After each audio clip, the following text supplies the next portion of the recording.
Welcome to the Nomad Network, your first stop for complete and comprehensive Chicago Bears football coverage. Dive deep into analyses, updates, and all things Bears. Subscribe to our YouTube channel today and never miss a beat. Thank you in advance for your support. We promise to bring you the best because together we're unstoppable. Go Bears!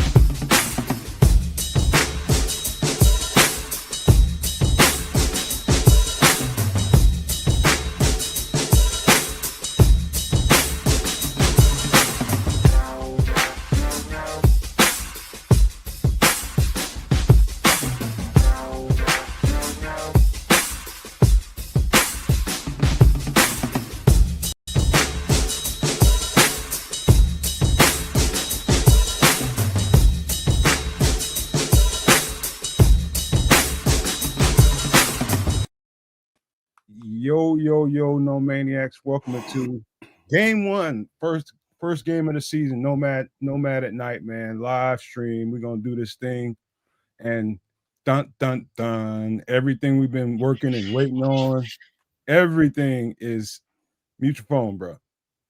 Everything we've been waiting on is here now. We only minutes away now. It's no hour, no 2 hours, no. It's only minutes away from real live game action that matters, man. So I've been surprisingly, man. I usually get a little bit of the jitters before game one, just because I'm not sure exactly what we're going to see, but I feel pretty confident about this game, man. I think, as a matter of fact, let me put this. We got some information out there, man. We got some inactives that need to be spoken to. I'm gonna pull this banner up in just 1 second while I'm talking. But you'll see ticking on the bottom of the screen, you'll see Carl Jones, Tano Passano were elevated from the practice squad for tonight's game.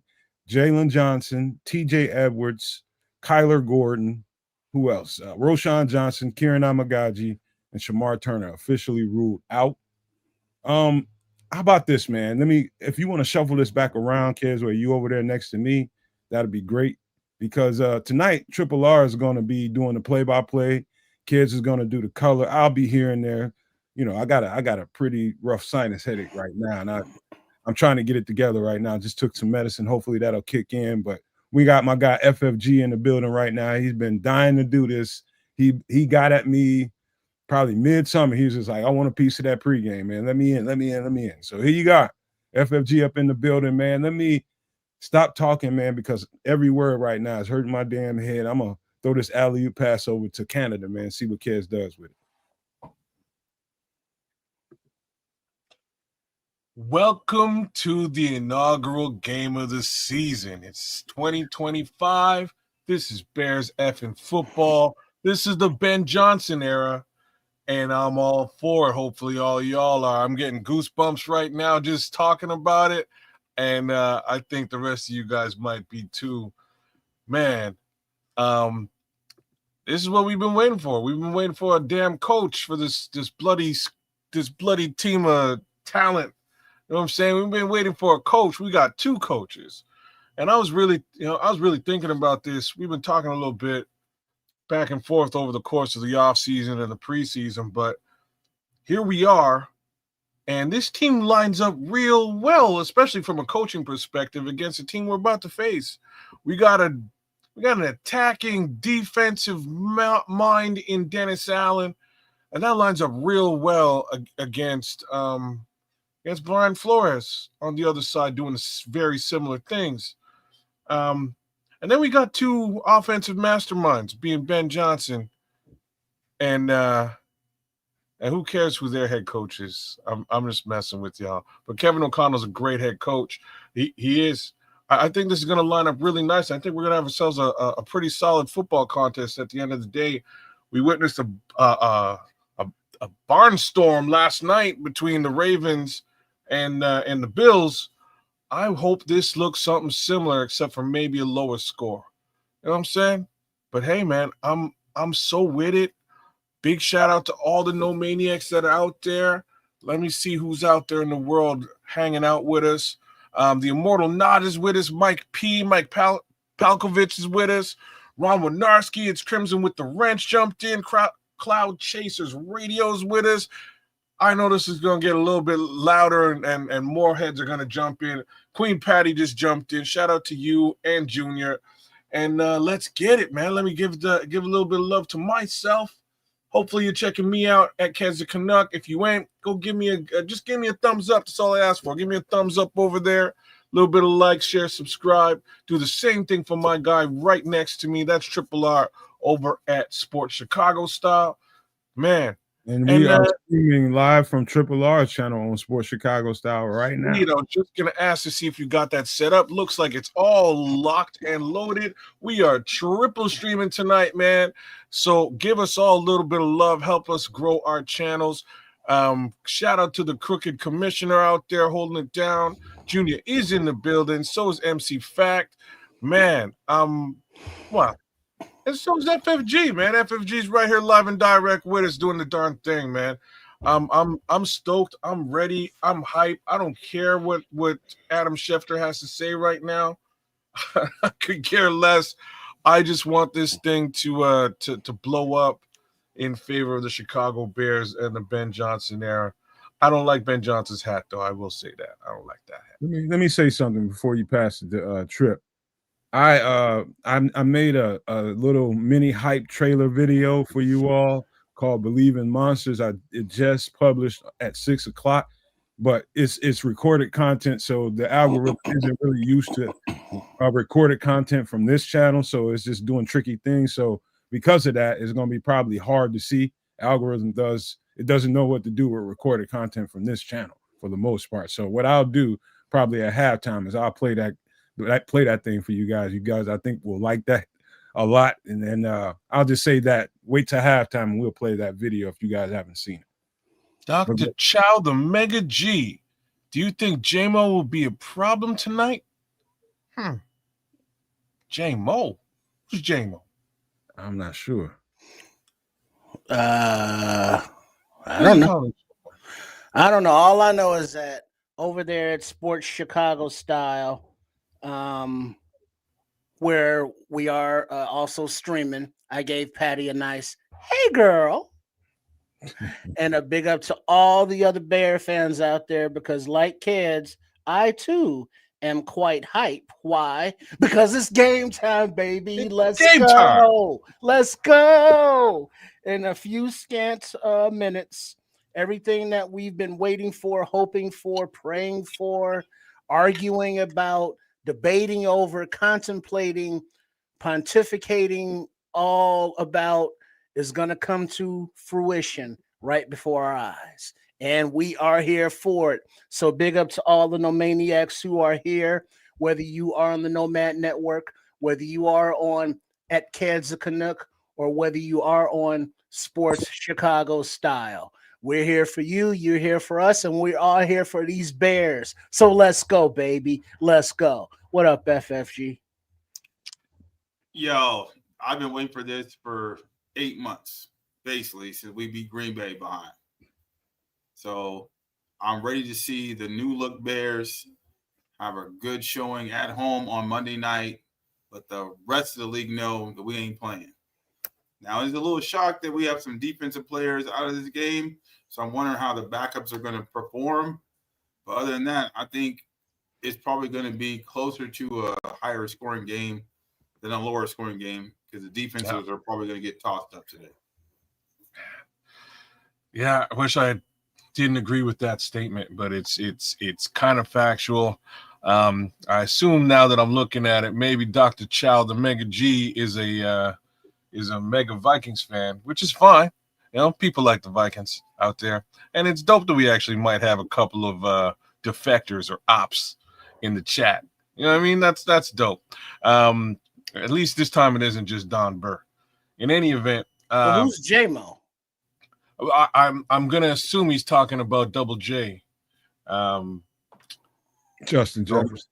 Justin Jefferson. That. Thank you very much. That's probably who he's really talking about. I think it's J.J. McCarthy. You think J-Mo is J.J. McCarthy? That's closer. Okay, well, maybe it is closer. I guess he can't call him JJ McHandoff like the rest of us. So fair enough. If that's who you're talking about, I'm hoping he's not a problem at all. He really shouldn't be. I think our defense is I think Dennis Allen's going to scheme some things up for him. That's what I hope. Well, but now that brings up a fair question by Dan Brown. Who's playing defensive back for us? That's what I was doing next. Let me just set the table for everybody. What I can tell Dan Brown is this, man. One of the things I can tell you with 100% certainty, I feel real confident about the backups on this team. One of the things I've been touting about this team all off season was how well they set up the depth on this team. I think we have some really, really good depth, especially on the defensive side of the ball. You know, don't forget we just re-signed Jalen Jones, who is on the active roster. I believe he's on the active roster because they signed him late, and they had to put him on the active roster. I believe we got Jalen Jones. We've got Nick McLeod, who I feel confident. Both of those two guys. Nahshon Wright, I'm probably a little bit more concerned about him based on what I seen the last time he was on the field. But, you know, if he struggles, I feel good about Jalen Jones going in there and replacing him. You know, not having Josh Blackwell, I think that's going to be, you know, this is only a struggle as far as the depth is concerned. But I do think we're set up good to do this thing, man. I like the backups. Well, we're going to find out here in about an hour how they can hold up against the Vikings fronts, because they're going to have a pretty decent offensive line. So if the pressure doesn't get there, we're going to have to be able to defend on the back end. Yup. Yeah. I mean, the few times Jalen Johnson and it's funny, those two guys just don't line up to play against each other. It's kind of weird. I think there's been one, maybe two times out of the last few years where they've actually been ready to go and played each other one game. It's funny, they're both double J. One day Justin Jefferson ate his lunch, and then the next time he got virtually no catches with Jalen Johnson. So they're kind of 1-for-1 against each other. And here we are again in a situation where one of the two won't make it onto the field. And unfortunately, that's the one from our side of the fence. But he is a little bit hurt, that other double J. So we'll see how things go, man. We'll see how the secondary takes care of business. I will mention this. I'd be a little bit more concerned, say we was playing Matt Stafford or somebody like that, a very, very oiled and experienced quarterback. We playing J.J. McCarthy. He's pretty much a rookie. He's a rookie. This is what we're dealing with. And I'm not concerned about him tossing the ball all over the yard on this defense. I would be a little bit more concerned if we were playing a more veteran quarterback, somebody that knows what he's doing. I think they're going to basically try to run the ball and try to keep it out of J.J. McCarthy's hands to try to win the game. If they have to get to the point where they're throwing the ball all over the yard and J.J. McCarthy, we kicking their ass pretty good. Trust me, they don't want J.J. McCarthy back there throwing the ball too many times. Well, I'm going to say that would be the game plan if our secondary was in full effect. It ain't, though. So don't matter. It matters a whole heck of a lot, man. It matters. That dude ain't gonna do no damage out there. I would love to agree with you. I've never seen him play it down in football. Why? Because he's never played it down in NFL football. Like there's that, but it's less JJ McCarthy that I'm worried about. It's more Kevin O'Connell. So Kevin O'Connell, under normal pretenses, will be coming to the table with the same visage that you just put down. But knowing that Jalen Johnson and Kyler Gordon are out, it might make things a little bit different for an offensive mastermind like Kevin O'Connell. If you want to worry about the linebackers, worry about the safeties, because they're going to put the running backs heavily in play, dropping it off, just like we expect them to do with Caleb Williams, dropping it off to the running backs, dropping it off to the tight ends. If you want to worry about something, worry about the linebackers and the safeties, making sure I expect everybody to be assignment sound. You know, if he throws a good pass and somebody makes a good catch, nothing you can do about that. But making sure everybody is assignment sound, making sure everybody's technically where they need to be at. knowing your keys. You know what I mean? We got a couple of guys that's, probably might be playing for the first time in a live NFL game starting. You know what I mean? So that's the only thing I would concern myself with. So long as everybody's assignment signed, we'll be fine, man. It's just JJ McCarthy, bro. I really think the X factor of this game, you shut down TJ Hawkinson, you got them because now you're up on the line of scrimmage, you're covering the outlet valve, and now you can stop the run better. The Justin Jefferson gonna be running wild, and they're gonna have to defend on the back end. He's gonna have to layer that coverage. But you stop TJ, and that's where we're gonna be able to dominate this game. Ooh, yeah. Hey, Nomad, go ahead and queue up your hype video. Just have it ready. But yeah, I think that as long as we can get the run stopped and limit the big play fiascos, when the blitz is going but it doesn't get home, and so that's leaving the secondary out to dry. That's a different story if you get Kyler Gordon and Jalen Johnson and Josh Blackwell out there in that secondary. But when you get Nashawn Wright not taking anything away from them, but they're not the same level or quality, if you will, of player as the guys that we have starting that are out.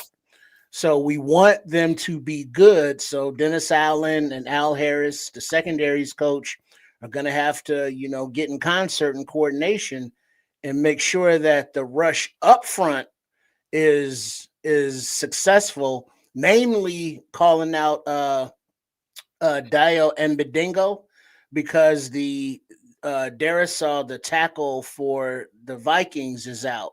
So they got a backup going at their left tackle spot. So this free agent dude that no Bears fans know anything about, other than he got a lot of money and we didn't see much of him this preseason, now's his time to be like, yeah, I'm a Bear and y'all need to get behind me. So that's going to be fun to watch as well. Okay, so I wasn't going to do it until halftime, but thank you for that, Trips. I guess we can do it now. And we can Run it. Time if we want Run to. it, baby. Let's go. Let's go. This video is called Believe in Monsters. I stayed up to 5-6 o'clock in the morning to make sure it got done. It's just a hype video, something to get excited about. It just for you Bears fans. Hope you guys enjoy. Here we go. Game day, baby. Season, baby. Let's go. All I can say is turn on the lights if you're a scary motherfucker, because this is kind of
Let's go.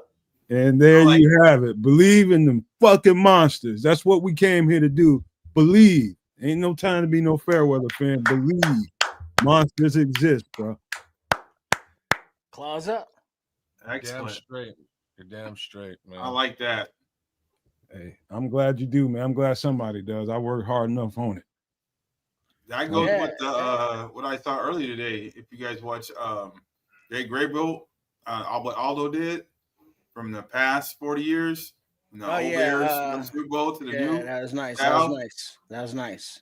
Yeah, so I want all of that coming through tonight and showing them where we at. Yeah, I mean, this is the time you play the hype videos before the season starts. Let's get hype. Let's go. I sent that that to you and kids and Nomad I know. I there as just well. caught it in my DMs. I was like, "What's this? Oh man, I don't have 4 minutes to spend on this right now." But I'll be to the pod. I'll be checking it out as soon as this game is done. Wait, let me rephrase that. As soon as we finish whooping Viking ass, yeah, I'll check it out. I'll be checking out the hype video because I'll be super hyped. But yo, that's like, to me, that's the most important piece right now. I want these guys to come out and do it clean, effective offense. Like, that's what I want to see first possession. That's what I want to see. No more this you know what footing around. None of that. No penalty BS. I want to see clean, effective, executed details and get into the end zone, get some points on the board, something. That's what I want to see tonight, right away, immediately. No BS. Let's get this thing going. I'm so hyped and ready, y'all. I don't know about the rest of y'all, but I'm ready to go. How much more we got here? Another what? Like 20 minutes? Damn. We got, what is it? What time we got here? It's 10. It's 7:50. 6:52 minutes. Guys, 7:52 for me. Yeah. On the East. But I think we're about 10 minutes after, maybe 20 minutes after the hour when this game starts up.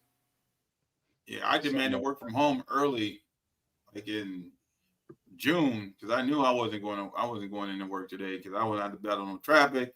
I was gonna make sure that I was at home and I don't have to be to work till noon tomorrow because I know I'm gonna have a good time after this game. After we dominate the Vikings game 1. Yeah. Oh, straight. I'm waiting on this medicine to kick in so I can feel a little bit better. Man, boy, I don't know if it's allergies. I don't know what's going on, but boy, I could hardly sleep last night, man. It's a good thing I was working on that fucking video, man, because I might not have slept too well. Well, that's probably why you got sinus issues, man. You got to get your sleep, man. You got to get your rest. No? Man, I was just trying to make sure we got some good creative content before the season started, something to hype us up, get us ready for the season. I just like doing stuff for it. We just giving you something different, man. I appreciate it. I'm not saying I don't appreciate the work. I'm just saying that your sinuses may not have appreciated it quite as much as I do. You know what I'm saying? I feel you, man. I'm saying take care of yourself is all I'm saying. I will, man. I will. I probably sound like I'm down, but that medicine is slowly kicking in, slowly but surely. I'll be all right. What did you do? Just some sinus medicine, man. I don't know what the name of that shit is. I'm worried it might make you drowsy too, man. Because it's not. It's not. I took some of it 4 hours ago. It's every 4 hours you're supposed to take it. It didn't do nothing to me. It just made me feel a little bit better. All right. Well, I hope you're doing well and hope you can enjoy this game, brother, with the rest of us. You got it, Crimson. I'm gonna take better care of myself. But at that time, I am serious about making sure you all get some good content out there, something you can sink your teeth into. That was important to me, and that was really my first time doing a video like that. So it was fun, but it was a task as well. So I'm glad y'all enjoyed it, man. Skylark, man, I can't wait to see what DA got up his sleeve, man. And I'm so mad that these guys are out. Because those Tyler and TJ, I know he would uncork something evil with them two dudes on the field. That being said, I think he's just gonna get freaky with it. So the big question for me right now at defense is what's the linebacker situation look like? You know what I'm saying? Who's starting today? It's either gonna be Noah Sewell or Hippolyte. We know who the cast is, but like who is it? What is it? What's it gonna be? Right? Either rely more on that speed for Hippolyte than Noah Sewell coming downhill, unless there's a pressure down where we're looking for sacks and give the secondary their chance to play one-on-one. It's all about what we said last night, is who do the coaches feel more confident, who do they trust more to make sure they stay assignment sound. That's all it really comes down to. We might like Ruben Hippolyte, we might like Noah Sewell, but it doesn't matter. It's about who those coaches trust to put out there and get them off the field. That's what it's going to come down to. So we're gonna find out soon enough who is lining up in that LB room, because it's one of them two guys. And in that respect, the question is, where does Tremaine line up? Is Tremaine now your Will, or is he the Mike he's been?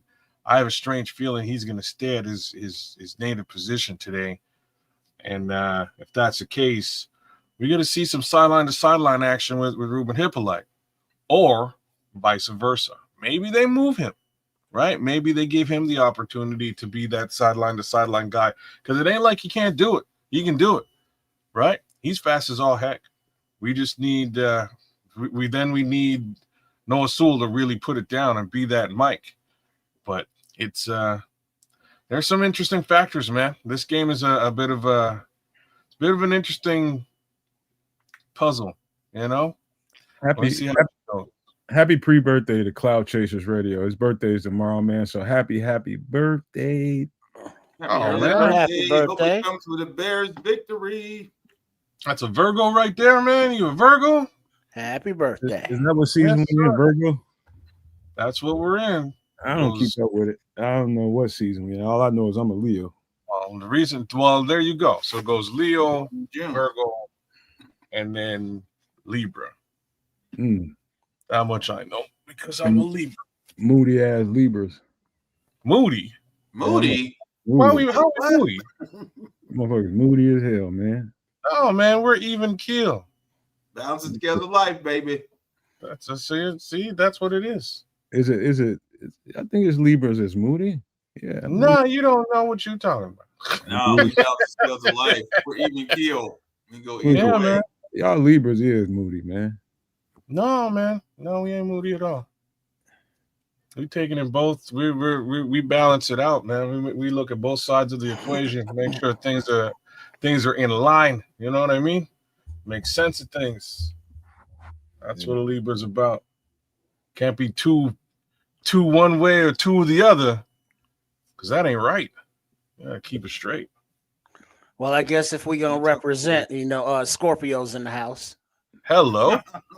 No, y'all might be the moody motherfucker. They well, let's just put it this way. They'll smash your girl.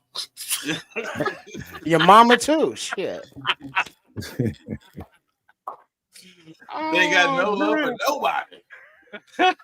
No, they got love, bro. It's just a different kind of love. Lots of love. Around, right? Okay. Lots of love. I'm always smashing somebody, girl, but I ain't doing it intentionally.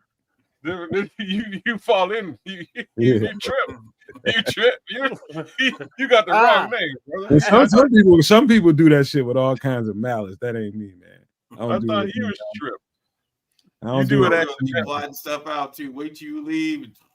No, I'm definitely not that guy. I'm the safe friend. You can count on me as far as that goes, man. I don't do no shit like that. My dick's hurt. I never do no shit like that. Intelligence and booty, huh? Again. Too funny. If they homies, you just don't go down that road, bro. Period. I mean, not with their girls, yeah, but like their moms is grown ass women. Oh man, you trying to get unalive. That's what you trying to do. You type of motherfucker get your ass beat to death, man. It's like you ain't got to call me daddy. You know what I'm saying? Man, rest in peace, mama, because I'm not really sure how you how to take this conversation. I'm laughing, but like 20 years ago, I'd be like, "What you talking about?" I found out one of my homeboys. What happened on his team? I found out one of my homeboys tried to slide on the old girl. Man, I'm telling you, I'm breaking his ass off right on the spot, and he ain't even got it. It won't never happen because he know I'm gonna do that. He know I'll do that. So but now your mama is on your ass. Like, what you doing? She's just gonna be don't you want her to have happiness? Why are you so selfish? You still want to kiss him? You gonna have a broke ass jaw. Why are you so selfish? Mamas need love too.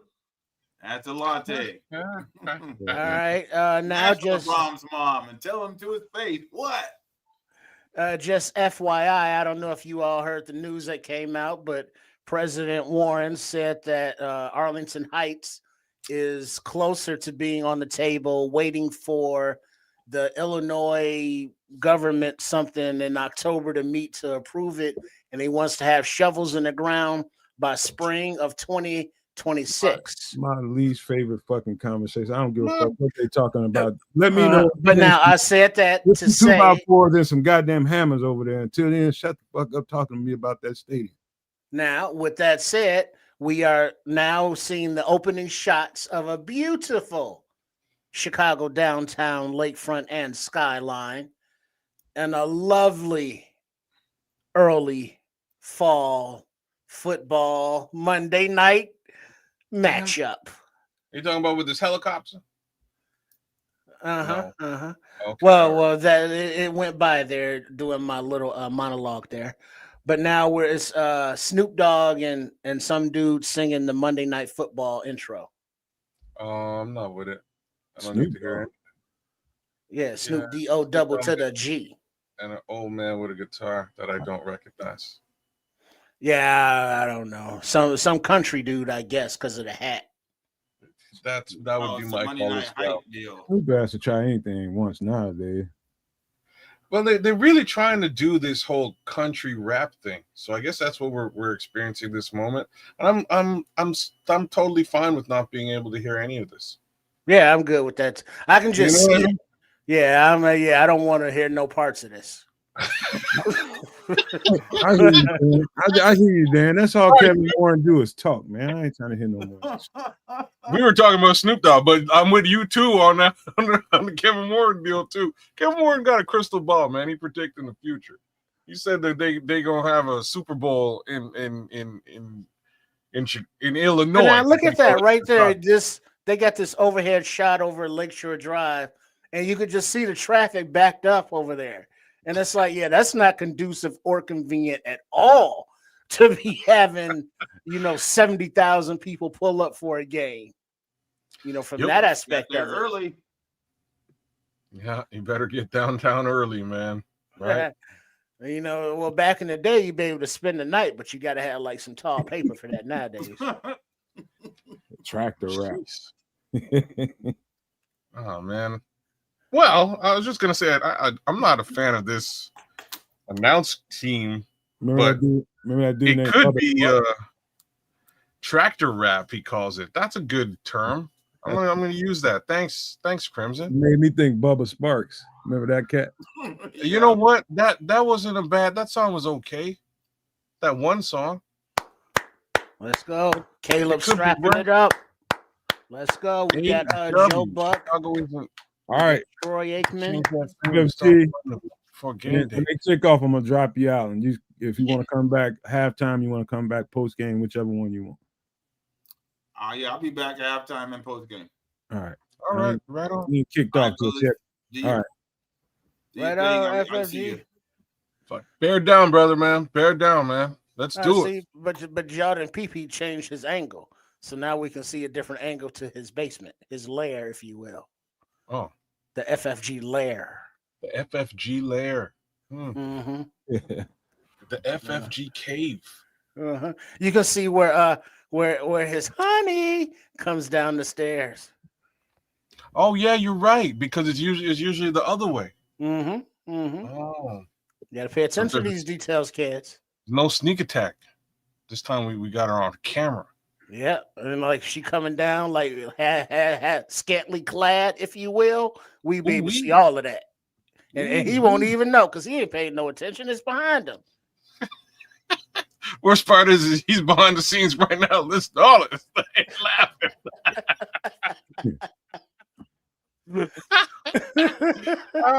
FFG, man, that's the homie, man. You see, when he comes back at halftime, the camera's gonna be adjusted.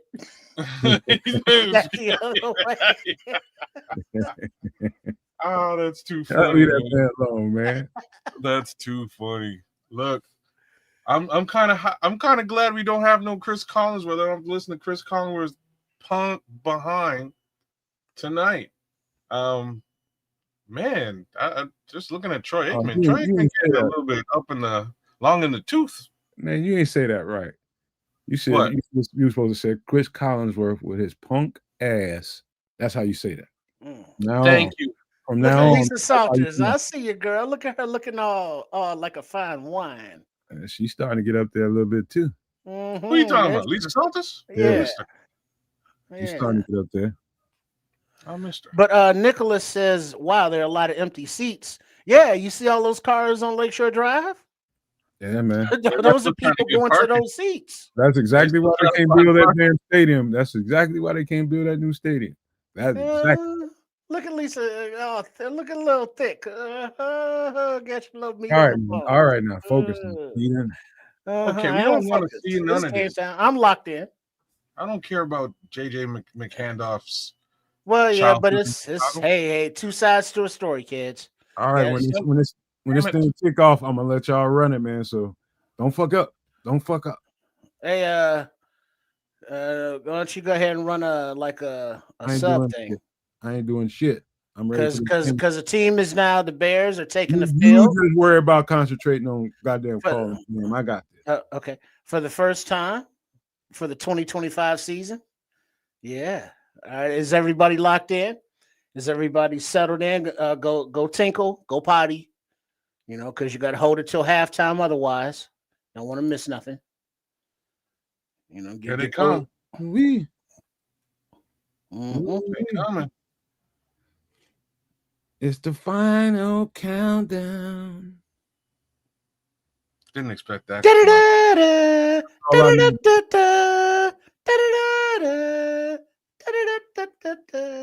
All I know is that exact word and that little lyric he just did. That sound. Yeah, that's about my knowledge base as well. I bet you couldn't name who sings that song.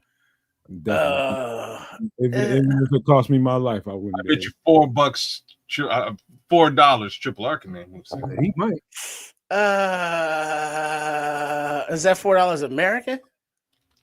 I'll do the exchange. No Google. Yeah, because I would go somebody like very. See, I don't know because I know I think it's a one-hit wonder.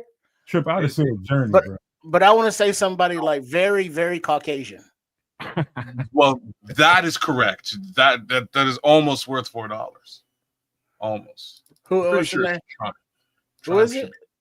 Triumph. Who? Triumph. As in what we're gonna do tonight. Oh, Triumph. That's what I said. Triumph. Yeah, I've been over. Yeah. Okay. Yeah. Never heard of them. Thank you. But you heard their song before. Oh, it's. I'm wrong. It's Europe. Same difference. Okay, Journey. That's close enough. He said close enough. Yeah. Journey, trip to Europe. Triumph, Europe, Journey, same shit. You just. Yeah. Can I get $2 for that? Nothing. You can't even get $1. You can't. I'll flip you a quarter when I see you. God dang, man. Now take it. Canadian quarter too. No U.S. exchange. Now, hey Nomad, throw up that Nomad. How to support the channel? Instructions, man. Because I want to hear you right now. Yeah, just throw that graphic up because I just wanted to break it to the No Maniacs who want to support and become a member of the Nomad Network. You know, I understand that many of y'all listening right now, you did not hit the Powerball for $1.5 billion today. You know, our condolences because we didn't do it as well. Even if we did, I think we might be here. If you hit the Powerball for $1.5 billion, would you be here today, kids and Nomad? There's no effing chance in the planet. I would be at the game right now throwing dollar bills at people. All righty. All right. Well, okay. But if you did not, you can support the Nomad Network, the 2 tiers. You got the 99-cent tier that just want to show some love, and we're going to give some love back with some discounts in the store and all that good stuff.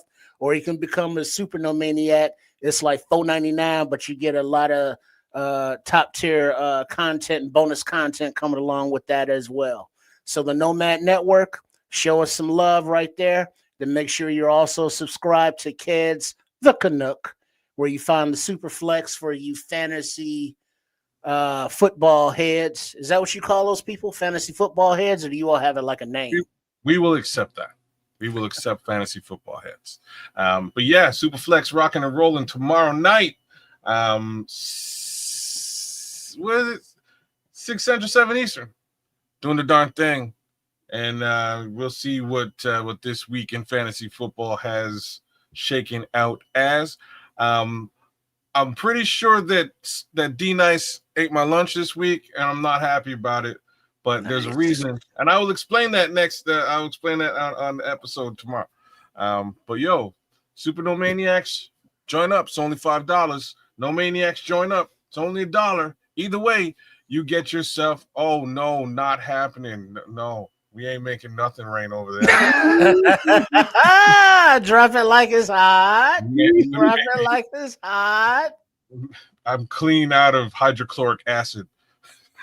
So make sure you are subscribed to Kids Connect for all that fantasy flex goodness, and also Sports Chicago Style.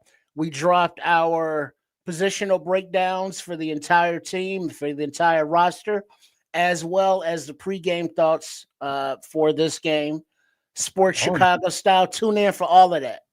You beating up on James Hunter, Nomad? No, he took off. He took off with a lead.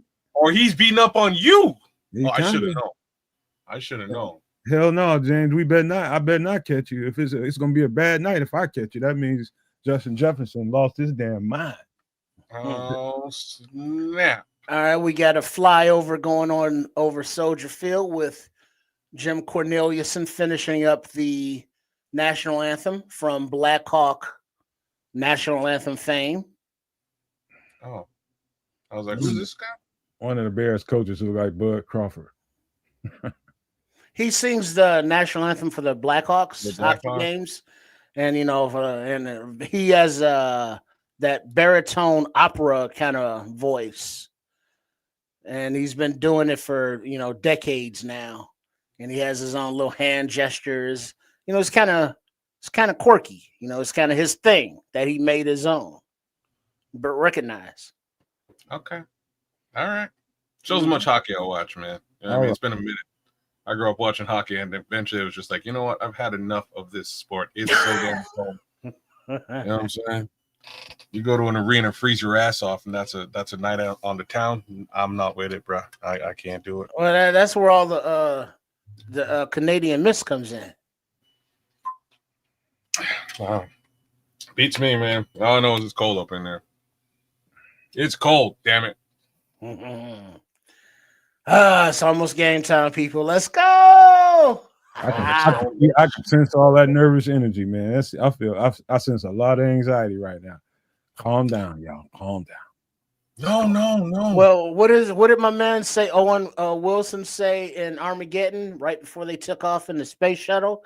He's like, is part excitement is like 2% fear and 98% excitement, or like 98% fear and 2% excitement. That's the exhilarating part. You just don't know which, baby, but let's go. Because if it sucks, it's going to be a long time. It's a long road to hoe, and we don't want that. That's where you get hype, and that's why we look forward to it, because the feelings in the air, the Ben Johnson era. Might as well, y'all. It's gonna be what it is, man. Whatever it's Let's gonna go. be. We ain't got no. So I just want to shout out. I want to give a shout out to the Sports Network in Canada, because, like, I don't know, but you hired the right people. So I gotta say, I'm gonna show you one of these days. You're gonna be like, damn, okay, all right. Oh, okay. Y'all got some Well, Hey, the now. HR department deserves a thumbs up. I thought everybody was a little too. So you talking about the Hispanic weather girls? Well, she ain't Hispanic, this one, but I don't even know if she knows anything about the weather. More importantly, do you give a fuck? No, I don't believe in the meteor. I think the meteorologist is a myth. This is just something I've been saying forever. Like, meteorologist is a one guy in America, in North America, who has absolutely zero accountability. He's like Matt Nagy or Matty from Dukes. He has zero accountability whatsoever, right? Like, he'll tell you, hey, it's going to rain tomorrow. Is it? Maybe it does. Maybe it doesn't. He doesn't give a shit. He's still getting a paycheck regardless at the end of the week. And I'll see you tomorrow for tomorrow's forecast. Tomorrow's forecast is coming up. Maybe it snows. I don't know. Hail? Who I'll cares? let you tomorrow. Oh man, I'm just saying, weatherman is the best job. My homeboy. Shout out Victor Paulo, VP. My homeboy Victor he was like the local weatherman on the news. All right, for kids. a minute. All right, hold on, kids. Hold that We getting story. close. Because Santos is kicking off. The ball lands right at the goal line, being returned up the left side of the field. And he breaks a tackle and makes it up to the 25 where he is gang tackled. So it is first down, 1st and 10, Minnesota Vikings. Moving right to left. All right. So it's game time, y'all. Who got that return? Viking. Good answer. Noah Sewell with the start at linebacker, by the way. Okay, so Nomad's hype. He got his man out there. So is he at the mic or is he at the whip? We got McCarthy under center, single back in the backfield, motion to his left. At the mic. He's at the mic. So making a check. All right, settle down. All right, we got a pitch to the right. And we got 44 missing a tackle, but 29 cleaning it up, and a late hit out of bounds. But no, just continuation, no flags. 2nd down. You said 29 cleaned it up. Stevenson? Yes. Yeah. Okay. So you all call out the numbers as you see the players out there. Okay. So we got Stevenson and Brisker out there tonight. Great. That's a good start. I guess the secondary isn't completely decimated. I see Tremaine out there too, but is Tremaine the mic or is he the 2nd and 7? Play action to the left. Yeah. Throw to the right. Tackle Tremaine Edmonds, cleaned up by Brisker. 3rd and short. Good looking football. Look at this. Good assignment football so far. See your boy telling directing traffic out there. No, yeah. He smoked that one out. He smoked that one right on out. That's knowing what those keys are. All right, 3rd and 2. McCarthy in a shotgun, running back to his right. Back to pass. Pocket collapsing. He steps up in the middle, and he's tripped up in the middle by a big number, 99. And Dex? Cleaned up by 44-98. 4th down.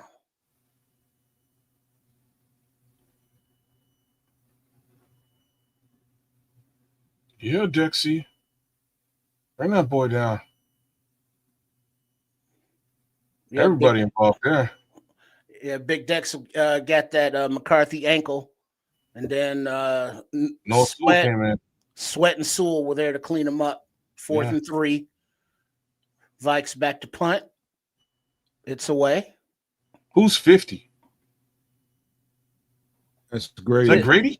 Grady. All right, we got a punt return up the right side by Duvernay. He makes a guy miss. He squirts up the right side of the field. Nice return. Did you guys notice how differently how that was structured? The aggressiveness of that defense as compared to what it looked like on early downs and Eberflus era. You can see it, can't you? Well, like this team's playing for the coach. This is just one series. I need to see a little bit more. You know what I mean? All right. We got 1st and 10. Bears coming out in shotgun at the 40-yard line, 39-yard line.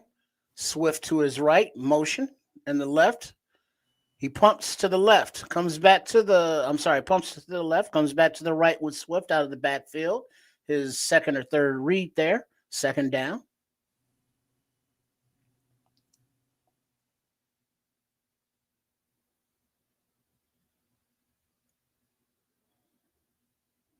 Gotta talk a little bit, man. Come on now. Okay, sorry. Like I'm saying, I'm a little bit behind. I'm watching the game now. You know what I'm saying? So I just got through the actual snap.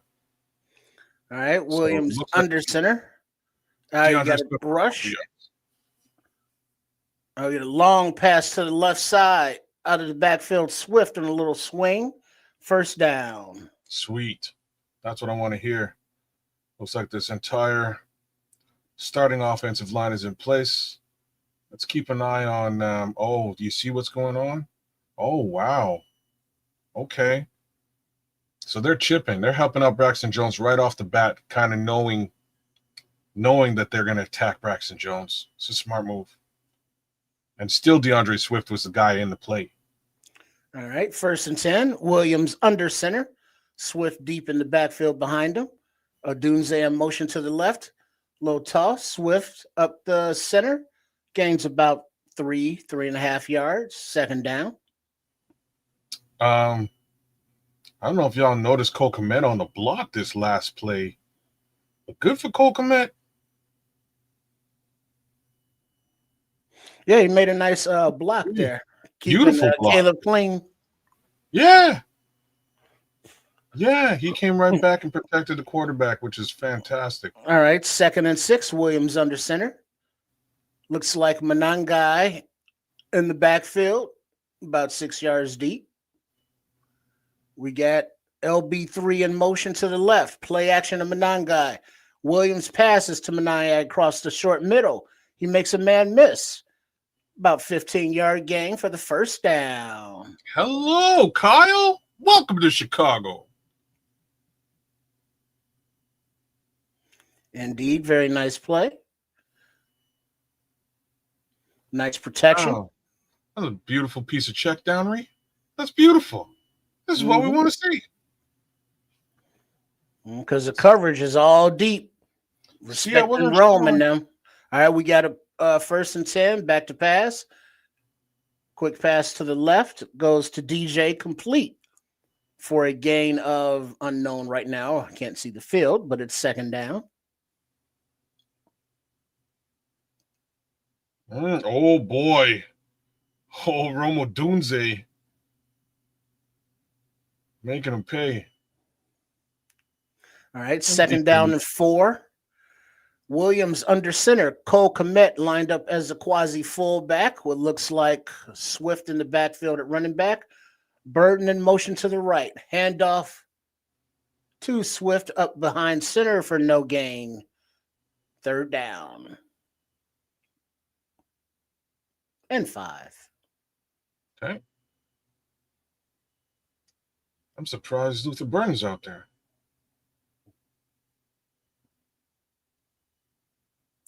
He is out there. I'm surprised. Oh, okay. All right. You know what I mean? I thought OZ would be out there and just put it out there now. There goes my parlay. Y'all. Well, OZ was out there earlier, so. Oh, was he? Okay. Yeah, okay. Yeah, 14. All right. 3rd and 5. Williams in the shotgun. Looks like Swift to his right. OZ in motion to the center and back, and timeout.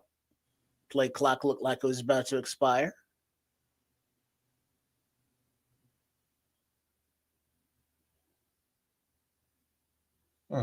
Okay. All right. Well, I think that's something we're seeing different already is the multiple personnel groupings and that we're seeing, as opposed to just running out one group and then we'll work in the next guys in a few games.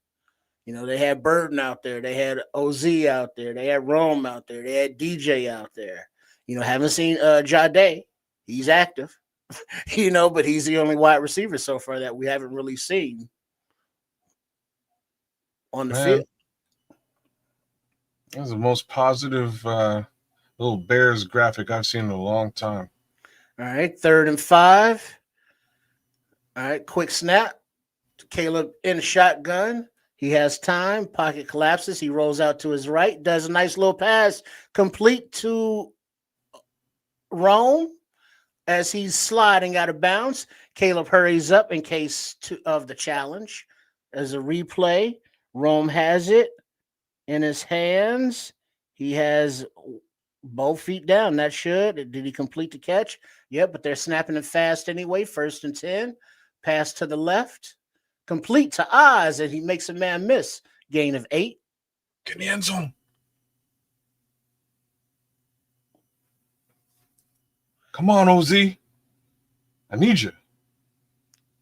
My pocket needs you, Doc. Did you see how prepared they were to go fast? Yeah, that's what we need. Yeah, bro. And taking you all day waiting down till to the last second so they know exactly what the timing is to come get you. All right, 2nd and 3. And there's a stoppage on the field of play. Timeout, Vikings. Oh, Paul Martin. Good eye, Paul. Yeah, they don't know what to do with him. What was he saying? He's saying Loveland just came and just checked in, and they're gonna take and they took a timeout, right? You know what I'm saying? Like he just wait a minute. We're not sure for a 2 tight end set here. Okay. I wonder if they took Cole off. And there's Olamide Zacchaeus coming back on the field. I mean, get Olamide in the end zone, and Kez is gonna lose it. That's how the day begins. We just started out the right way. All right, 2nd down and 3. Williams is 6 for 6, 51 yards so far this drive. He's under center. QBRP, I'm calling. All right, handoff to Swift to the left, and he's tripped up in the backfield for a loss of about 2. 3rd down and goal.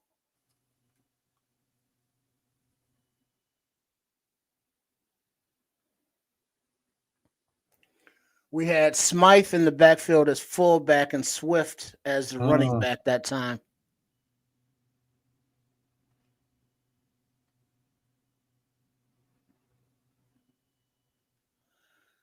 They're doing a really good job keeping them off balance. Right. Keeping the Vikings off balance right now. 3rd and 6. Williams in the shotgun. Back to pass. Has time. Yo-yo's in the pocket. Rolls out to the left. Running for the first down. Running for the end zone. Touchdown. Caleb Williams, Chicago Bears. Let's go. Let's go. 9-yard rush. Get in the end zone. My boy don't even like to run. Yeah, it was He put his shoulder into that one too. Made sure to get that 7. Let's go. Let's go. 10-play drive, 61 yards, 5 minutes, 41 seconds off the clock. Williams was back to pass. He was 6 for 6. There was nothing there on that pass, so he rolled out and took it himself to the left. The extra point attempt is up, and it is good. 7-0 Bears, 7:04 remaining in the first quarter. All right. I'm hyped, but I'm being reserved. Being cool. You know what I mean? Hey, we came out and got a stop on Indeed and came out and scored on offense. Let's go. That's it. Let's go do that. Let's go do that again now. Let's keep this party rolling. Let's go. The party. This is the way you start a party, is my point. Let's finish. We have to finish. And then when I say finish, who is that? Baltimore Ravens and Buffalo Bills. We have to finish. Yes. Keep the pressure on. And one thing I do know, these two coaches are maniacal jerks, and I love it. I expect nothing but more pressure.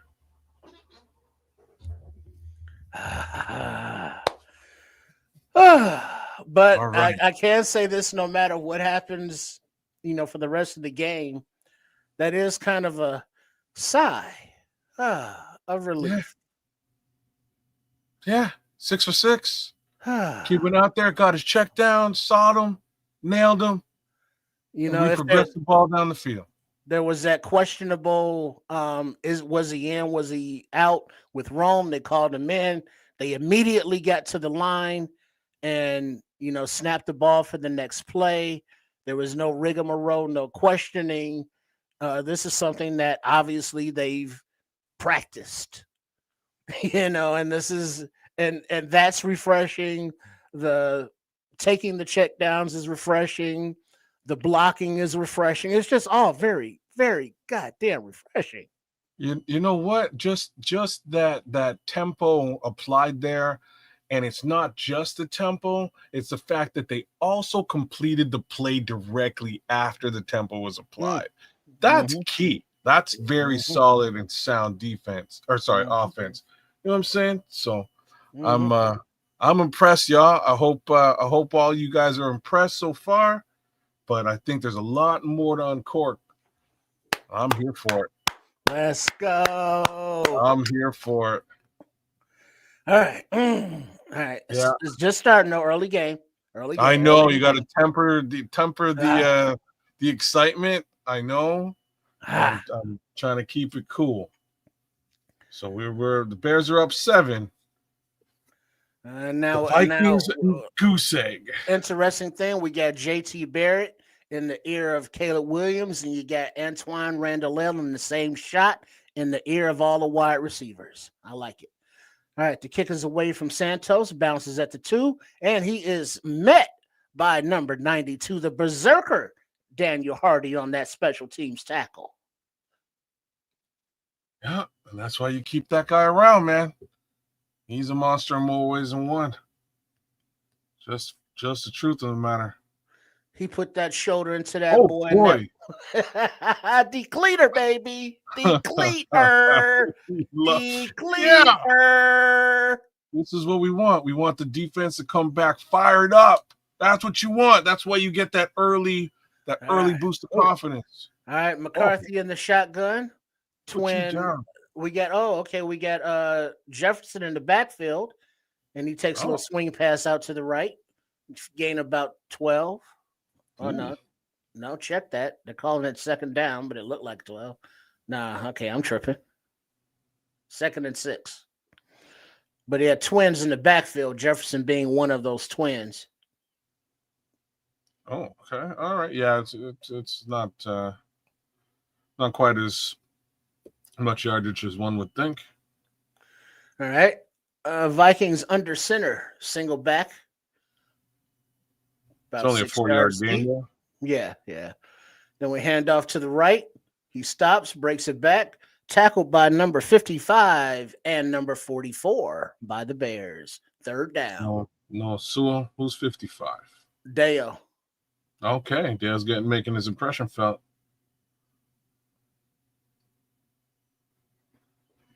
Oh, he's getting in there. Yeah, Dale. Okay, he's getting in there. Mm-hmm. All right, I'm 3rd down. My Harry Belafonte. Dale. All right, we got McCarthy in the shotgun, running back to his right. Motion, wide receiver to the left. Pocket is collapsing. Oh, and he ducks under it and rolls out. Call that 4th down. They're going to give the sack to either Big Dex and or Deo combined. What's all that noise about? We ain't gonna have no pressure. We don't know where the pressure gonna come from. We need an edge rusher. Shut the fuck up. Oh, Dale is in there. Nice. Oh, damn. Dale, he's eating some food out there. Keep feeding him. Vikings back to punt, 4th and 6. Ball is away. Duvernay catching it at about the 17. Makes a man miss and spins up to about the 24, where the Bears will take over. Okay, so I'm really proud of Bears fans for giving it to Dale Odengbo and talking all kinds of smack because he's mad. He came out here with a vendetta, and it's V time, man. It's time for all sorts of vengeance and vendettas to be inflicted on the Vikings. Lots of V's. Mm-hmm. I'm just saying. I wasn't sure what we were gonna get from Dale, and I don't think anybody was sure what we were gonna get from Dale.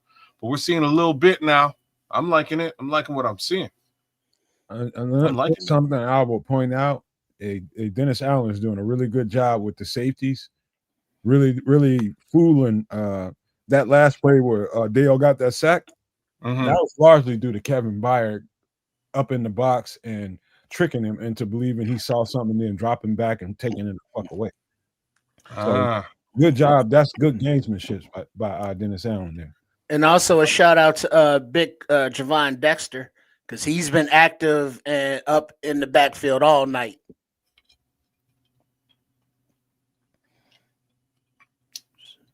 That was to be expected. The whole thing. I don't know, nobody. Your guess was as good as mine, and I'm liking what I'm seeing right now.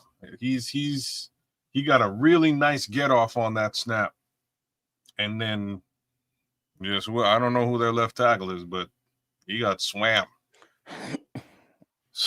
Let's see, AC said it ain't hard to tell how number 12 is a Pro Bowl returner. He's squiggly back there. He finds lanes and he hits them. So like that motherfucker is slicked up with a whole bunch of grease on him, Crisco or something. Mm-hmm. I'm surprised you didn't know Diddy that. You didn't know Diddy that? Trip. Hey, What were you, hey, Clippers? hey. Why, man? Why, kid? Why, kid? Just my don't mind was between the white stripes. Greased up with Crisco is why. That's why. Let that alone, man. Come on, man.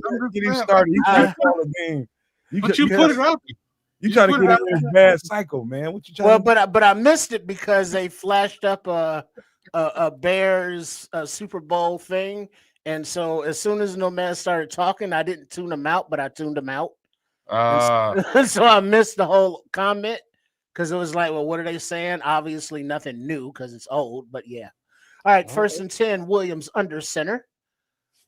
And it looks like, who is that? Swift in the backfield. We got 84 in motion, play action, plenty of time in the pocket. Little dump off to the right to Swift, a little bailout for a minimal gain. 2nd down, 2nd and 10, no gain.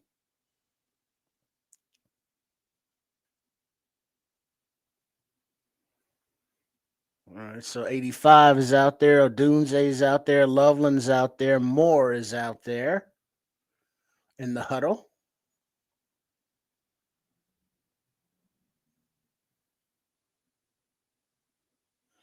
All right, we got Williams in the shotgun. Swift to his right. Trips receivers to the left. All right, pocket collapsing. Williams dances around, breaks out, uses legs, runs up the middle of the field for a huge gain of about 15 yards and a 1st down. Hello, feet. Don't fail me now. Mm-hmm. Okay. Oh, man. You okay, brother? That was a nice little look he gave, man. At the end of that play was just, you know what I'm saying? All right, now we got 1st and 10. Williams under center. Hands off to DJ Moore, who's deep in the backfield.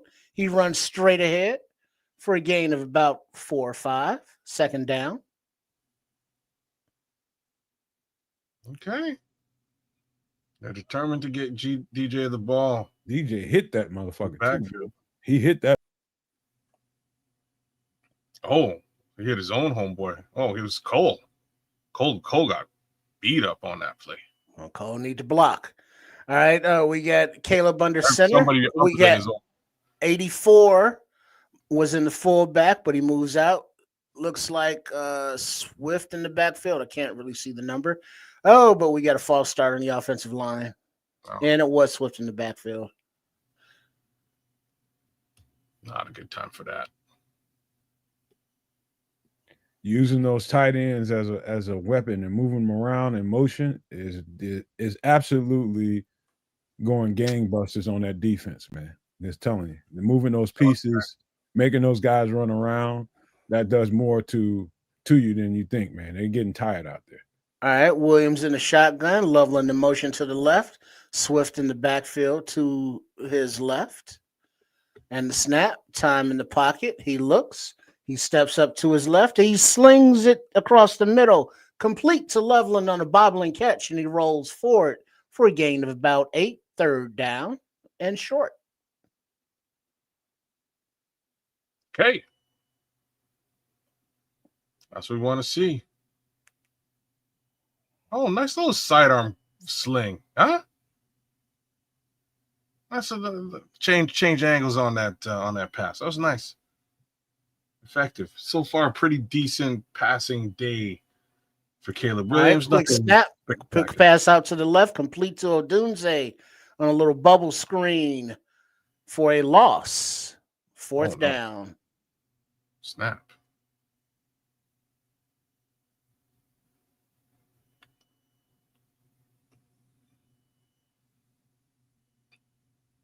Oh man, yeah, that was a bad pass, but it was complete. So there is that. Yeah, it's Stats look still, good. there's that. You All right, know? 4th and 6, and Torrey Taylor back to punt.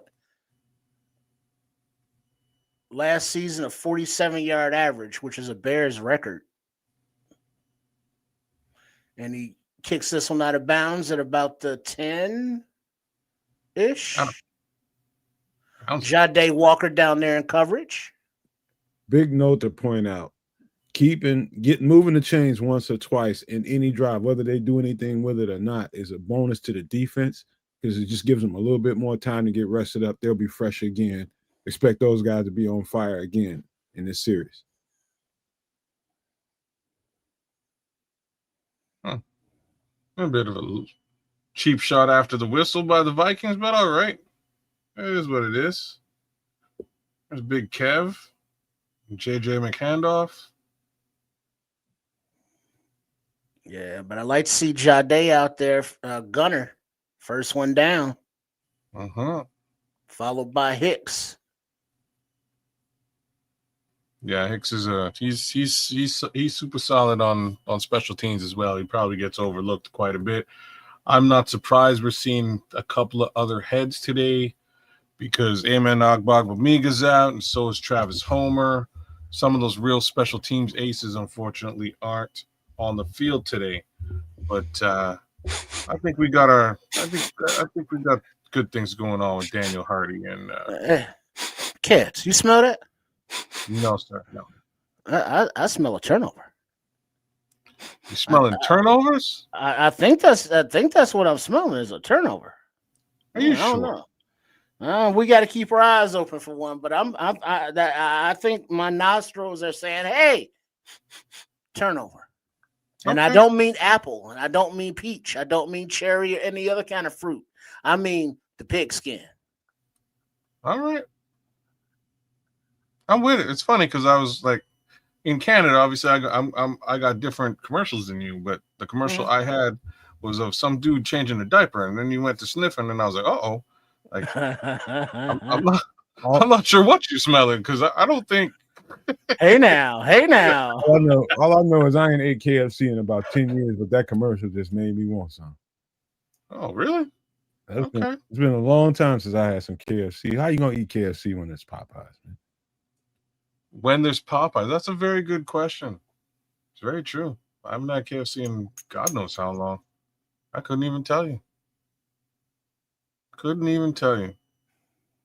Popeyes is good stuff, but even then, I just like to cook the chicken my damn self. All right. Minnesota's first 2 drives, 3 plays, 7 yards punt, 3 plays, 4 yards punt. Third verse, let's do it again. All right, 1st and 10. Vikings coming out at the 19-yard line. McCarthy under center. Little pitch to the left. After about a 6-yard, 7-yard gain, Sewell crashes down on the tackle. 2nd down and 4. They got the backup front four in there. So you got Tano out there on one end. You got Chris Williams is in there. You got Dominique Robinson. So you got some backups in there. I wonder why. Give them a blow. They got Billings in there too. All right, 2nd and 4. McCarthy under center. Single back in the backfield, hands off, runs up the middle for the 1st down, tackled by Williams after a gain of about 4, 5, 1st and 10.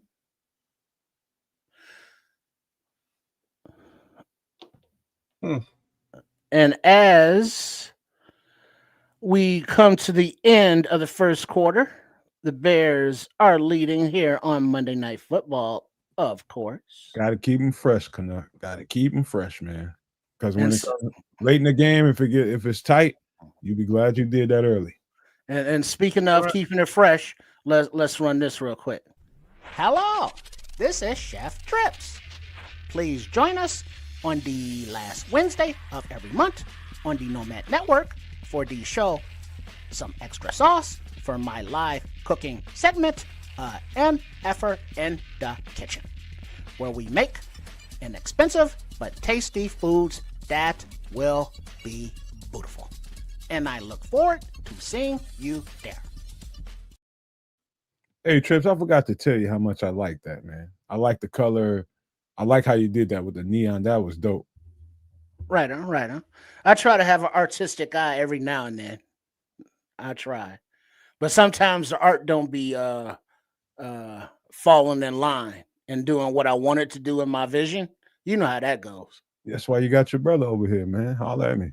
There it is. All right, right on. But yeah, definitely y'all check out MF in the Kitchen on the Extra Sauce.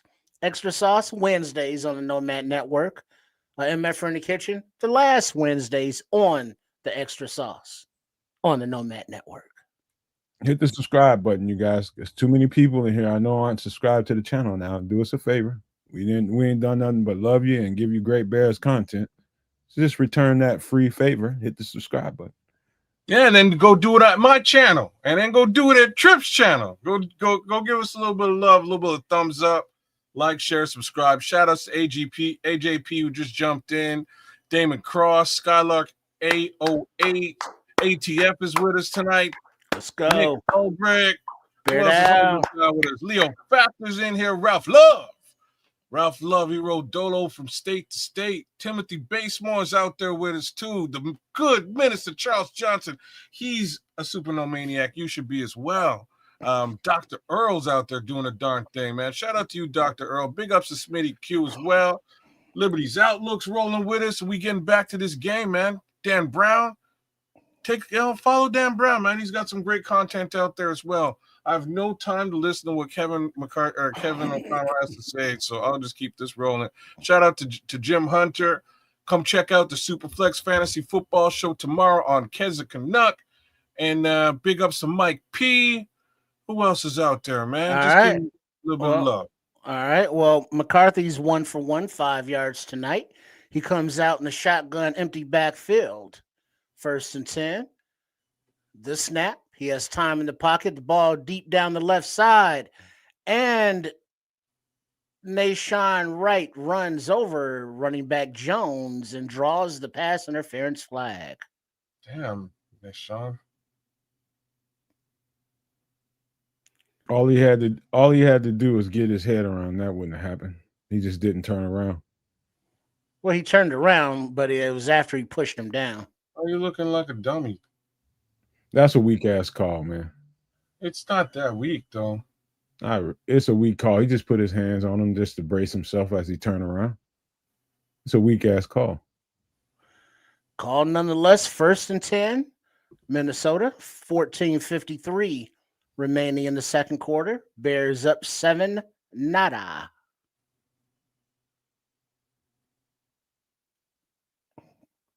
Well. All right. So the Vikings are at, what is that, like the 27 or so yard line? I can't tell from this angle. All right. McCarthy in the backfield. Twin backs. Fake handoff. He has time in the pocket. He steps up as the time runs out. He scrambles and dives for the first down after a gain of about 11. 1st and 10. Oh, Montez Sweat was on his ass. On him.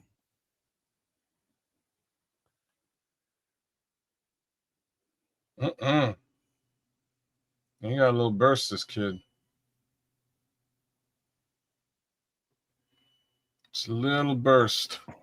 All right. Now McCarthy out under center. Single back in the backfield. He hands off. Runs up the middle for a gain of about 4. Tackled by Edmonds and Sewell. Who's that? Jordan Mason running? Or was it Aaron Jones? You tell me. I will tell you shortly. And I feel like it's Mason, 27. Mason. There you go. And he's still in the game in the backfield, lined up behind McCarthy, who's under center, 2nd and 5. Twin wide receivers to the right, single to the left. Handoff run to the left. Edmonds comes flying through the gap into the backfield, makes the play with the help of Sweat, Jared, and Nashawn Wright. 3rd down.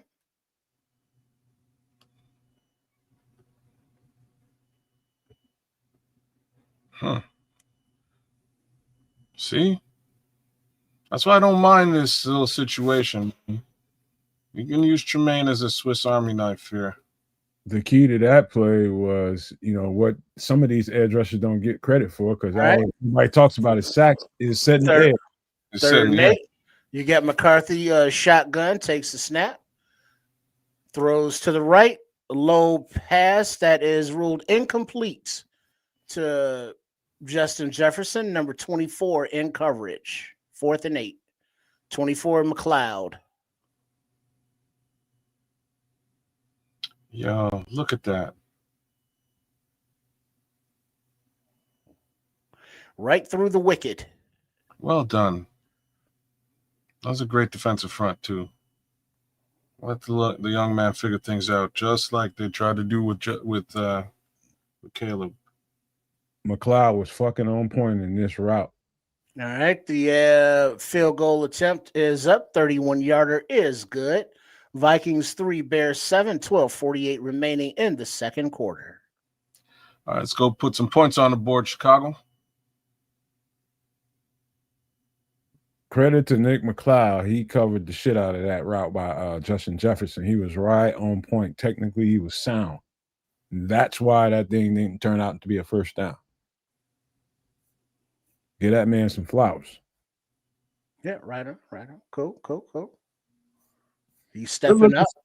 Good looking stuff out there so far, man. Good looking stuff defensively. I see the linebackers really shooting gaps and firing in the holes they're supposed to, being gap sound. This is really good looking football. You're seeing some pressure up front. They are really, really aggressive along that front four, no matter who's in there. You see Noah Sewell really filling holes. The linebackers are doing really well right now. Yep. I like what I'm seeing across the board as well. Can't wait to see what this offense has in store for us. We need to put a couple more points on this board. Let's get into the end zone again. Extend that lead if at all humanly possible. That's what I'm looking forward to. He's gonna get tired of McCarthy. He's gonna get frustrated with McCarthy, and it's gonna come out of him. He's probably $100 million man by now. I think he's worth $100 million as far as his contract goes, and he ain't getting, the ball ain't being distributed to him in the right way. They're more concerned about with I told you guys before the game, he ain't gonna be able to spray that ball around the field. He just ain't that. I don't know why people got so fucking excited about J.J. McCarthy coming out in the draft, man. He barely threw the ball at Michigan. And this system is very maniacally designed to cater to a quarterback's footwork. And we see Caleb going through those struggles. J.J. McCarthy's had a year in it just like Caleb has. Caleb's been on the field going through it.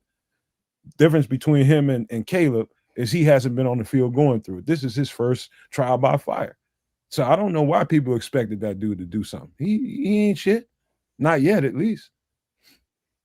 Well, I'm not so sure anybody expected anything from him. Here's the caveat. Here's the crux of the issue. We just watched Kevin O'Connell do some great things with a middling quarterback a year ago. Turned him into a superstar. He got a big old contract. All right. So you never know. That quarterback was a veteran. This is a rookie. All right. We're coming out ready for the ensuing kickoff by the Vikings. Yeah, beautiful night in the city. Nice and warm out, but a little crispness in the air.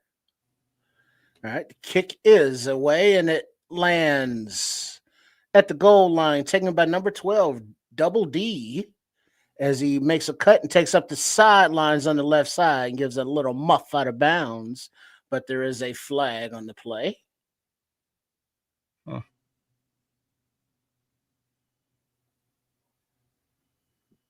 Be right back, fellas. All right. Yeah, Duvernay is great on the return. Look at these returns, though. Yeah. And that the flag is against Minnesota. Oh, great. Illegal formation. Perfect. We'll take that. Like the odds of it not being against Chicago is super slim. Yeah, because usually it's like it's a block in the back or something. Block in the back. A holding. One or the other. That's what I would have expected, but Yeah. we'll take legal formation. All Sorry, right, Viking. 1st and 10 from the 39-yard line. Caleb Williams, 9 for 9, 56 yards, 21 yards rush yards, 1 rush TD. In the shotgun, all alone in the backfield, plenty of time in the pocket. Pass out deep to the right side, DJ Moore. He muffs a man, makes a miss, makes another guy miss, and he goes down for a huge gain. 1st and 10. Okay, DJ. Play that song. Hey, DJ, play that song. Keep me dancing A little all zip. night long. Little zip on that pass. Little something, something. Nice pocket. Clean. Effective offense. All That's right, what I'm 1st talking and about, 10. y'all. All right, we got Williams under center. It looks like Swift in the backfield, about 6 yards deep. Make their checks at the line. Hand off to Swift up the left side of the line for a gain of about 1.5. 2nd down. He's using OZ to block as well. He's getting an extra chip on the edge rushers. No block, no rock. You got it. You know, he means that. Let's go. 2nd and 9.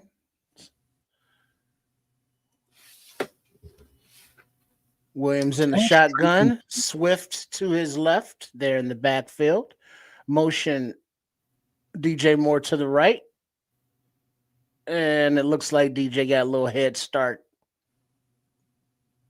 And there's a flag on the play. Flag? False start. That's very likely on Caleb with the cadence. Very likely. But what did I miss with DJ? Did he have a nice He play? didn't even cross the line. That was cadence. Yeah, but he started forward. That's cadence. Okay. Yeah, DJ had a nice pass up the right side line. 2nd down and 14. Williams in shotgun. Looks like Swift to his left. Back to pass. Ooh, pocket collapsing in the middle. Caleb squirts out to his left. Does a little hurdle, make a man miss. Does a little spin on the sidelines. And gets to about 3rd down and 3. So nice little scramble run up the left side by Williams, escaping the pocket. The 30-yard play by DJ. Oh, that was a nice blitz by Minnesota. What DJ do? Oh, nice little spin move there, young man. Nice little spin move, Caleb Williams. I'm not sure who they sent on the blitz, but this offensive line is playing very well. They sent Zero, the linebacker, Ivan Pace. And now we got Bears in a shotgun 3rd and 6, but the right side of the line moves again, and there's a flag. False start. Damn. Come on, y'all. On the offense. Looks like Jackson. I think it's his 2nd one for the night. That's his 2nd one for the day. Penalties, 1 for 5 for the Vikings, 4 for 57 yards for the Bears. Damn. And that makes it 3rd and 11.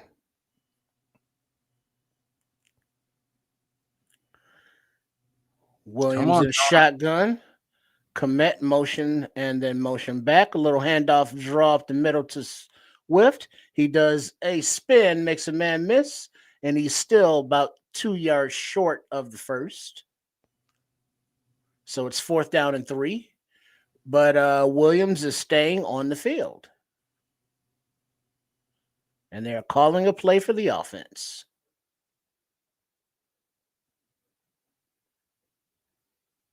Got that Dan Campbell.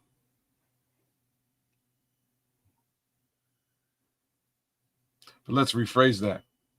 Got that Ben Johnson. There it is. All right, we got Williams in the shotgun. Swift to his left. Timeout Bears. Surprising.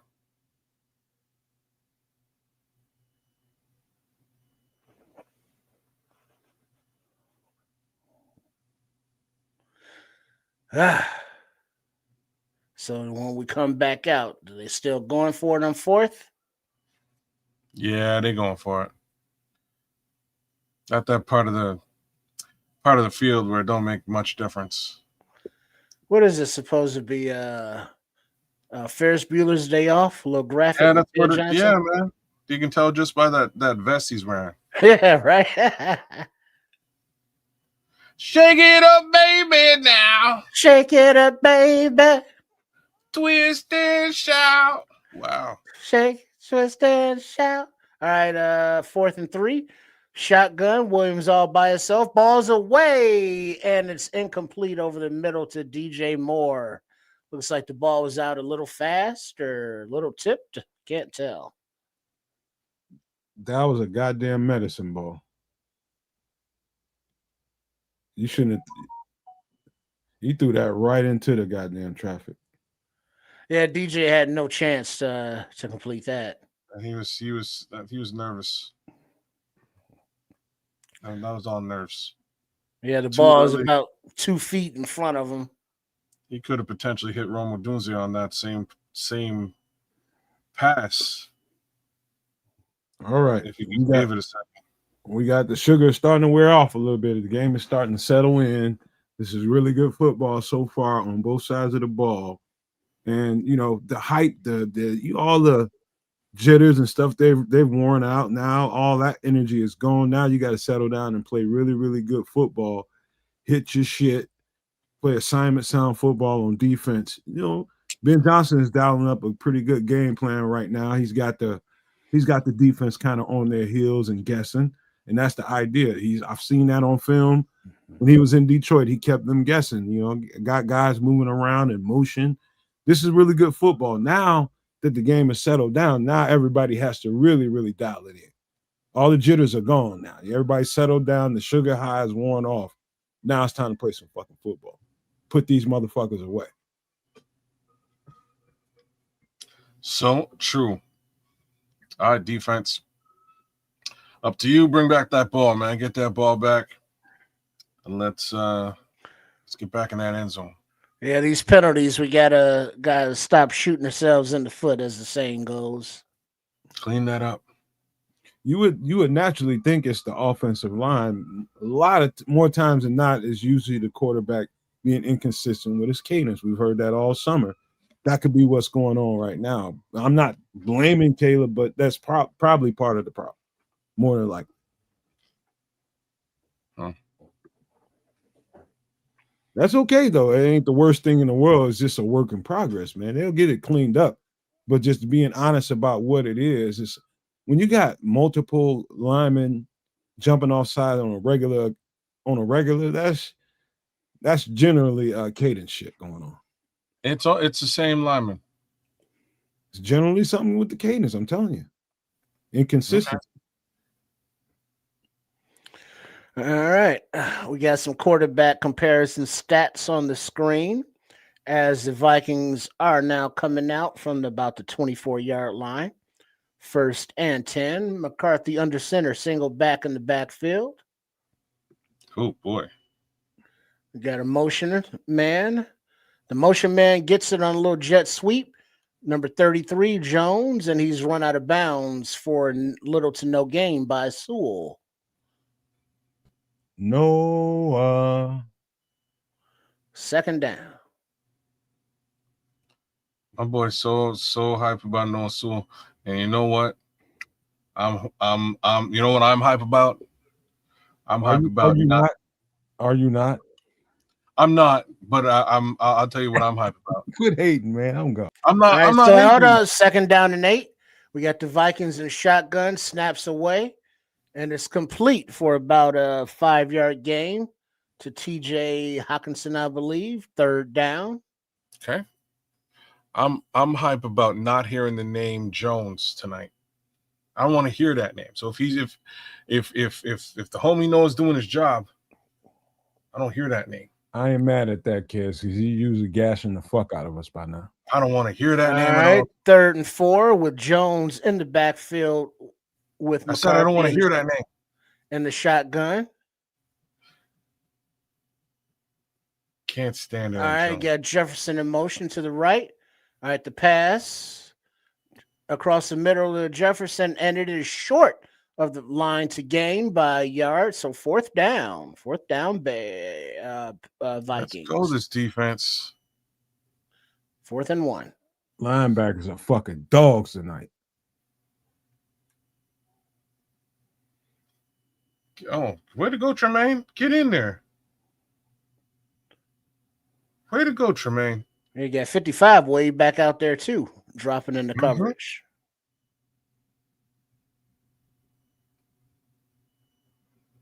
Dale, that is. I want to see that. Yeah, Dale was right up in there. All right, the punt's away from the Vikings.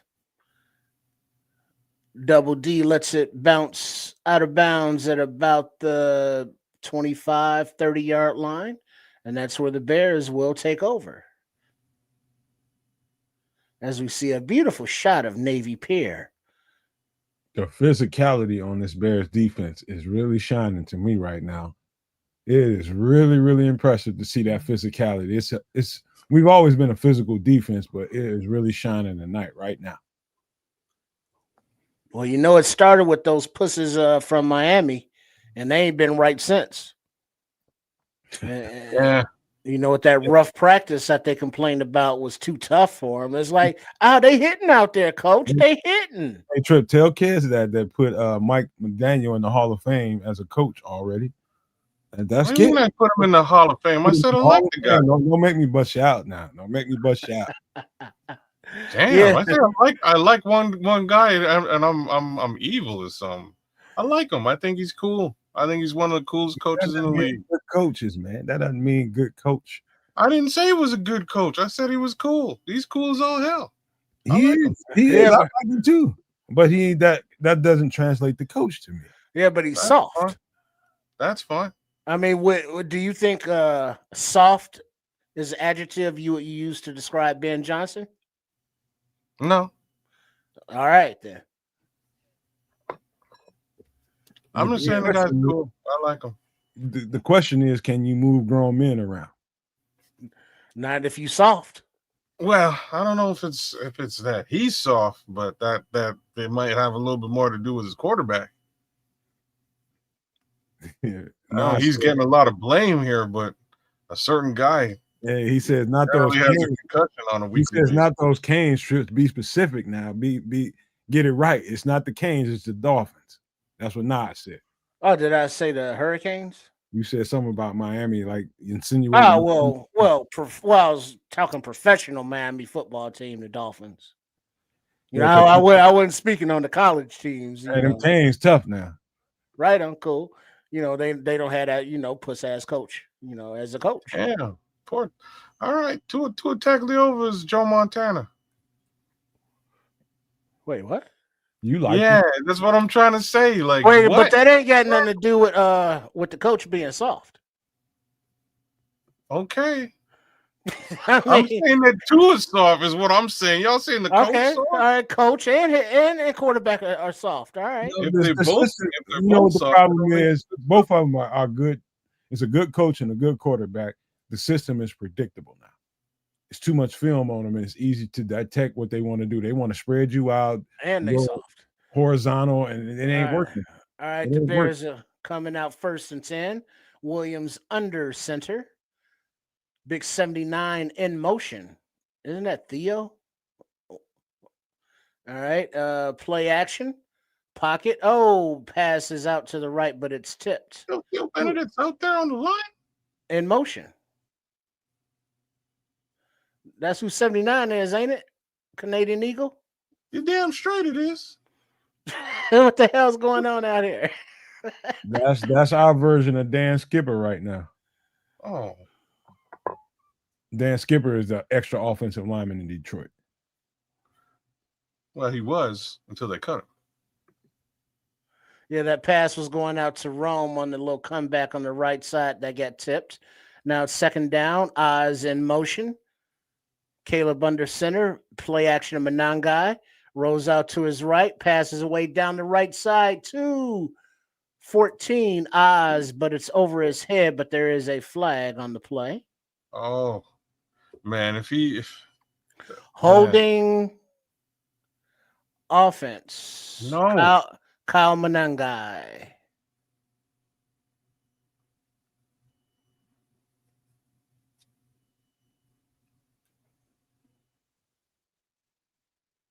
damn. Growing pains, Nick. It's just growing pains. That's all it is. Don't worry too much about it. It's just growing pains. Yeah, it looks like Pace ran right by Manangai, and he had to kind of basically tackle him. Penalty was declined. So they'll take the result of the play, 3rd and 10.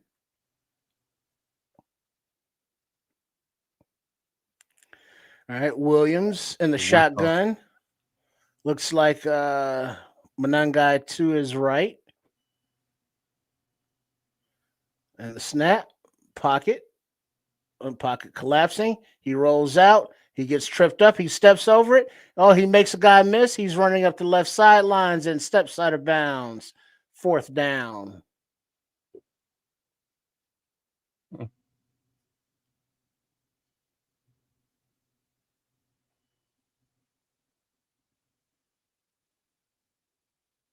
He ran when he didn't need to. All he had to do was step into this pocket. Braxton washed the guy out around him. That's when you know you got to step up. He washed him all the way around him. All right, Taylor back to punt. It's away. It's angling to the right sideline and it bounces at the 15. It's picked up and returned to about the 24 by Price. Yeah, he couldn't step up there, man. There was another defender. Yeah, there was no place to step up in that pocket. Yeah. Yeah, Dan, I think Ivan Pace did go undrafted. He's a stud, man. Especially in this defense.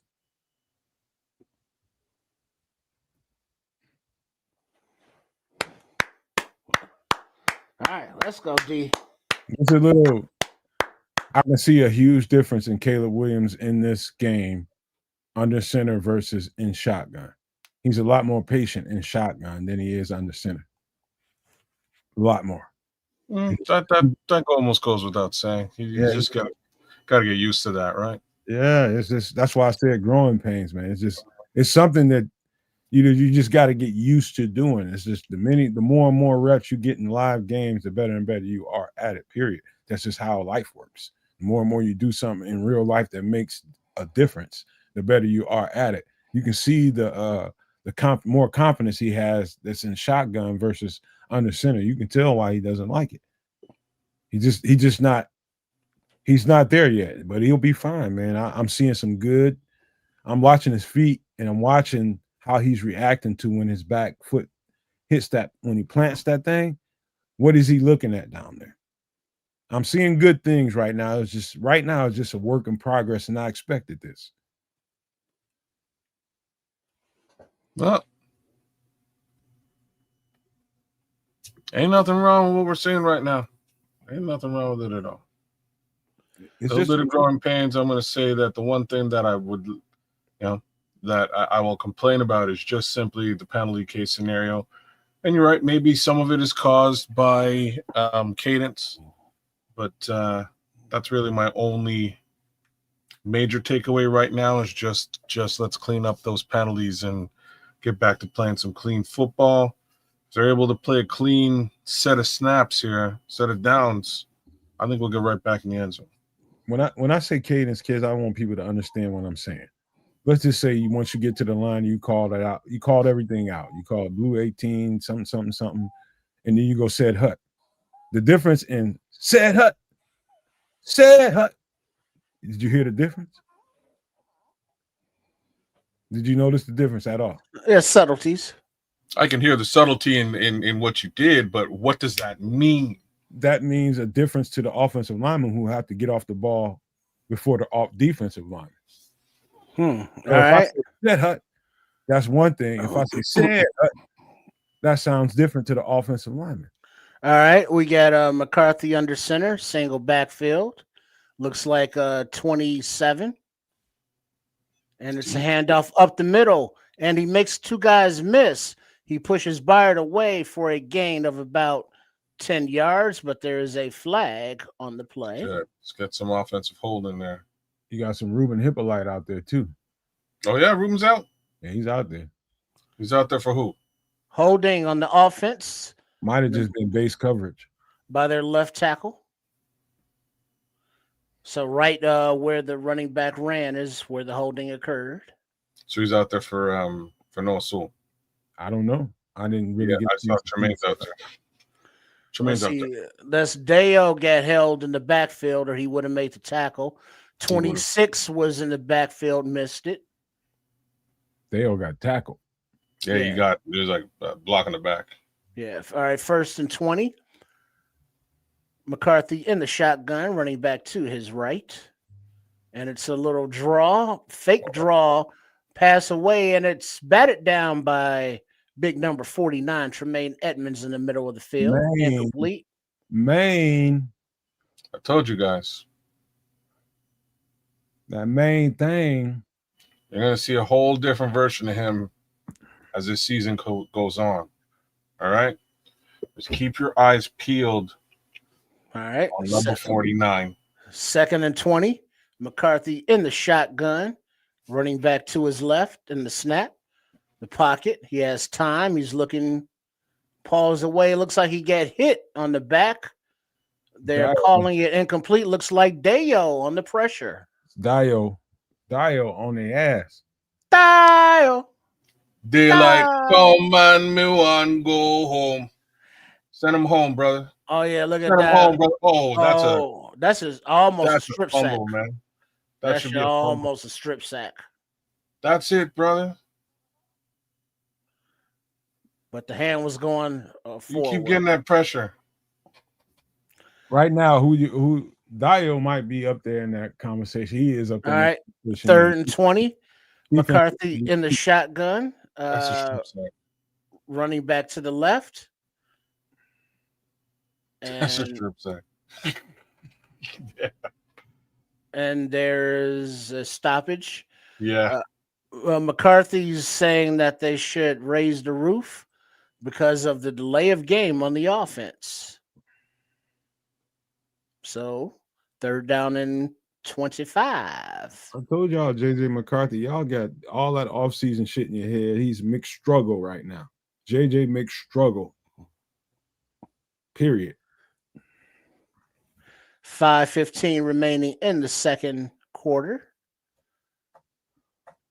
Game is entirely too fast for him right now. Of course it is. Like as it should be, dog. You know what I'm saying? You got McCarthy in the shotgun, running back to his left.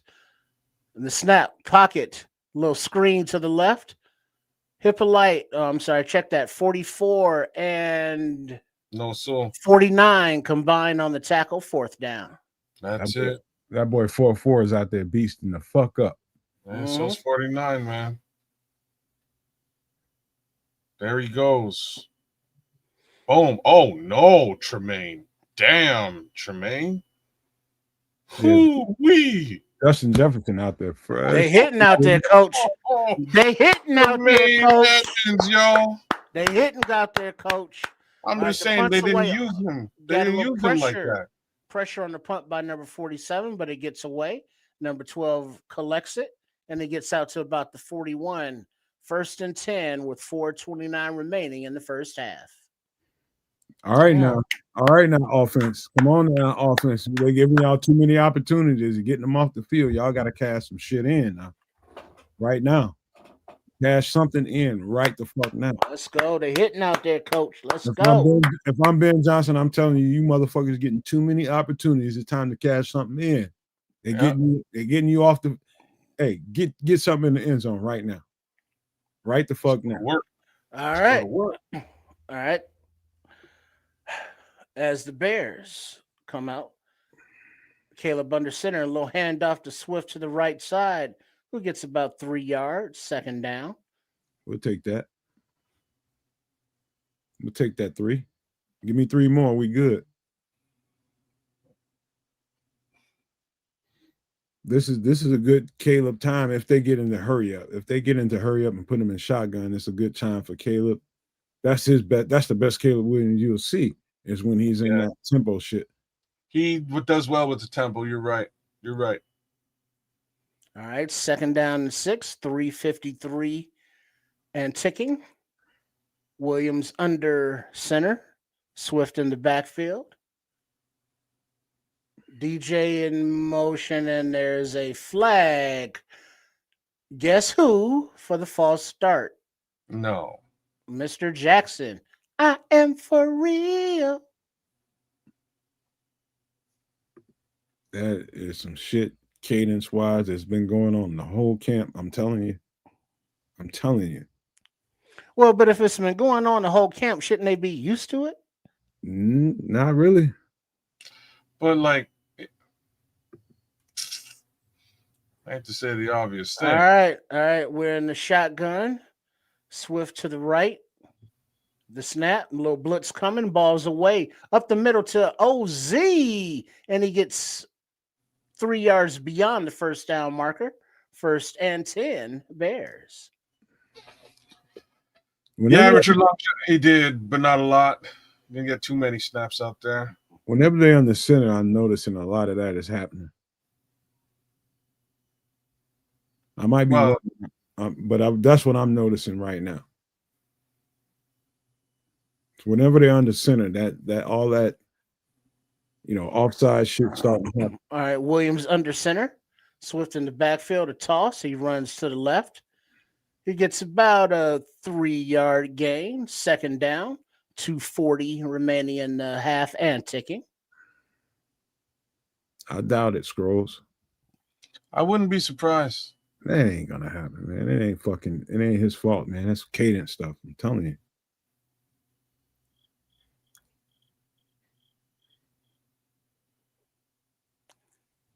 All right, second down and 7, 2:17 and ticking.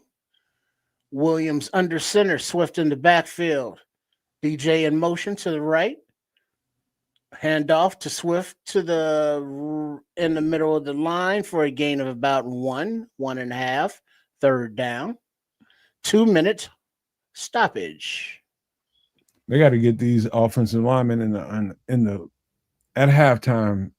Get Caleb calmed down with his cadence. Get the offensive line called down and settled with it. I wouldn't even have no speech at halftime. I'd have him at the line of scrimmage in the locker room. Like, hey, get your fucking cadence consistent, man. They are reacting to you. I've never seen this many offsides in one fucking half of football in my life. There's something going on with how he's been watching Chicago Bears football for a long time, but not this many in one fucking half, bro. Bruh, there's been some very tumultuous calls, penalties, and offensive lines. So Something's off. Can we agree to that? No, I ain't arguing with what you're saying. I'm just saying the example might have been a little egregious. I'm just wondering if it's Jonah or is it Caleb with respect to Jonah. Could be something Caleb is saying within his cadence. You're correct, but at the same time, it's all one guy, right? It's not the rest of the line. It's really just Jonah Jackson right now that's having a brain fart, or Caleb's instructions with respect to the cadence is throwing Jonah Jackson off. One or the other. Yeah. I don't know. All I know is this: something is way off as far as that goes. Yeah. Whatever it is at the line of scrimmage, something's off. Something, and it's something just ain't right. And it's popping us in the foot. That's what's going on right now, and Damn. Yeah. That's probably our Achilles heel right now. It's the pre-snap penalties right now. It's been common through the camp. That's why I'm saying what I'm saying. And it all leads back to how you go up to the line and deliver the cadence. Yes, it's been one or two guys. It's been Darnell Wright. It's been Jonah Jackson, but something's off there. Just telling you. Might not like to hear it, but it's the truth. No. I'm like I said, it's either Caleb or it's Jonah, right? All right. See Third that? and 5 Stop from acting, the. like stop acting like a hit dog, All Scrolls. right, 3rd and 5 from the 40-yard line. About Williams in the shotgun, eyes in motion, Swift to his right, and the snap. He has a pocket, balls away to the right, eyes completion for the first down for gain 2 yards past the sticks. Great clear out over there. I couldn't see who the receiver I think was wrong, but cleared that out for for OZ. No, it was Cole, as a matter of fact. Nice clear out. Yeah, man, get him in the end zone now. Get him in the end zone. That's your guy. All right, 1st and 10. Williams under center from about the 32-yard line. Swift deep in the backfield solo. Hand off to Swift to the left side in the line for a gain of about 3. 2nd down, 147 and ticking in the first half.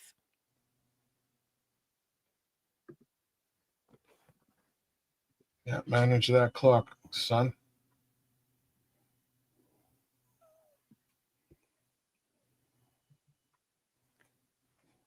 Who's on the line right now? Any changes? Braxton's up there. Seems to be the regular line. All right, Williams under center. A little pitch to Swift as he runs to the right side of the line for a gain of about 1.5. 2 yards, 3rd down, 108 and ticking.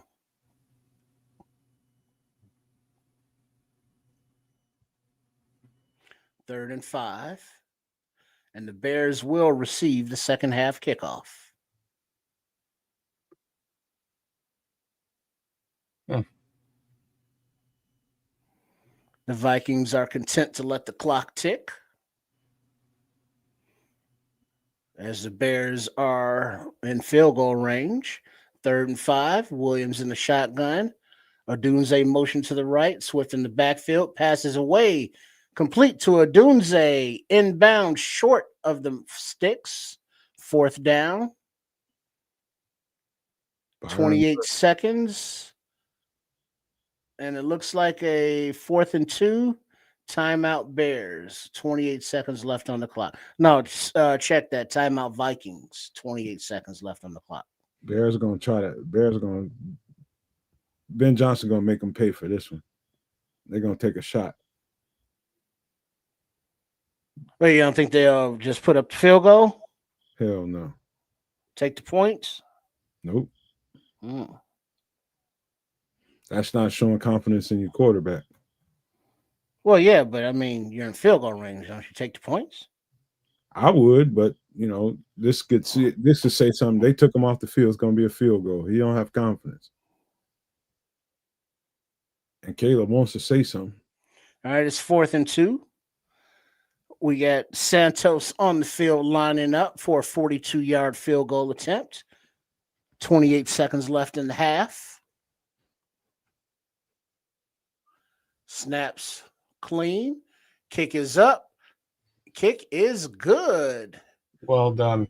Bears 10, Vikings 3. 24 seconds left in the second quarter.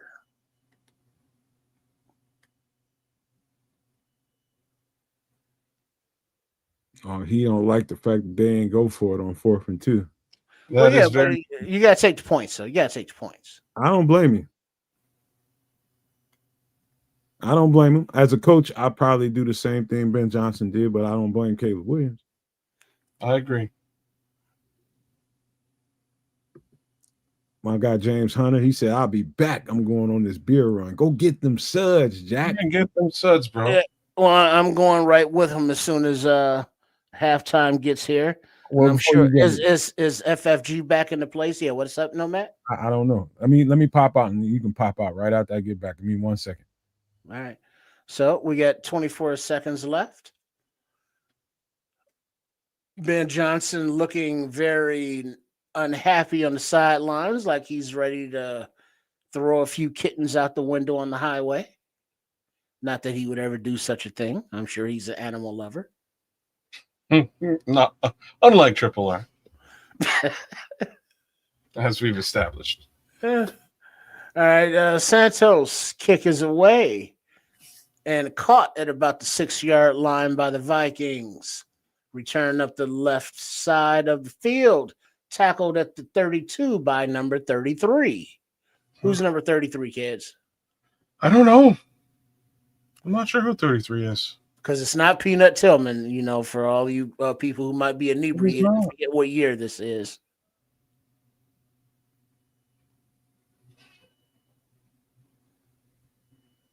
I can't tell. I can't tell who it is. Okay. All right, let's see. Ben Johnson, first season as Shy head coach, Lions offensive coordinator, giving him that little shout out. Got number 33 to the left of McCarthy in the shotgun in the backfield. The snap, the pocket holds, the ball's away down the left side. It is complete. Damn. Against number 26, pushes number 1 out of bounds. 1st and 10 at about the 40-yard line. Big play for Justin Jefferson here. Well, no, it's number 1. I thought Justin Jefferson was number 1 on that team. No, he's number 18. Who's number 1? Not Justin Jefferson. Oh, okay. Isn't that a Naylor? Is that his name? Maybe. They're looking at the play to make sure he caught it. Naylor, I hardly know her. Wham, bam. Thanks, ho.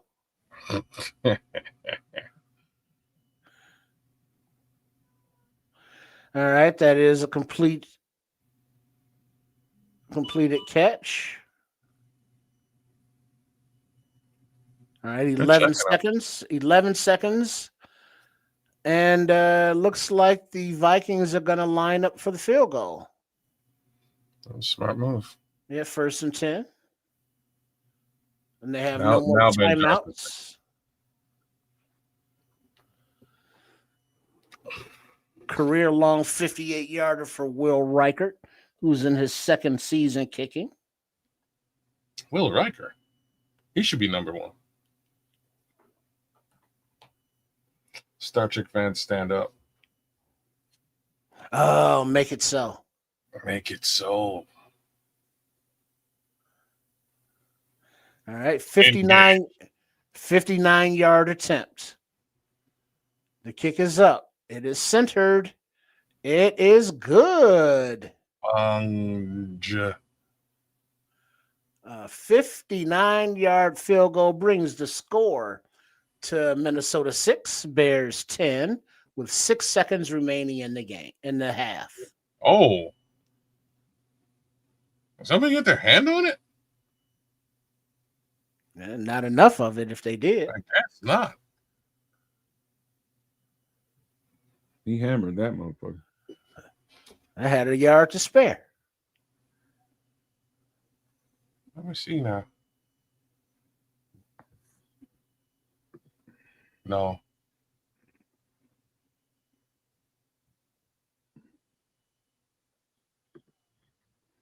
Yeah, man.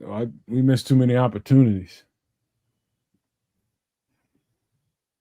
Shot ourselves in the foot too much. That's exactly what the coach is going to say.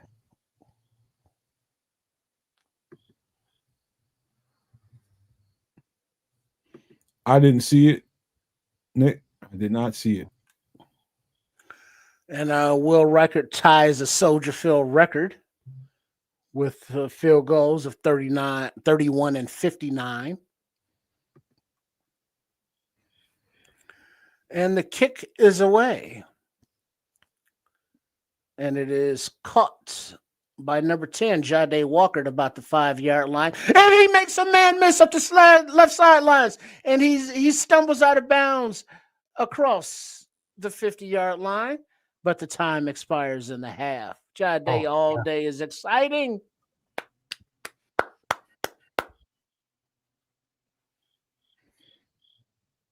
Yeah, we should be at least up 10, 17 points or something like that. We just missed opportunities, killing us. I mean, unaliving ourselves with penalties. Yeah, they should be up at least 10. This should be an easy out for us, man. This should be an easy out for us. We the defense did its job the whole entire first half. Situation in, situation out. They did their jobs, kept giving the offense opportunities. Offense moved the ball pretty well in that first, drive or so. But then after that, situational stuff start kicking in. And you starting to see some of what the coach has been worried about in training camp, some of what the reporter's been talking about in training camp. It's the procedural stuff, the pre-snap stuff.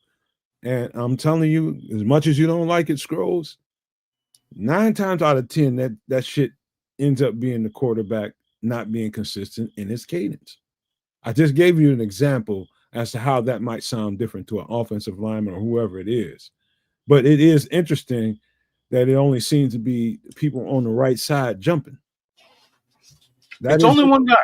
There ain't nobody else. Just him. Darnell jumped once, I think. No, he didn't. Yeah, he did. I'm sure he did. We're watching the same game. Did you see Darnell? Oh, he's gone. I'm telling you, Darnell jumped at least once. So my understanding is Darnell hasn't jumped. I haven't seen him jump. Yeah, either way, they'll go into the they'll go into the half and be like, all right, how can we settle this down? How can we make this simple so that we don't have this be a problem in the second half, and so we can move the sticks, we can move the offense and put the ball in the end zone? How can we do that? How can we get to the line of scrimmage and make it sound the same for everybody? What's going to stop you from? That's what they're going to go in there and figure out. I guarantee it won't be like that the second half. Let me give some of these statistics so far. So Minnesota Vikings versus Chicago Bears total yards: 80 yards for the Vikings, 172 yards total for the Chicago Bears.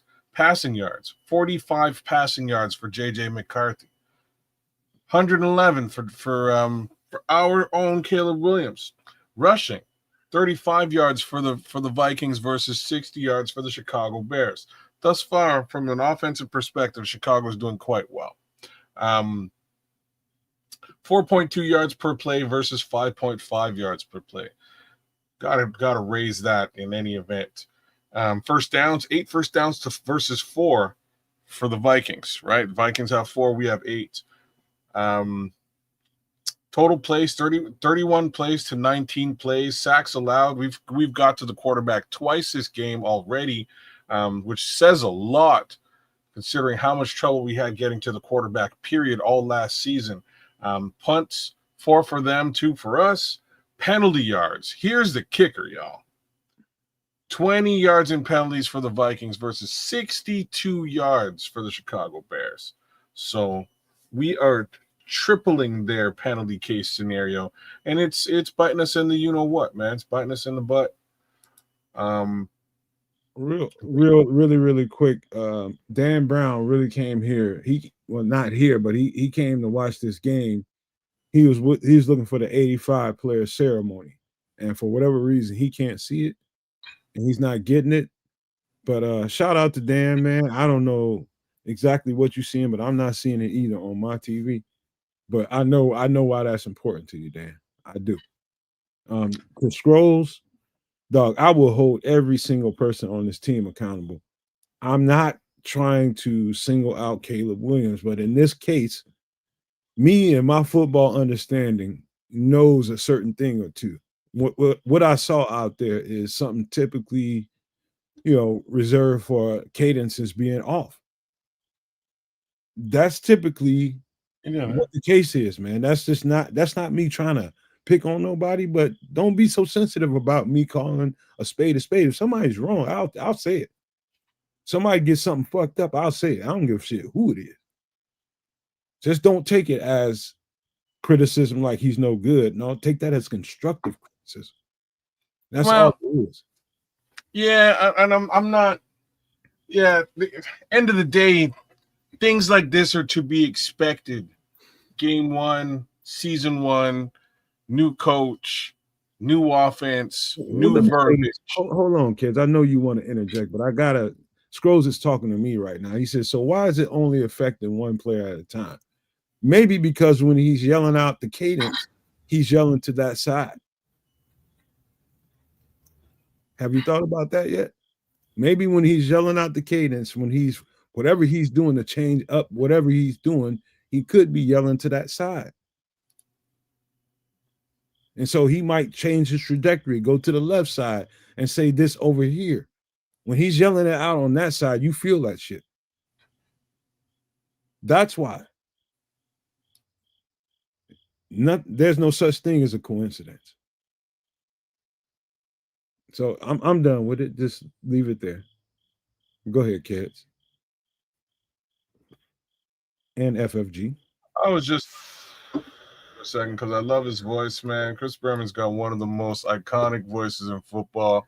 Shout out to Chris Berman. But he's going through some of the stuff I'll be going through on Superflex Fantasy Football tomorrow, taking a look at these matchups, who did what, when, and where across the NFL. We'll chop it up and have a bit of a view on that once this game is done. Again, that's tomorrow, 6 Central, 7 Eastern. But our guy FFG just jumped in, and what say you, sir? You know what I mean? What are your thoughts on this football game so far? The defense has been playing great. We all saw. They've been shutting down a rookie. It's a rookie. The offense, Caleb has made some mistakes not hitting the open guy when he had the 3-step drop. And even when he scrambled, he still missed open receivers that could move the chains instead of just doing the dink and dunk type of deals. Because number 14 has been open all day long, where we could actually get yards, get first downs, and keep moving the change. So I'm hoping that Ben Johnson at halftime has a remedy and shows him what he's missed in the second half, because they've been playing mostly base defense. They haven't been the pressured team they normally are against us. You know what I mean? So we will see the adjustments that are made at halftime, and we're going to see what Ben Johnson's all about coming up in the second half. We should be whooping they behind.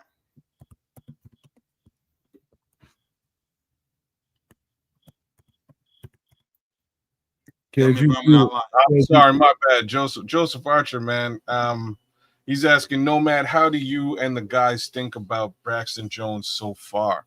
I'm going to say Braxton Jones is doing a great job today. I'm also going to say that there's a fair amount of chips and extra protection being slid over to his side to help him out, which is great.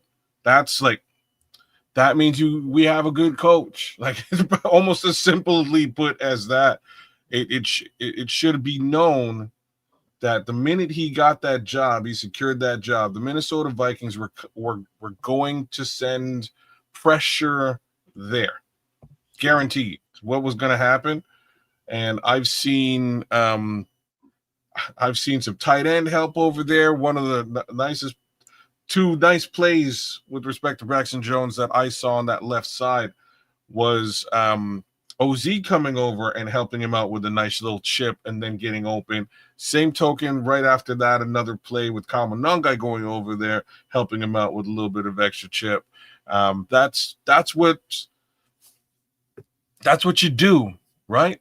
You make sure that if you think that this is where the pressure is going to be, you help your quarterback out, you help your tackle out, and you don't leave him there exposed on an island. Yeah. Clean football. That's what I've seen so far, Joseph. Clean fucking football. He's been up to par tonight. Kez is talking about some early stuff that I saw early in the game, some chips going that way. They're conscientious about Braxton Jones on the bull rush, so they're making provisions for him is what I saw. But overall, when he's one-on-one, I've seen clean football. He's wiped that pocket clean. He's rushed. He's moved guys away from Caleb Williams. If you want to ask me, what do I think? How I think Braxton Jones did? I think he's done very well so far. I think Caleb responding to it is he's still a little uneasy, and rightfully so, on the left side because of what he's been through on the left side. And so I don't think Caleb trusts that side yet of the ball yet. Now, I've seen him a couple times today when he should have probably just stepped up into the pocket, just not really trust that left side, and he just wiggled out of there for a run when he probably didn't need to. But that's just symmetry that needs to happen. But overall, I'd say Braxton Jones played a pretty good game so far. Him and the quarterback, and Caleb, you can tell Caleb's still leery of that left side right now. That's the best thing I can say. He's still leery of it, and rightfully so. I'm gonna have to agree with you on this, Nomad. Braxton Jones has actually been playing well. The person I'm unimpressed with is Jonah Jackson, because he's been olaying dudes and missing blocks constantly, where the running game is suffering. And that's what I see more of in this situation, instead of us pushing people down the field, opening holes, because people are saying DeAndre sucks. Well, if there ain't no hole there, then where are you supposed to run? Because he's running to the line almost every single time to get 3, 2, 4 yards. Not one where it's open and he can take off. You know what I mean? Not one of those has been there yet. Now, hopefully, the second half, they can look at what happened in the first half and adjust our blocking scheme. Well said, sir. I haven't really taken a good look at Jonah Jackson's performance with respect to either the run or the pass. Been much more of a what's up with these false starts situation with him. But I think a little bit more scrutiny is required. We may have to take a bit of a closer look on how he's performing. And yeah, I would hope that. 2 though, kids. Say again. 2. Darnell got 2. He got 2. I know Darnell got 1. Now that I've sort of 2. doubled back and looked, he got 2. Did he? DJ got 1, and so did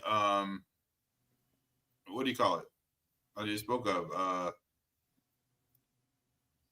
on that right side. It's the timing is not right.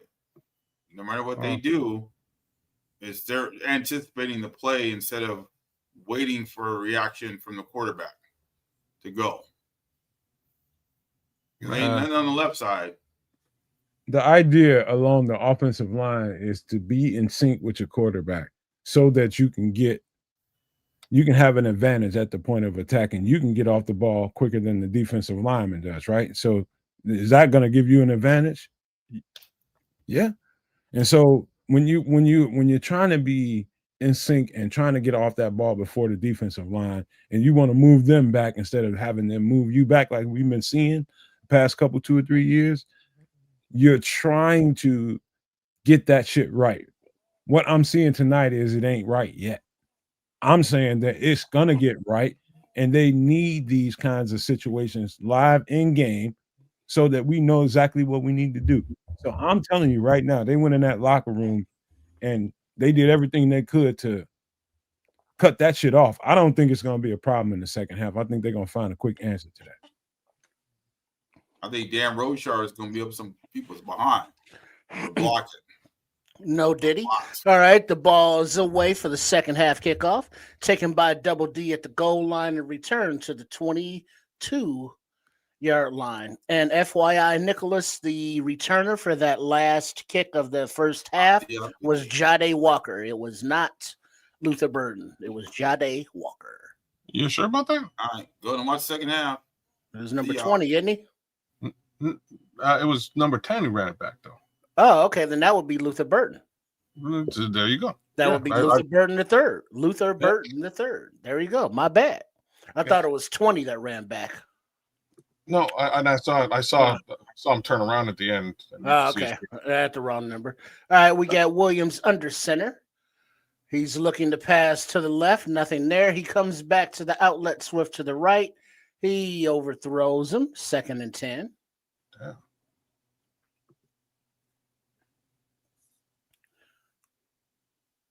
Yikes. Don't be overthrown in the short game now. Oh yeah, that's a bad pass. What up, Marlon? Good to see you, man. Good to have you. Shout out Kenny. Shout out OKC's Bear Boy. Holding it down. 2nd and 10. Williams is under center. You got a tight end as a fullback and Swift in the backfield as a running back. Number 10 in motion to the left. The blitz is picked up. Time to pass to the right to commit out of his reach, out of bounds. Incomplete. 3rd and 10.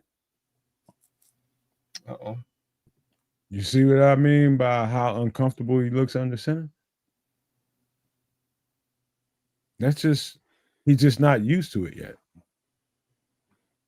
He's just not used to it yet. And that's okay. Rub them kinks. You got to rub these kinks out. No other way to do it than to play these games. All right. Williams get the snaps. in shotgun. The Wizard of Oz to the motion to the left. Swift in the backfield to his right. And the pass is well behind Oz. Incomplete. Williams under a little pressure in the backfield. And he looks quite frustrated.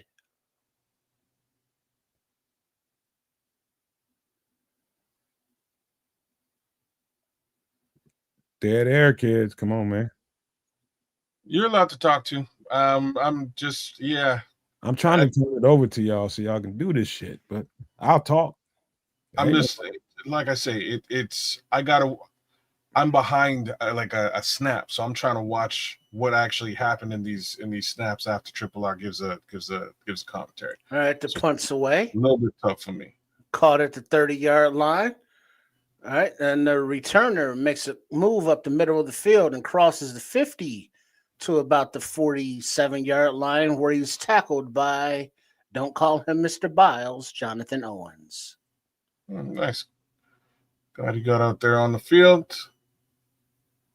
Let's see what this, ow. Yeah, that's a good tackle. 36. Oh, get off me, he says. But yeah, little bit of uncomfortability there. That entire set of downs.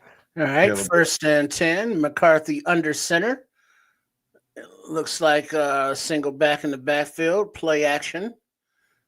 Ball's away. Looks like he got tipped on his arm and almost picked off by Sewell, the fluttering duck. Looks like Dio and Sweat were in the backfield. Come on, Montez. That's good. But let's see. Dio's politicking for the holding, but it looks like they're calling personal foul, roughing the passer. Really? Number 55. On Dio Dangbo? Yep. That's a shit call right there. That's a very shit call. That's a bang play right there. Yeah, he came up. He didn't lead with his helmet. He didn't hit him in the head. He didn't hit him low. He didn't drive him into the ground. I mean, what are you supposed to do? I mean, it is still football. They're gonna have to. That's a roughing the passer call. That's 1st and 10. McCarthy under center. Handoff to number 33, who is tackled right at the line of scrimmage by Byard and Sewell. Goddamn, Sewell's a beast. Wow. All right, 2nd and 10. Vikings come up to the line. Kevin Byard's in there. McCarthy drops back in the center, shouting instructions, running back to his right. Little toss to the running back to the right. makes a little move, cuts back up the field for a gain of about 2.5 yards. Third down. Good job in there by Grady and Javon.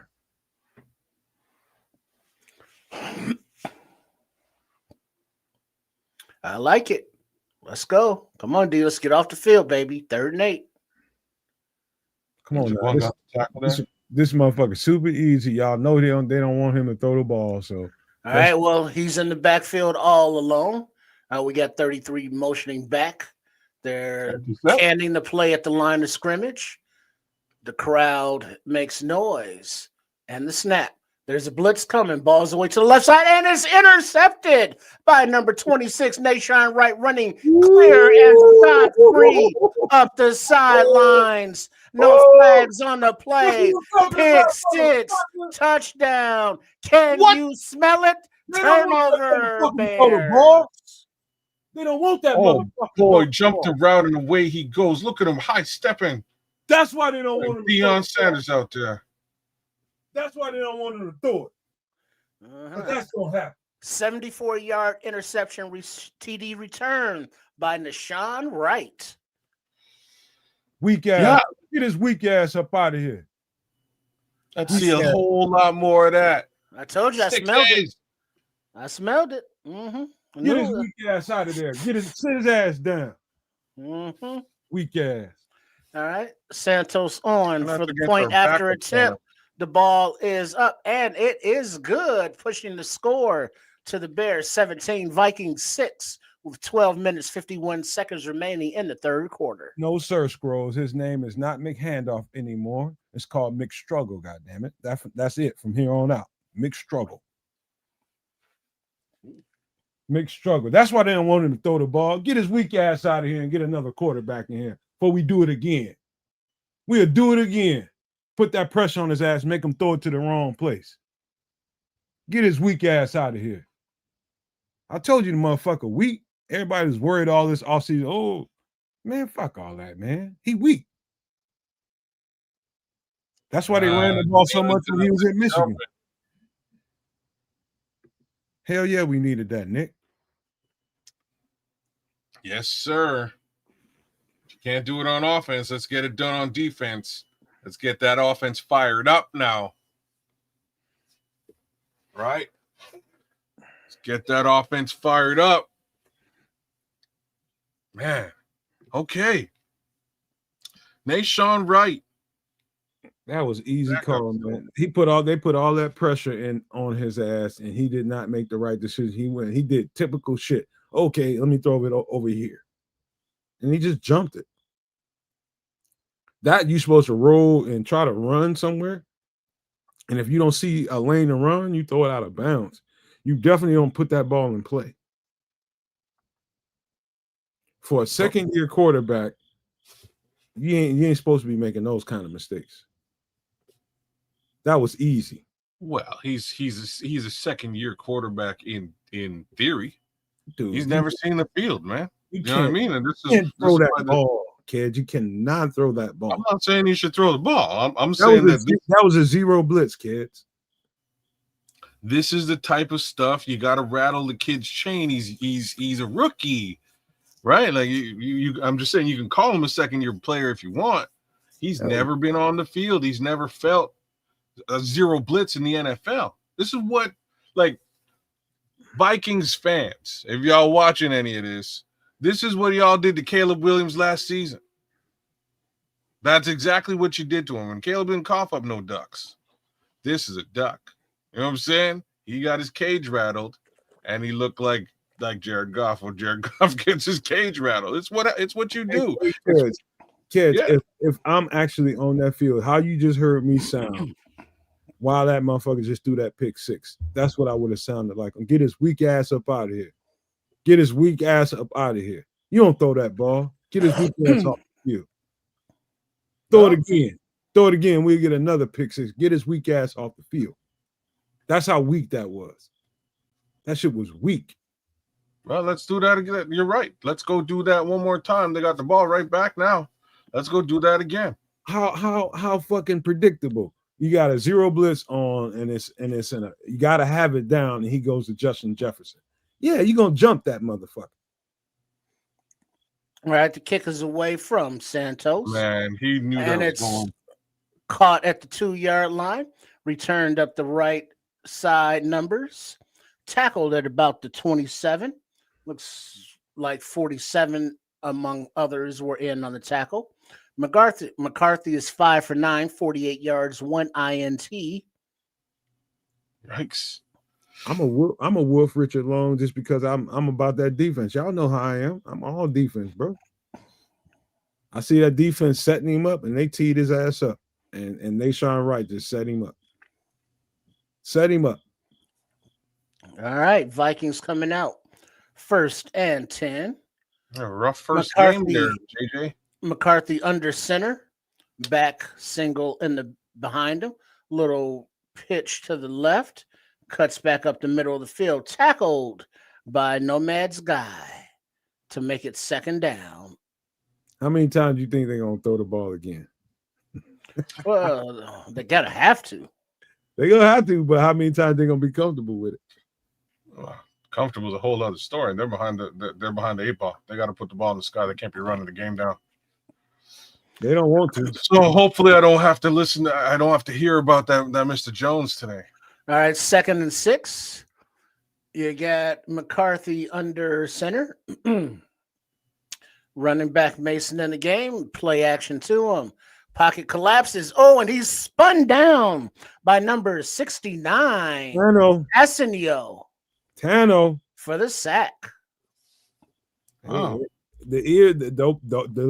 The Doberman pinchers are out. Just telling you right now. The speed is out. They just coming right at his ass. They pinning them ears back. Look at the Doberman. Just coming right at him. Imagine Tano's the guy who gets to him. Way to go, Tano. Yeah. I called you up from the practice squad to eat lunch. Oh, God. You want to disrespect him? All right. 3rd and 13. I disrespect him? You ready to. McCarthy Here we go. Backfield. And it looks like he's snapping for the play, but they're not snapping the ball. The play clock reads 0. That's a delay of game on the offense. Yeah, it's stuff like this that happens when you're a rookie QB, man. You clapping. Man, good for you, Tano, though. Good for you, man. And somebody else that we really need to give some flowers to is Dio Adango. He's having a hell of a game. I don't think anybody really called that. All right, 3rd and 18.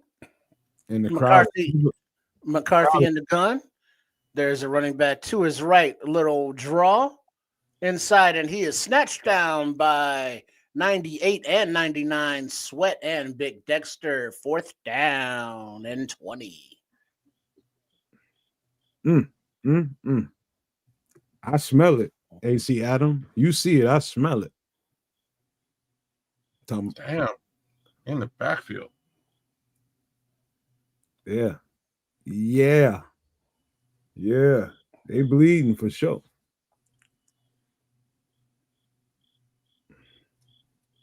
Defense gonna win this game. All right, the punt's away. And you got a little bobble by number 12 back there, Double D Duvernay, but he pulls it in, takes a few yards, and steps out of bounds up the left sidelines, but there is a flag on the play.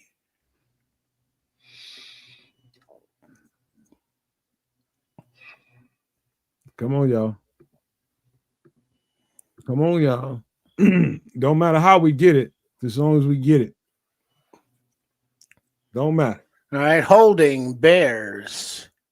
So we're going to move it back. 1st down. All right. Well, we're doing okay. Scores Vikings 6, Bears 17. 3rd and just over 10 minutes to go. See how things go. That defense is smiling and happy and doing good things, man.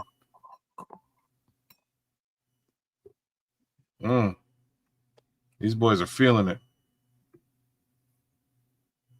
And that's kind of what we all expected, to be honest with you, with respect to the defense.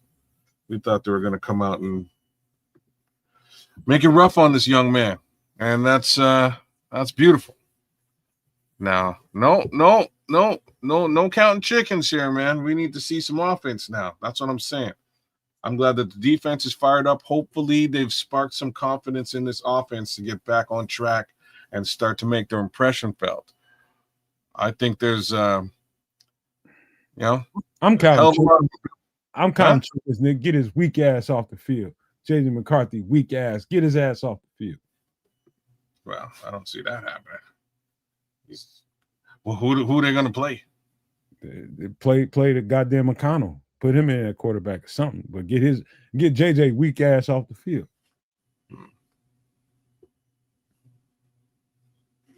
Well, he's a rookie. He's gonna have his growing pains, and I could only hope that was going to happen on this game, because this is the first time he's seeing the actual speed of the NFL.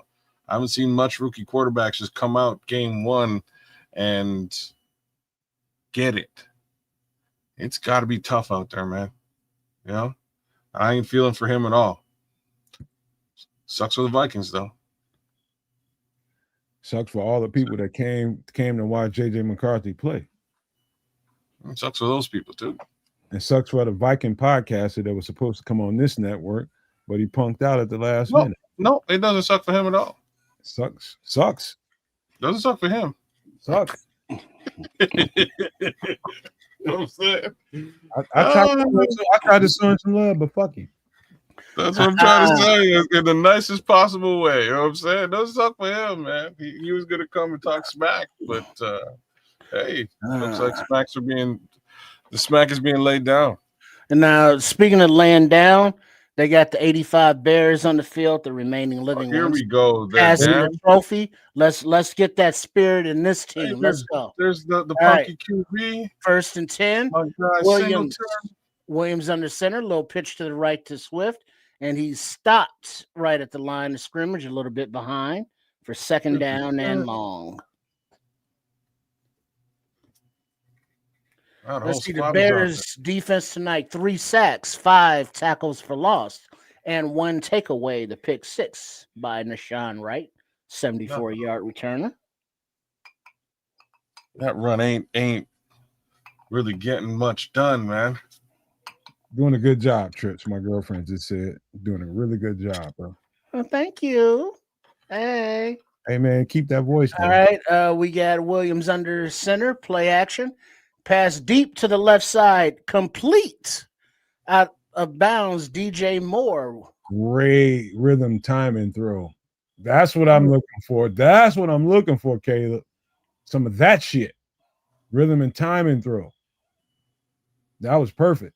Oh man, you just uncorked that. That's what I'm talking about. That's the best play he's done on the center so far. Perfectly done. Can't fuck that up. Well done. Oh, you can. Because they tried something. It'd be hard to fuck that up. Well, they tried something similar earlier on. And all right, a quick handoff and a little bubble screen out to the right to number 10, LB3, which goes for a loss of about 1 or 2, 2nd down. Come on, Luther. You got it, Luther. Never too much, never too much, never too much.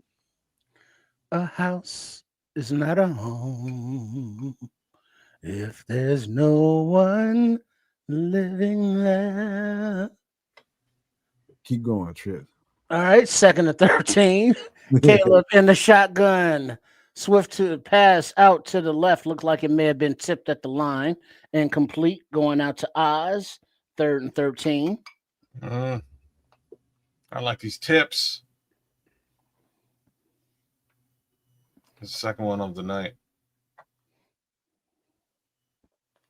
Ooh, wow. Yeah, it was tipped at the line by number 43. Yeah, it was. And then Swift submarined him. Hey, Swift did a good job there. That's great shit. Yeah, submarining him. Van Ginkel, Andrew. All right, we got 3rd and 13. Williams in the shotgun. Swift to his right in the backfield. The snap, plenty of time.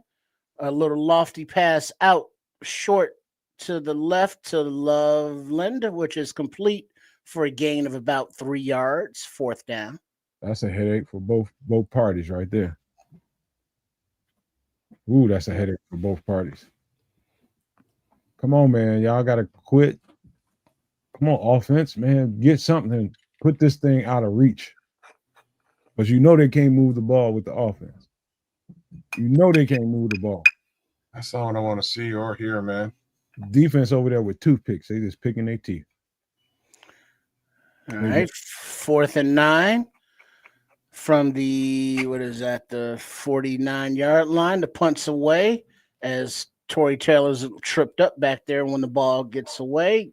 Lands at about the 6 and caught and returned to, the 24.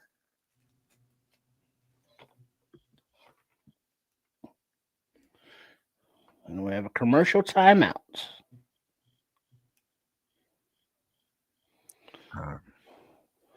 And while we are on the timeout, if you are not subscribed to the Nomad Network, or if you have not liked this live reaction stream as of yet, please do so. And also, Kids the Canuck, where this stream is also live. Make sure you give a subscribe and like there, as well as my own personal channel, Sports Chicago Style. Show some love with that sub and like, if you please. And thank you. Our triple streaming tonight, folks. So by all means, just as my man said, give all 3 of the channels a little bit of love, a like and a share and a subscribe. And do the same thing next week when we do it all over again with the upcoming football game next week for the Chicago Bears. So, so far, I think, this offense got a little work to do. There's a little bit of confidence lacking, a little bit of cohesion lacking, and a little bit of, a little bit of details lacking. And I don't think any of that has to do with the head coach. I have a strange feeling he's going to cuss everybody out. That's probably the best thing I can say. By the way, I'm gonna do an all 22 breakdown. I'm trying to decide whether I want to do it members only for all the people that subscribe and grab memberships for the channel. I'm gonna do an all 22 breakdown, and I don't know, Kids and Trips might want to come if they want to, but I'll do an all 22 breakdown, and I don't know whether I'm gonna do it on YouTube or whether I'm gonna do it on Ko-Fi or Patreon, but one of those I'm gonna do it on. So it's up to you all. We'll decide what to do there, but I'm going to do an all 22 breakdown of this game and see what was. And so anybody that's a member of the channel is welcome to come. If you want to see that breakdown, grab yourself a membership right now, because I'm going to break it down and it's going to be all the way on point. I'm just going to tell you that right now. If you want to see the real shit, grab yourself a membership right now, and then you'll be able to see it. It's going to be a members only breakdown of the all 22. All right, so make sure you are supporting to the networks and to the personalities and people that earn and deserve your support, like us, for example. All right, you got 1st and 10. McCarthy coming out at the 24-yard line under center. Play action to the left. He boots to the right. He throws and bounces the ball. I guess they're calling it complete, incomplete, fumble, whatever the case may be. Noah Sewell has the ball in the end zone, but they're still calling it 2nd down and 8. You see how they're trying to simplify the game for him, trying to give him half field reads, and they ready for it. They just told Dial, just get right on up the field. I seen Dial right in his fucking face. Get right up the field. All right, 2nd down and 8. And there's a stoppage and play. It looks like they are challenging. Oh, that's a challengeable situation because he came up. Wow. That's a fumble, y'all. Yeah, because that's 7 points. They're showing he punches it out. He punches it out while the knee's still on the ground, though. It doesn't matter. but he doesn't touch him down. All right, so if that's the case, then the ball's out. No admonished that. Yeah, Noah Peanut punched it out while he caught the ball and he fell down and he was rolling to get up. He was still on his knees. While he was on his knees, without comes being out. touched yet, it didn't come out. It was punched out with Mhm. Sewell on the peanut punch. And so it should be a live ball. And By if my that's the under- case, there was a clear bear recovery. by my understanding of the rule, he'd have been down if he'd have stayed there, and Noah would have punched it out. But he got up and made a football move. He did make a football move and attempt to potentially get up and run. That's He got my up to a punch, right? And that punch dislodged the ball. Yeah. Now, at the very minimum, that should be Bears ball. But at the maximum, I don't think they will award the recovery and Me either.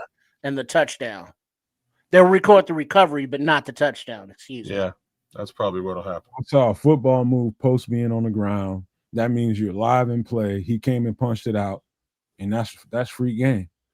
That's my understanding of the rule, but I could be wrong. I ain't no rules expert.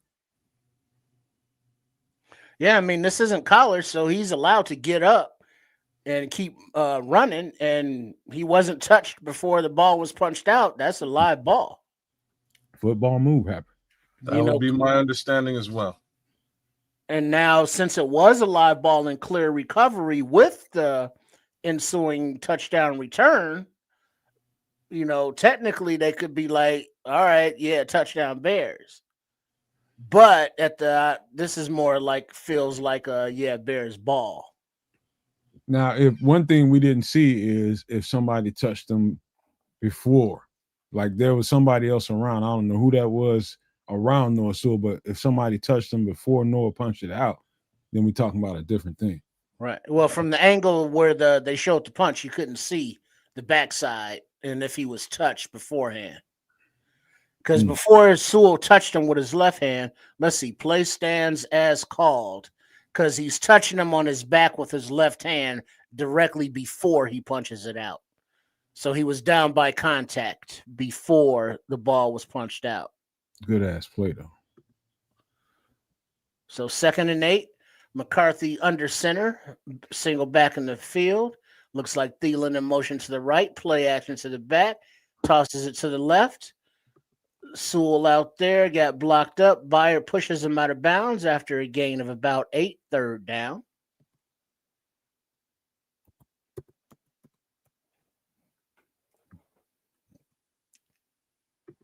Hey, Marlon Johnson wants to know who we got for this fight this weekend. I got Bud all day, every day. Who's fighting this weekend? Bud Crawford and I forget the other cat's name. Canelo. Canelo. All right. It's 3rd and 2. Vikings in a shotgun with the back a little bit offset in front of him. And the snap a little low, but he picks it out, throws out to the right. And it is smacked by Tyreek Stevenson. Incomplete because of the separation from the ball. 4th and 2. That's called the lumber. Lay that lumber on his ass. He hit the shit out of him. Right in his kidney. Yeah, he did a hit and rip because he ripped out the nose of the ball. Let's trade Tyreek. He put the belt on, man. He put the belt on. Let's trade Tyreek. What he should be quiet. Don't say that out loud. Let's trade him. All right, 4th and 2. The punts away. We're trying to get rid of a CB, man. Oh, snap. All right, and Double D calls a fair catch at about the 22-23 yard line, where Caleb Williams leads out the Bears offense. Physicality is winning this game. Physicality. Take that home with you. Physicality is winning this football game for the Chicago Bears. There's a more physical team than the other. Which one is it? Most of the time, that's the difference in the game. Who's more physical than the other team? All right, we got Caleb under center, hands off to Swift to the right. as he runs behind the right guard in a nice strong push for about 9 yards. Ooh. 2nd down and 1. Okay. Who got the push? Jonah What- Jackson. Did he really? Yeah, he did. And 62, Who's Tooney. 62? Tooney and Braxton Jones out there. So the whole offensive line got to push.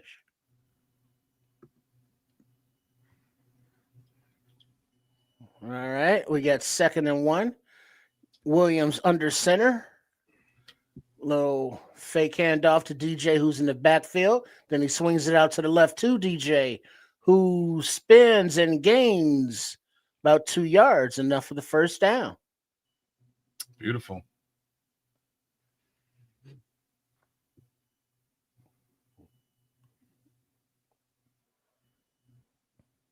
Oh.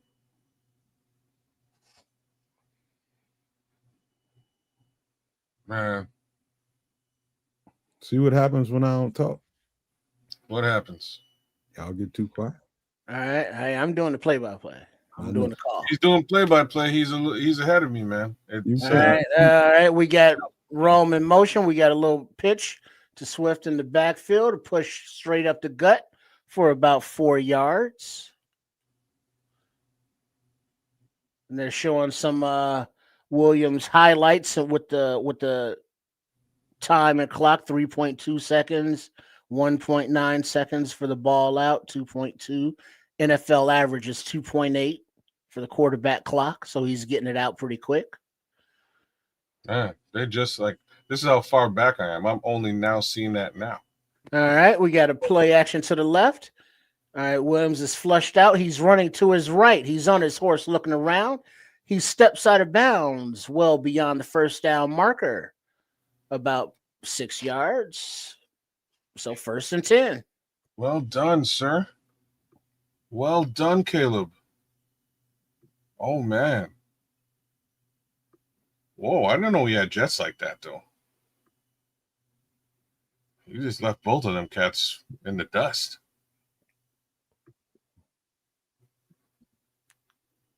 Need him to put that ball away and stop carrying it like a loaf of bread, though. Yeah, you got to lock that down.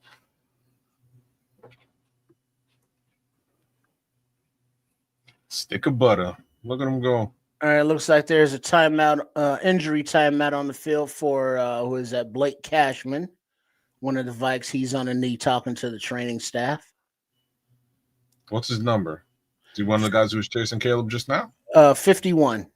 51. No, he wasn't one. Yes, he was. He was the one that flushed him out of the backfield.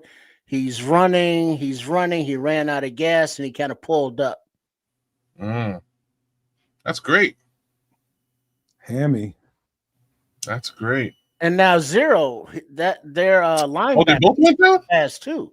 No, but he's fast as well and got just left. This is what I'm saying. Caleb burned both of those cats and left them in the dust, man. He had a gear we weren't aware of. I'm gonna text Caleb and tell him Let's never see. to look. Once you get past somebody, never look backwards, bro.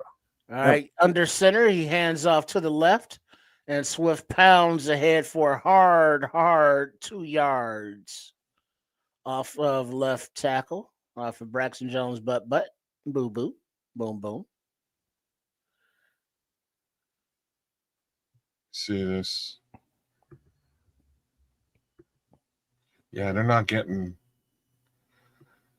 They didn't get much over there, and even Luther Burden was involved in that in the blocking on that side. All right, we got Williams under center, 2nd and 8. Swift deep in the backfield solo. We got 84 Loveston in motion, handoff right. Swift cuts back to the left, makes a little hurdle at the line of scrimmage, makes a man miss for a gain of about 12, 13 yards. 1st down, DeAndre Swift. All right. Let him eat. Let him eat. Let me see this now. Okay. Oh, nice cutback, DeAndre. Okay. That's a beautiful cutback. Nice. That was a misdirection. That's some Jameer Gibbs shit. You see the running track cut back. Yeah. 1st and 10. Komet in the backfield, shifts out to the right. We got Theo Benedict in motion to the right. Swift in the backfield alone, and the Vikings defensive line jumps off sides. See what that motion's doing to him with the offensive lineman. Encroachment on the defense. Good shit, Ben Johnson. Sorry, neutral zone infraction, excuse me. Good shit, Ben Johnson. 1st and 5. Javon Hargrave jumps. Man. I like the methodical nature that this offense is rolling with. I like that they got Theo Benedict out there doing something. I don't know what he's doing. Under center, handoff to the left. Swift makes a little move and bulls ahead for 4 yards. Puts his shoulder behind, runs behind his pads. 1st down. Let him eat. Feed him. Feed him. Yeah. Let's work that clock, y'all. Feed him. Yo, Cole Kmet, man. Cole Kmet with a beautiful block on that play. Feed him. I like to see Cole Kmet out there actually getting in with the blocks. A beautiful block. Feed me. Turn that man clean around. Swift in the backfield solo. Williams under center. And a play action. Plenty of time in the pocket. The pass goes to the left to Swift. And he does a little stutter on the sidelines for a gain of 13 yards out of bounds to the left. But there is a flag on the play. Oh, man. Yeah, this is DeAndre Swift. DeAndre Swift time right now. Holding 58, Darnell Wright on the offense. I was like the only guy I couldn't see on the play. I want to get a good look at the replay. That was a weak-ass hold. Come on. Is that? I can't believe they call that a hold. That wasn't a hold. You just snatched him down and fell on him. That's a weak-ass call. Yeah, it is. All right, 1st and 20. Williams in a shotgun. Loveland in motion to the left. Looks like Monangai in the backfield. And the snap. Ball's away deep down the middle of the field. Overthrown. To looks like Komet was going to. Got to have those. Come on. He broke right into the window. Komet is wide open. Ooh, so is DJ Moore. There's nothing there. You got to hit those, man. Yeah, overthrown. Had a couple guys open. DJ Moore made a nice move on the outside. Like he's open on the go route here, but then he cuts. All right, and a shotgun, 2nd and 20. Monangai in the backfield. Rome in motion to the right. The snap, immediate pressures. Caleb spins to his left, and he trips and falls down, but the ball comes out, and they're calling it incomplete pass. 5 seconds left on the clock in the 3rd quarter. But there is a flag on the play. Oh. Let's see what this is. I ain't see nothing. There's a flag on that? Yeah, it hasn't been. They're going to call it intentional grounding. Intentional grounding. Is Caleb it? Williams. Yes, it is intentional grounding.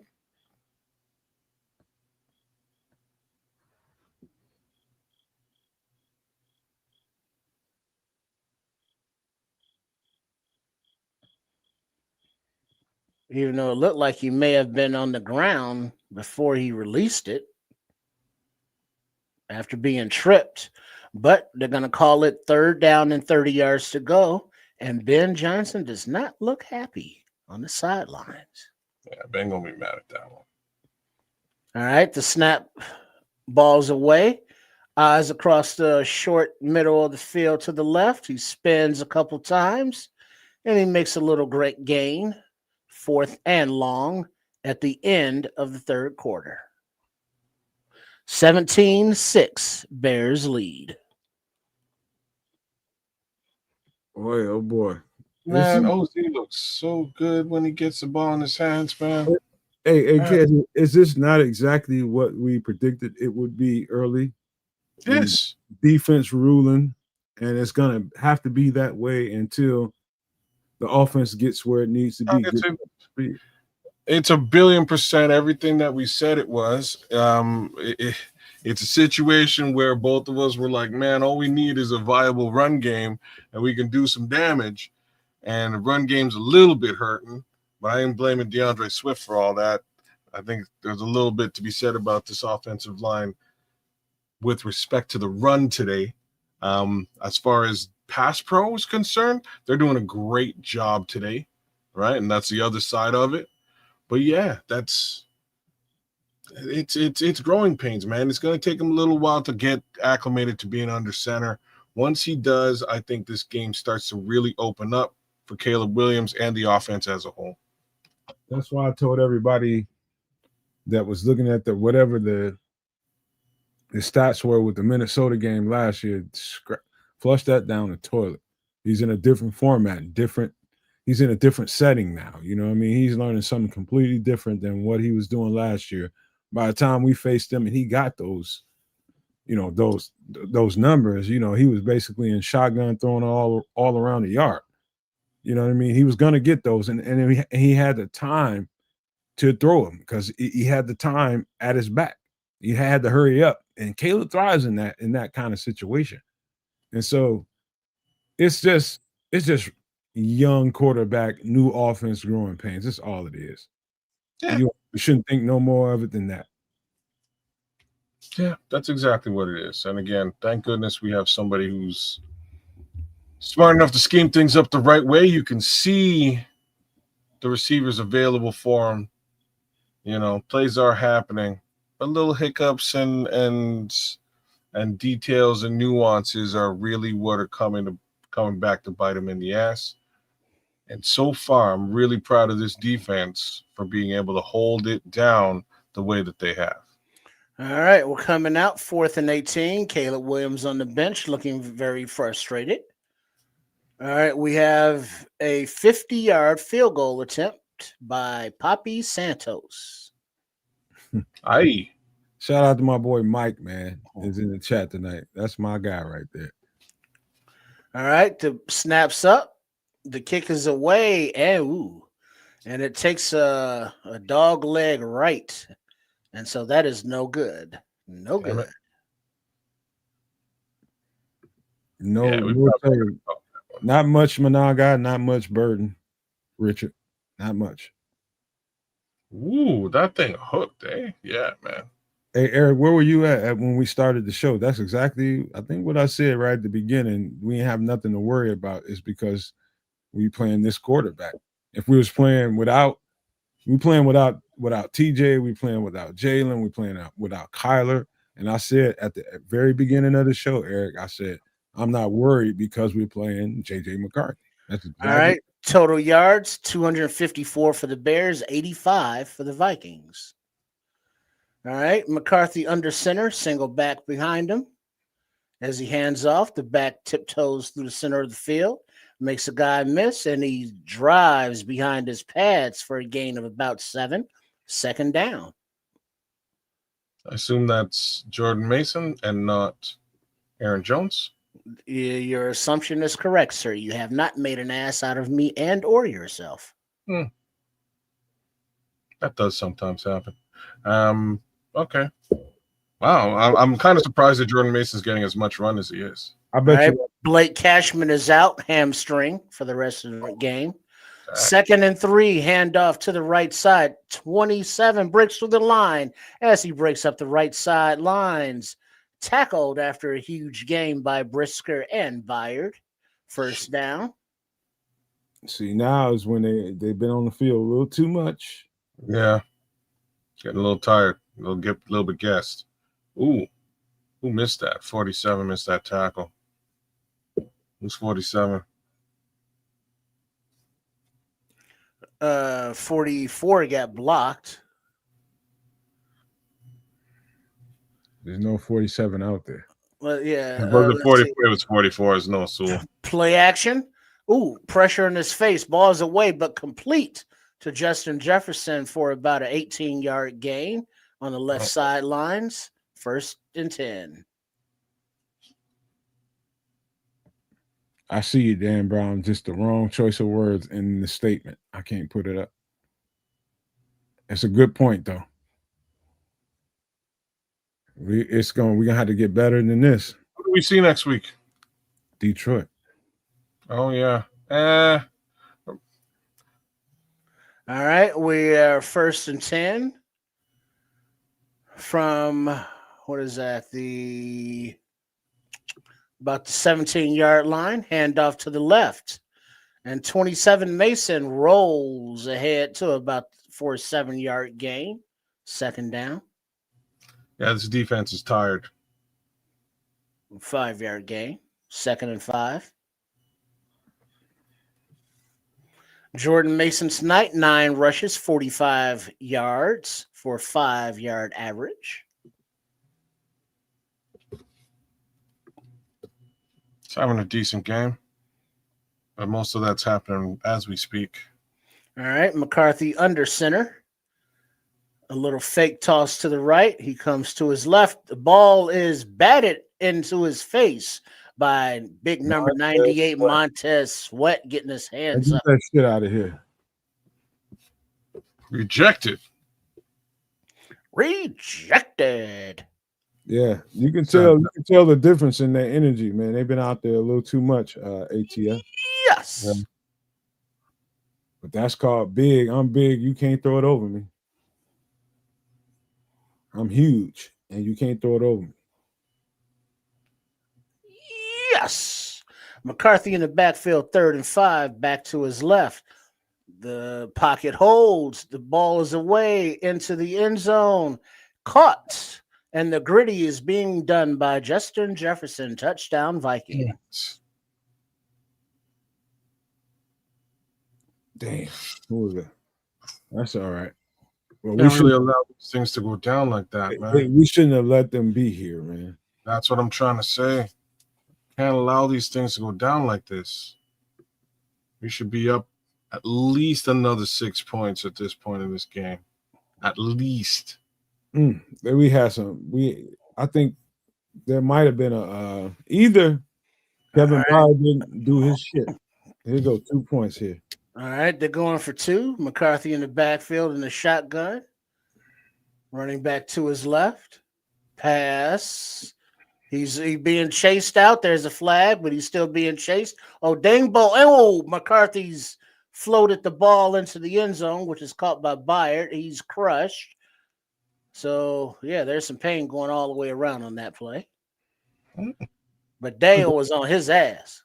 Look out, defense. What was that? There's a flag on the play, too? Oh, my. And the flag is against the Bears. No kidding. Illegal hands. They didn't say a number that I could see on the screen. Dio and Montez going to be a motherfucking problem. I guess they're calling it on Dio, but he got his hands like just on the top of his pads. That's a bad call. That's a call. That fucking sucks. Every single play they do that. Every single play somebody does that. Yeah, that wasn't even in his face. He's calling that illegal hands to the face? Man, dude, he grabbed him right around his neck bone. That's a bad call, ref. It's a terrible call. Another one. All right, so we're lining up at the 2 for the 2-point conversion attempt. Little play action to the right, pass to the left, complete. But the tackle is made by, don't call him Mr. Biles Johnson. No one's short of the goal line. Hey, J.O. J.O. Yeah, motherfucker. Yeah, stop there. All right. Vikings 12, Bears 17. Yo, Jonathan Owens. Call him Mr. Biles now. I dig. Mr. Biles? Don't you do it. You asshole. 12, 13. I'll do it. Yeah, that was a soft. That's the second soft ass call that they called on Deo. That's a ridiculous call. But again, the results are the same. That's what matters. The results are the same. No 2-point conversion. Still 12-17. Chicago leading the football game. Yeah, we're gonna have to get Caleb comfortable where he's something's. I don't know what the problem is, obviously, Something's but out of he's not sync. comfortable. He's not Something's out of comfortable. You know what I mean? He's not locked in. You know, some is a I don't know if he got puppy problems at home. You know, for you pet lovers, maybe y'all can answer that one. I don't know. Hey, now let me start that shit now. Hey, I don't know. Something ain't right, but he's definitely not locked in. He don't like getting under center, man. That's the point. That is the point. He does not like getting under center. He prefers to be in shotgun where he can see everything and, wheel and deal like he likes to do. That's why everybody loved him at USC. But under center in a pro style offense, when you have to use that play action, that's paramount in Ben Johnson's offense. You have to use that in order for Ben Johnson's offense to be Ben Johnson's offense. He's just not comfortable in it. Not yet. Not yet. And I just hope it gets there. But we talked about that the entire offseason, did we not? Yeah, ain't nothing to it but to do it, man. So he just got to do it. And the more he does, the better he'll get at it. But that's the frustrating on the fans is seeing that he has time, he has open receivers, but he's not accurate with the ball. That's not gonna fly. That's not a good thing. So whatever it is, you need to fix it now. Yeah, that's just confidence, man. That's really what that is. Fix it now. I'm with it. We'll have more to talk about as far as this goes in the post game. So you guys stick around for that. We're gonna definitely do a post game. Hang around. I promise you, it's gonna be good. All right, we're gonna do a hard out time.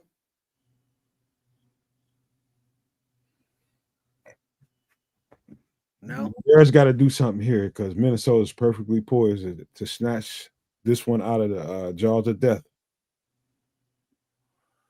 All right, 12 minutes and 13 seconds remaining in the game.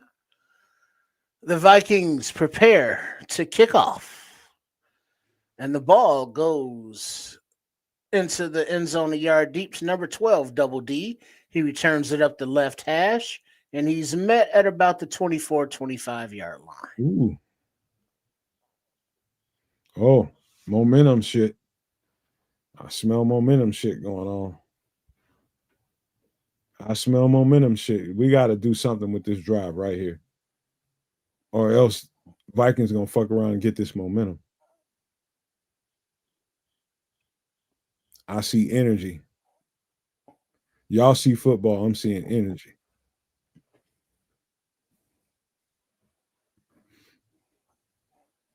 All right, we got Williams in shotgun, 1st and 10 from the 25. It looks like Swift to his left. DJ in motion to the right. Ball's away. Oh, the pocket collapses. Number 52 gave up immediate pressure. Who the hell's number 52? They just submarine that motherfucker. Drew Dahmer.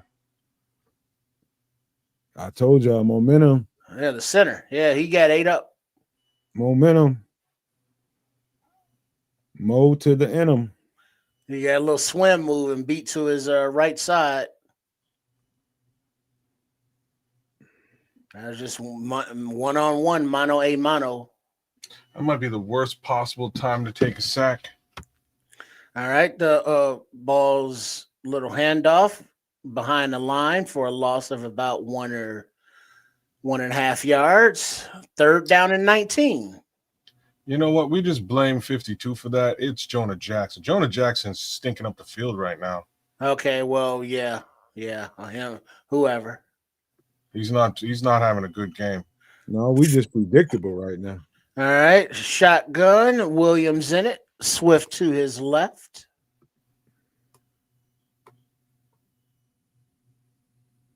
You got Rome in motion to the right. The ball's a quick out to the right to Rome, but it's a hand on by number 43 on defense and complete. Punting unit onto the field. Man.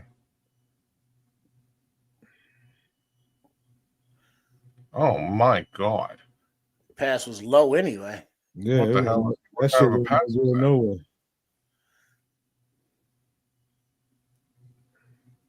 And we very predictable right now, bro. Very predictable. All right, the punt's away from Taylor. And caught at He's about lucky not the 27-yard line, returning up the right side.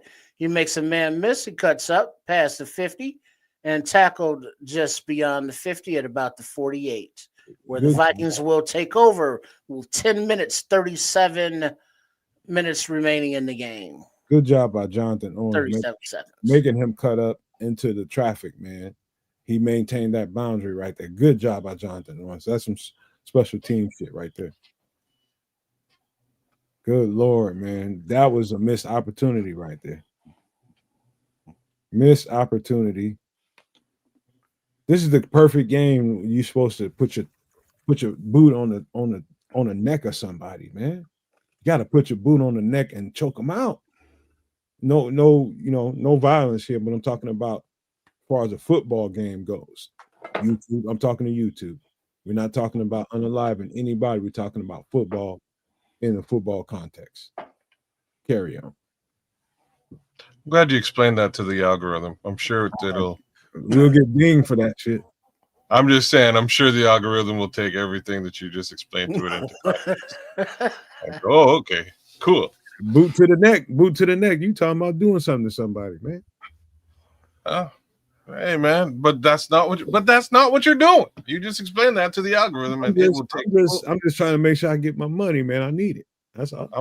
I'm hearing what you're saying, but I'm not sure the Wait algorithm is. wait till you get there. Wait till you get there. You'll see what I'm teasing you. when you see that YouTube copyright infringement and the details in it, you'll see. You just not there yet. You shall see, sir. Anyways, like I said, it's you're right though. There's so he's gonna regret. He's gonna regret, as in the coach. He's gonna regret not taking that early easy field goal. You know, he's gonna regret that one. That was one that he's gonna go, okay, I probably wanted to take that back. That was an easy 3 points that I should have just taken. That was on the table. But other than that, you know, yeah, they should have scored. They should have done something to put some additional points on the board. I don't know why.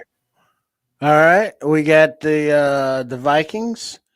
They got it spotted right at the midfield, 50-yard line, center field, where they take over 1st and 10. 10:37 left in the game. Bears 17, Vikings 12. McCarthy under center. Johnson in the backfield. Motion to his right. Handoff to the right side. Ooh, and he bulls his way for about 9 yards. Takes Tyreek Stevenson for a little joyride. 2nd down and 1. Mold to the interim. Aaron Jones, 6 rushes for 17 yards tonight for a 2.8-yard average. McCarthy under center, directing traffic. Jones in the backfield. Play action. There's a pocket. McCarthy steps up, balls away down the right side. Incomplete over the hands of Justin Jefferson. Coverage, Nashawn Wright, who at the end of the play looks like he pulls up with a hammy or a cramp. Come on, Jalen Jones.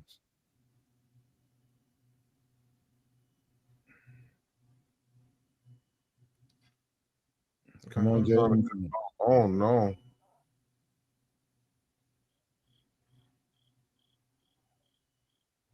Oh yeah, he's coming off the field, man.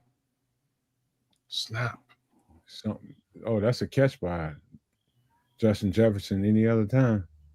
Yeah, it's kind of high. He got to get that. Yeah. It's a bad ball.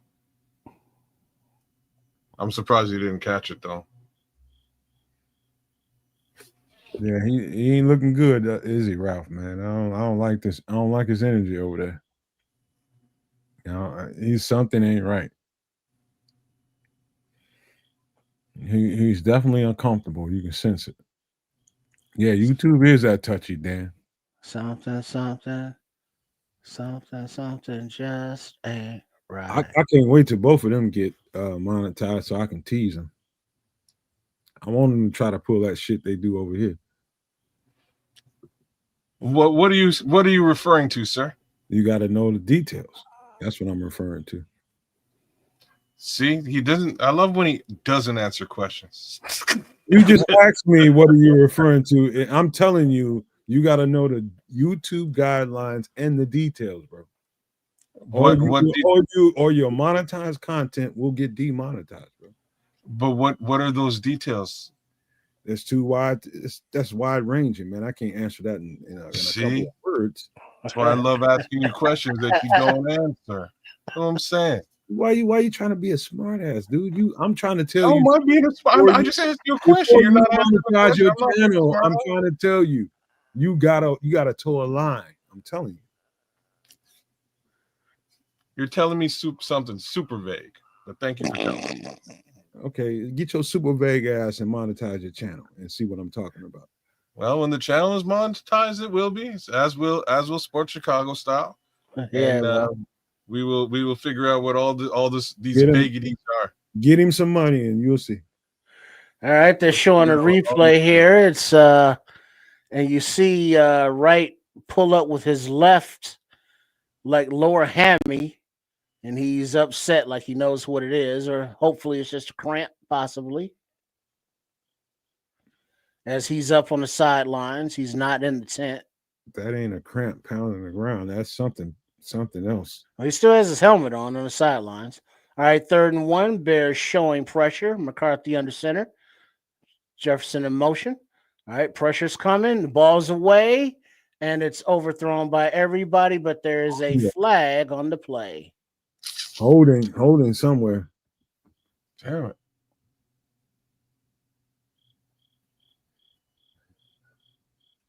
Tyreek been a dog out there tonight. No, they're gonna call roughing the passer. What? Watch this now. Yeah.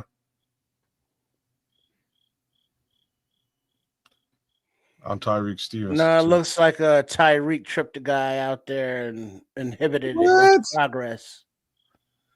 Yeah, he's all over. He's all over. Man, come on. He just tacked up. Penalties 5 for 30 for the Vikings. Hands on somebody and somebody stumbles and falls don't mean you create 11 penalties for 122 yards for the Bears. So 1st and 10 for the Vikings. McCarthy in the shotgun. He has a pocket. Ball deep down the right side. Wide open is number 33 on the little wheel route. He beats Sewell, and it looks like Byard for the touchdown for the Vikings. Man, let's see what happened here. 27-yard reception, Aaron Jones. Mo to the interim. Momentum. Let's see what happened here. I was trying not to hear this man's name tonight, man. How you let this man get in the end zone? We'll see why. Oh, yeah. Sewell got toasted, and then Brisker didn't have any help back there. Oh, he fucking stumbled on that one. And Brisker was supposed to be over the top of him. This man got out there for like 4 All snaps. right. We got a 2-point attempt for the Vikings. McCarthy in a shotgun. Quick snap. Thielen to the right. Completion. So that's Vikings 20, Bears 17 with 9 minutes, 46 seconds remaining in the game. What's up, Barry? Manilow. What's up, Manilow? Wow. ATF, shout out to ATF and all the new people that just jumped in here. Paul Martin, I don't know if anybody shouted you out, but shout out to Paul Martin. Big ups, Paul Martin. I don't know Looks what the hell's going on here. Looks like Nick McLeod got beat on that. I'll tell you exactly what's going on. Mo to the interim. What I told you. Momentum. Shifted. That's because they didn't do shit on offense when they should have. That would have absolutely put the nail in the coffin had they scored something on that last drive. They did not do shit with it, and this is the result. You give the other team momentum. This is what happens. If you don't surge, if you don't surf that momentum wave, the other team will. That's what's going on right here while we're talking. They jumped on the wave. We didn't.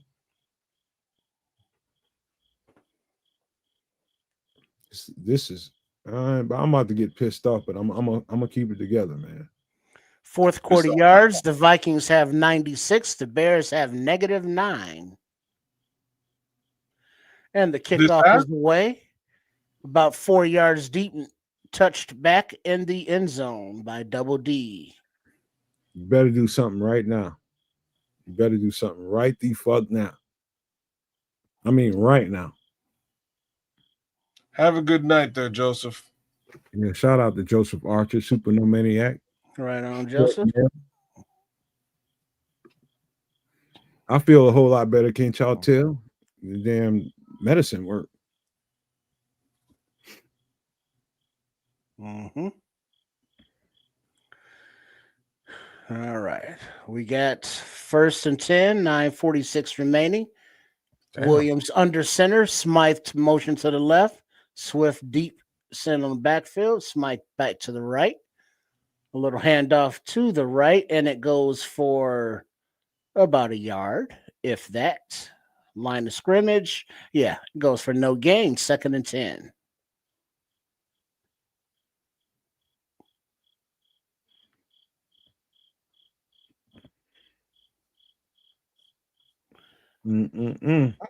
Oh, it's damn.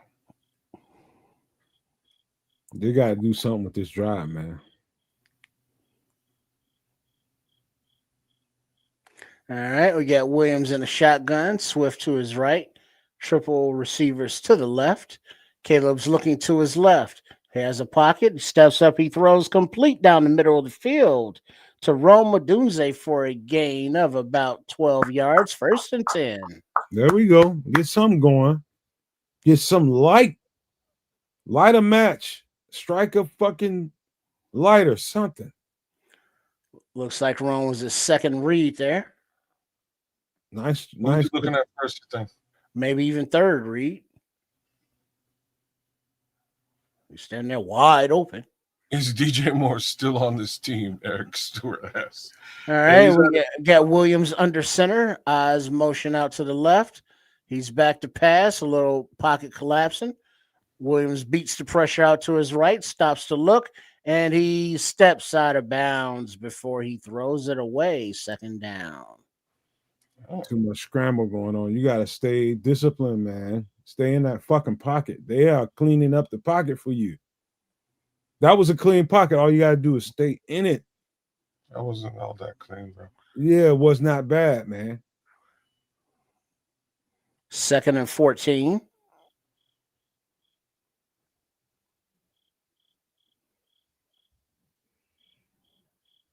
All right. Williams in the shotgun. Swift to his left. And the snap. He has a pocket. He's looking. Ball deep down the right side over the head of Rome Odunze, who is double covered. And probably hurting. 3rd and 14.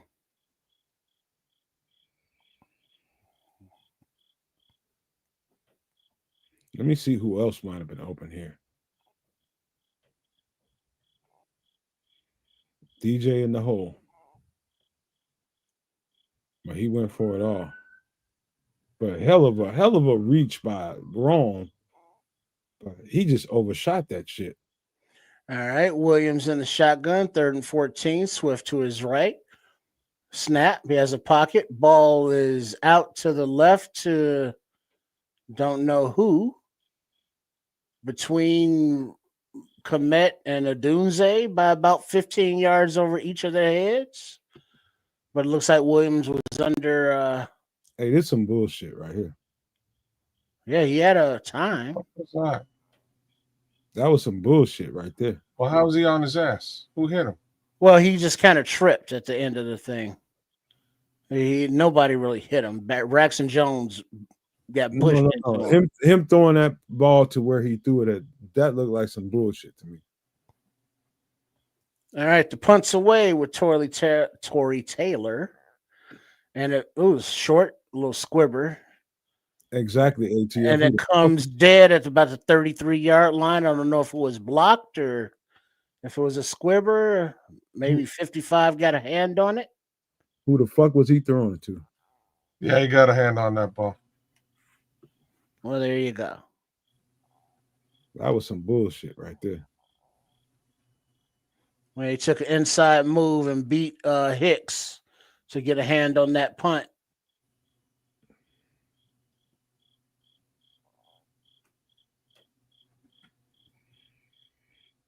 Defense is too good for this shit. I'm pissed off. This defense is too good to have to go through this. This is some bullshit, man. This is some bullshit, bro. All right, you got McCarthy under center. Naylor in motion to the right. Single back in the backfield. Handoff as he makes a cut to his right. Then a cut back up to the middle and a spin as he crosses the 50 to the 47-yard line. First down. Vikings.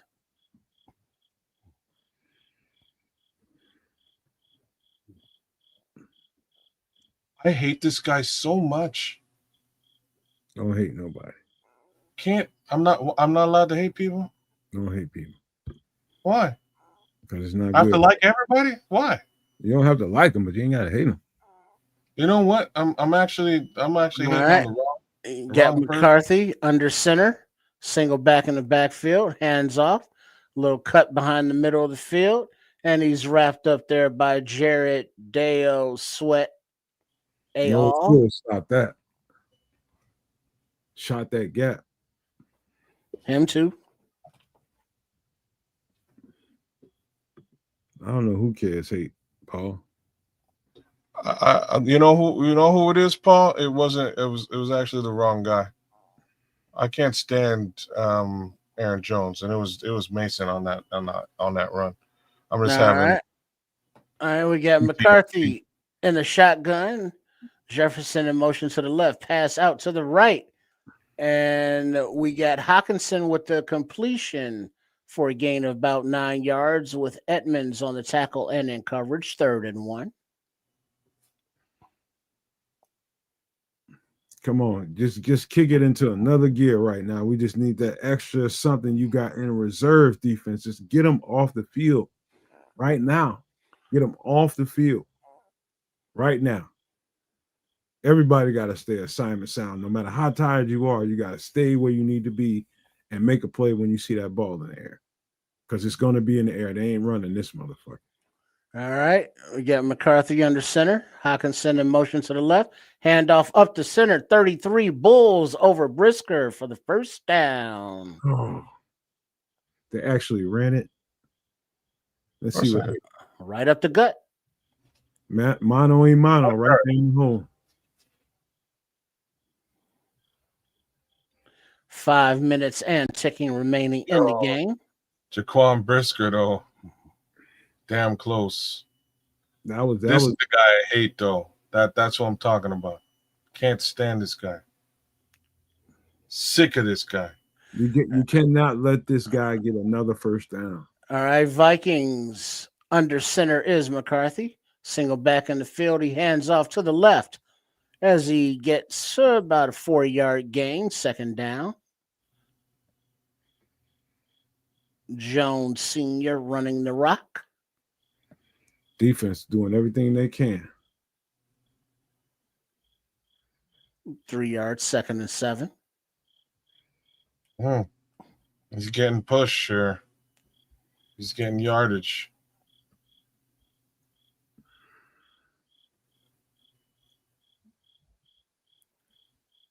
All right, McCarthy under center. Single back in the backfield, play action.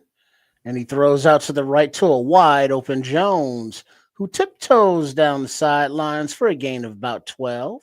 I see. First down. Somebody they ran into each other in coverage. I saw it. They ran into each other in coverage. It was just traffic. That's what happened there.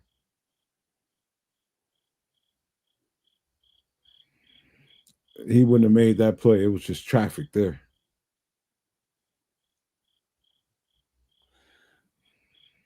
All right, McCarthy under center.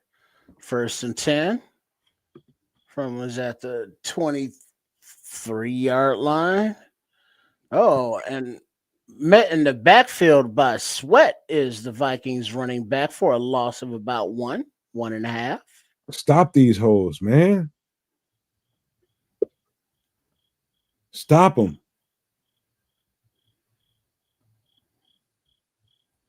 Oh.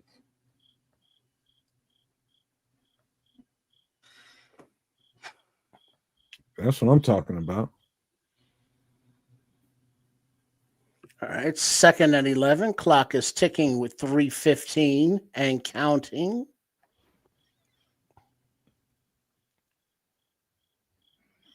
McCarthy in a shotgun. Ball. Quick pass out to the right. Jefferson on a little screen for a gain of about 10. 3rd down and about 1 yard to go. 2:59 on the clock. And it stopped because of a timeout Bears.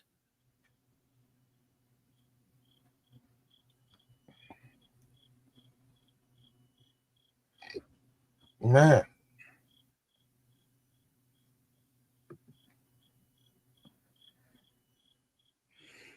And this offense sucked the air out of the room. Yes, they did. That shit pissing me off too, because this is an easy one. Yeah, this game should have been over hours ago. Shit pissing me the fuck off. Somehow we sat around and let these guys put up 2. Not executing. Can't get anything done. All right, the Vikings come out. 3rd and 1. McCarthy in shotgun. Back to his right. Thielen in motion. Handoff. Up, fake handoff. McCarthy keeps it. Rolls out to the right. Runs up the right sidelines. Touchdown. Oh, dear. It's over. It's over. It's absolutely over. I'm ready to start the post game just to get this shit over with. You punk motherfuckers, man. God damn, I'm tired of this shit. I'm sick and tired of this shit.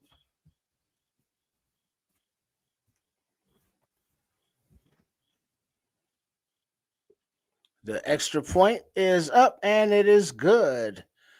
Score 27, Vikings, Bears 17, 2:53 remaining in the game. It ain't no bad play calling. The fucking defense been out there too goddamn long. They ain't executing on the offense.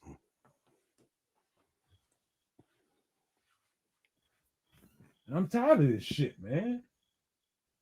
I'm sick and tired of this shit.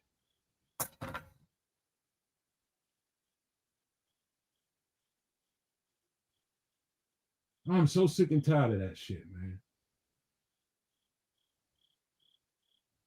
Defense played good football, great game. And then they got to be out there on the field too goddamn much because the offense can't click.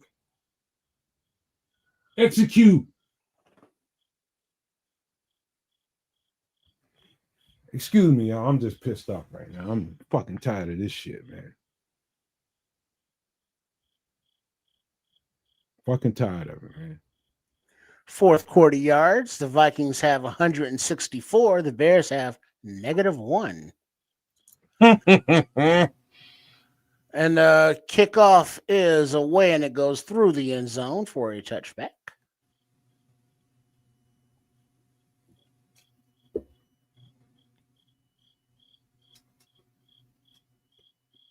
Wow. I'm so pissed off, man. We got to be better than this. Ain't no way we can't get. We're supposed to win this game at least 24 to 3 or 6. And it's over. It's supposed to be like 24 to 6. All Game right. over. We got Williams in the shotgun. 2:53 left. Yeah, he's gonna look great right now. Swift motions to his left. And the pass. All right, we got to mute you, Nomad. All right, the pass is complete to Komet down the right hash. 1st and 10 as they hurry up to the line. Little one-handed bobbling catch that he brought in. All right, quick snap from under center. Williams looks left. The ball goes deep down to the left. DJ is wide open, but the ball is over his head. 2nd and 10. What I'm talking about, man.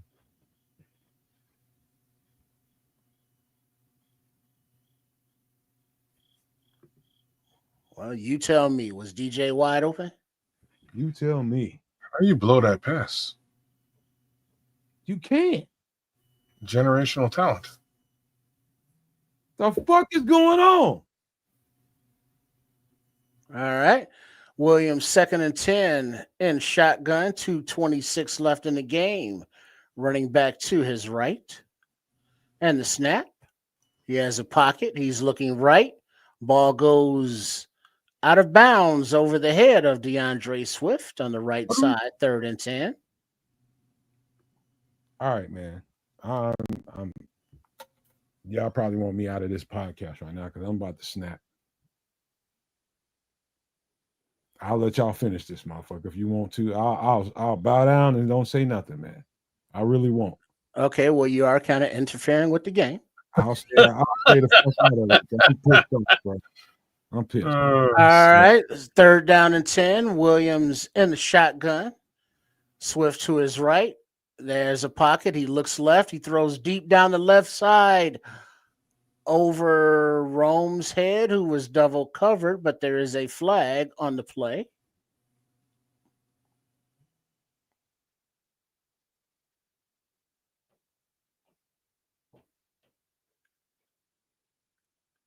And it looks like what is that? Illegal hands or something on the defense.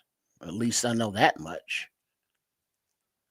And hands to the face there on the rush. I'm trying to figure out what the hell happened in this football game. Or no, not hands on the face in a rush. Oh, he's holding Rome with Doomsday up the line. Okay, 1st down Bears from what is that, the 29-yard line. 2:16 left in the game. And the shotgun and the snap. Oh, immediate pressure in his face. Ball's away to DJ, and he is crushed. And DJ is hurt on the field. Ball is incomplete. Williams is having a rough time getting helped up in the backfield as well. But yeah, DJ got sandwiched by a high ball as there was immediate pressure right up the gut. 52 just let 0 go. I mean, no resistance whatsoever. And then Caleb took a hit to the face mask, and then got landed on by the defender with his full body weight. That's exactly what it was, a hospital ball. You got to throw that low and away. You can't throw that ball high. I'll go back there and kick Caleb's motherfucking ass for that. Yeah, it looks like DJ took a hell of a shot to his left rib cage. He's just trying to get down. He's just trying to get down. Yeah, That's you can't throw that ball high. I'll kick his ass for that in the locker room. Straight up.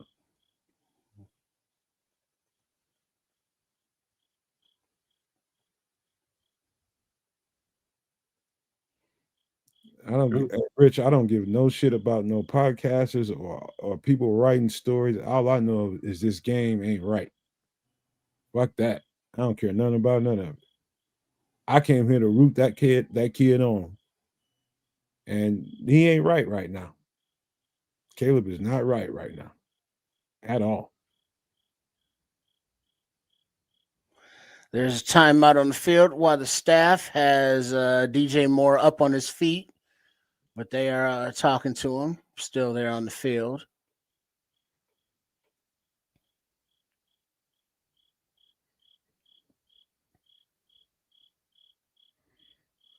I'm just pissed off about this game. We gotta win this one, man.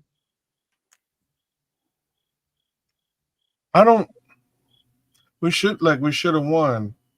I'm not sure if I really like. I would be fine with a loss as well, but I don't understand. If we lose right, I don't understand what happened here. Like at some point in this game, Caleb Williams just turned off completely. Started with a couple of mistakes on the line, but he just turned off. Now he's sailing passes over top of the heads of people, or he's dirting balls. It is not a good look. And like getting your wide receiver in a situation like Rome was just, like DJ was just in. Don't throw him a ball like that. All right, we got Williams in the empty backfield, 1st and 10, 2:12 left in the game from the 14-yard line.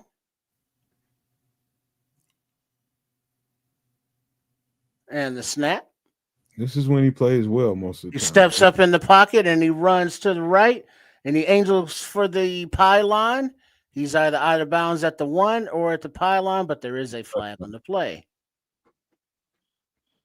The fuck is this shit, man? Don't be talking shit to nobody, man. You ain't earned no right to be talking shit to nobody. Get your ass back in the fucking huddle. All right, on the replay, it looks like he stepped out just before the ball crosses the goal line. So on that, there's no TD, but there's still a flag to be accounted for.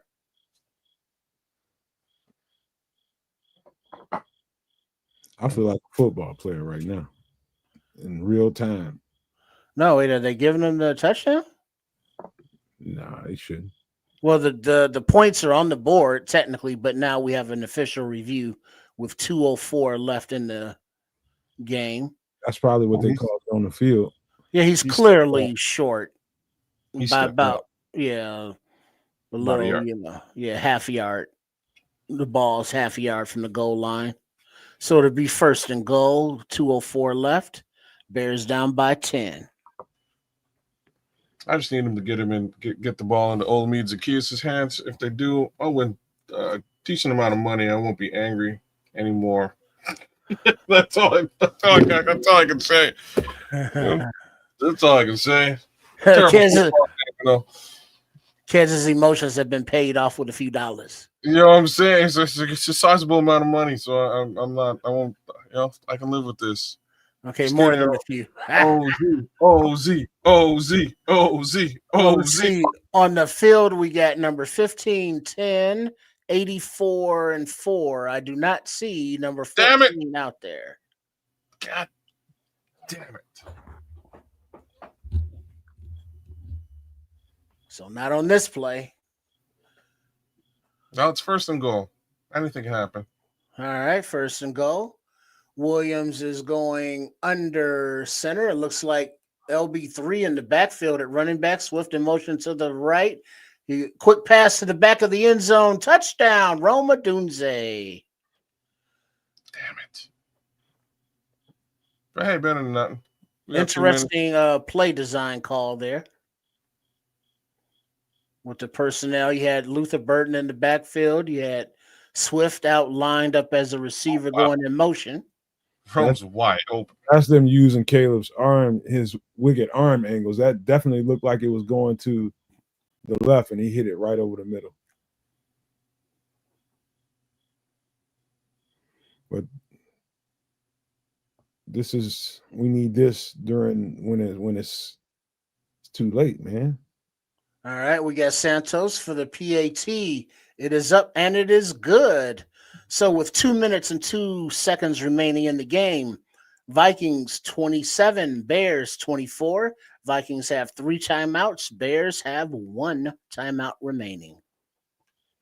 Ain't no such thing, Eric. There ain't no such thing as inflated stats in my eyes. Either you got it done when you had to get it done, or your stats are just inflated because you didn't get it done when you should have. Period. All that bullshit is to the wayside to me. It was opportunities there. You gotta hit those, man. Yeah, that's going. Man, I can't stand this shit, man. I cannot stand it. This is about as over the edge as I've been on a podcast, other than that goddamn punter pick in the draft. I was fucking tore up. He didn't look all that great today either. I'll just put that out there as well. But man, we should have ran away with this game hands down, man.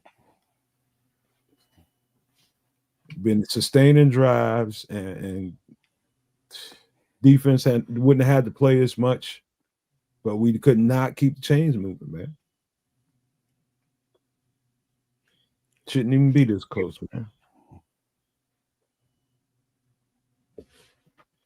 We should be able to get a 3 and out here.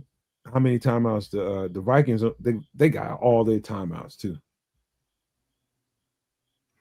Look, this is a game they can tie. The Vikings scored a field goal in 25 seconds. Like, potentially, you can tie this game.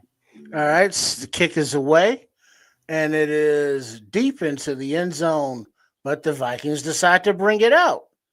Yeah. And he gets to the 20, to the 25, and makes a spin, and then wrapped up by Hippolyte and Hardy. 1:55 remaining in the game. Man. Ain't no way. Ain't no way.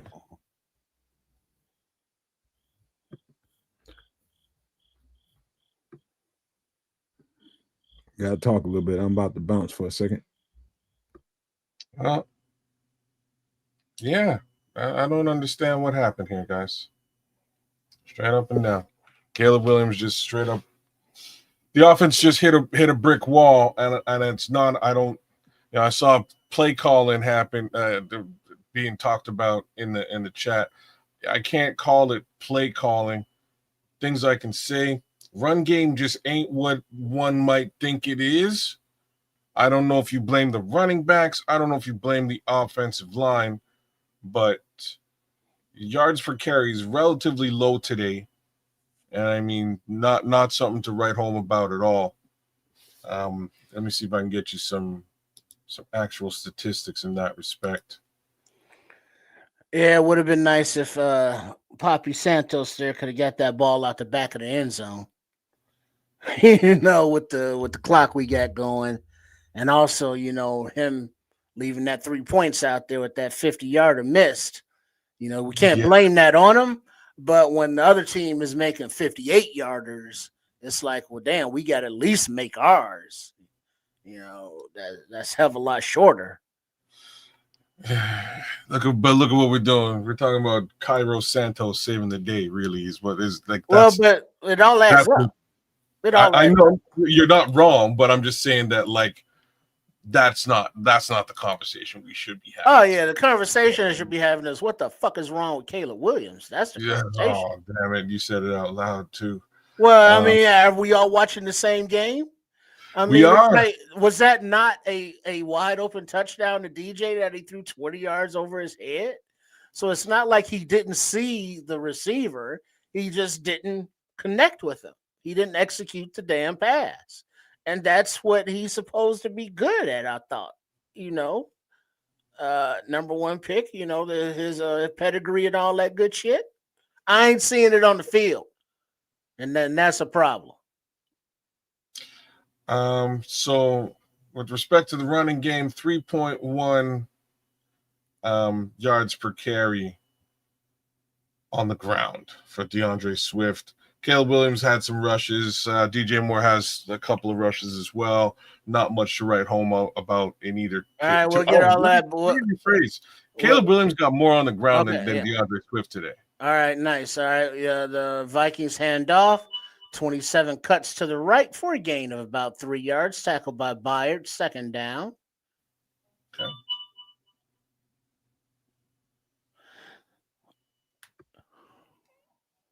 I'm back, y'all. I'm just reading the chat.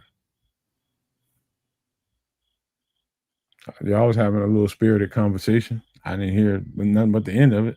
Oh, yeah, when DJ Moore was on that little left route where he was wide open and Caleb threw the ball like 20 yards over his head, it's like, well, how do you miss that?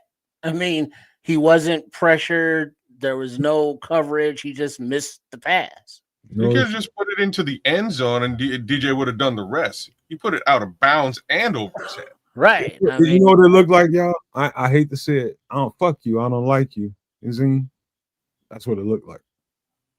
Well, he could have put that on DJ. All right, 2nd and 7. You got McCarthy under center. And he hands off. A little stutter step by 27 as he's wrapped up in the arms of, I cannot see the number. Brisker. All right, Brisker, 3rd and 7. Bears are out of timeouts. Clock is ticking with 1 minute and 30 seconds remaining. Scrolls, man, you got to stop capping. You know goddamn well they was on the field too long, man. Stop, man. Defense collapse. Come on, man. They was on the field too fucking long. Stop capping, bro. Come on now, Scrolls. I love you, but stop capping. Yeah, what point did it, I don't know when they called the play, when it was there. All right, play clock is running down to 1. And it looks like the Vikings are taking a timeout with 1:02 remaining in the game. 3rd down and 7.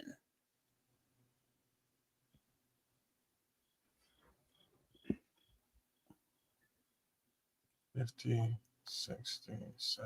Holy smokes. We need to come on, Chicago. Come on, man. Come on, Chicago. Well, you over there adding up fantasy points, ain't you? I ain't talking fantasy football. I'm talking gambling, straight up gambling. There's a route of passage here under which we can still win this game. And if they pull this off, I'm a happy guy. But it does require a little bit of OZ in the end zone. Let's get this done. Let's get this game into overtime. All right. Man. Well, it's 1:02. A handoff to the left. Little stutter step at the line for a gain of about 2 yards. 4th down. Clock ticking with 53 remaining. Come on, Chicago. Come on, Caleb. 4th and 5. Scrolls, we ain't doing that, man. I'm just going to tell you right now. We ain't doing it. We ain't doing that. I promise you we ain't doing that.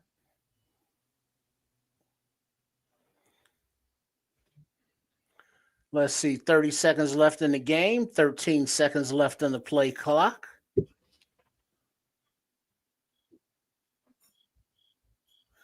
J.J. McCarthy is the second player with multiple pass TDs in the Vikings debut, going back to 1961 versus Chicago with Fran Tarkington. All right, Vikings take a timeout with 16 seconds remaining on the clock, 4th and 5. Got his weak ass looking like he about something. He weak as fuck.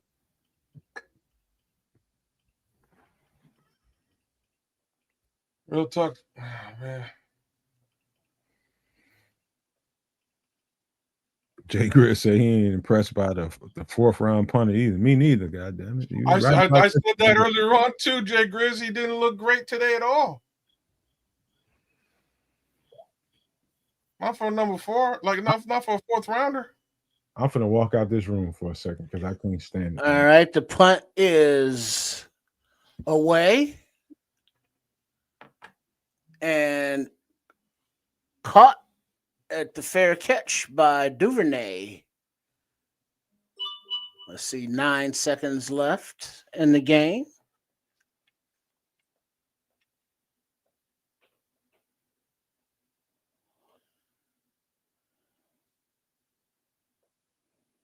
Like, look at that punt.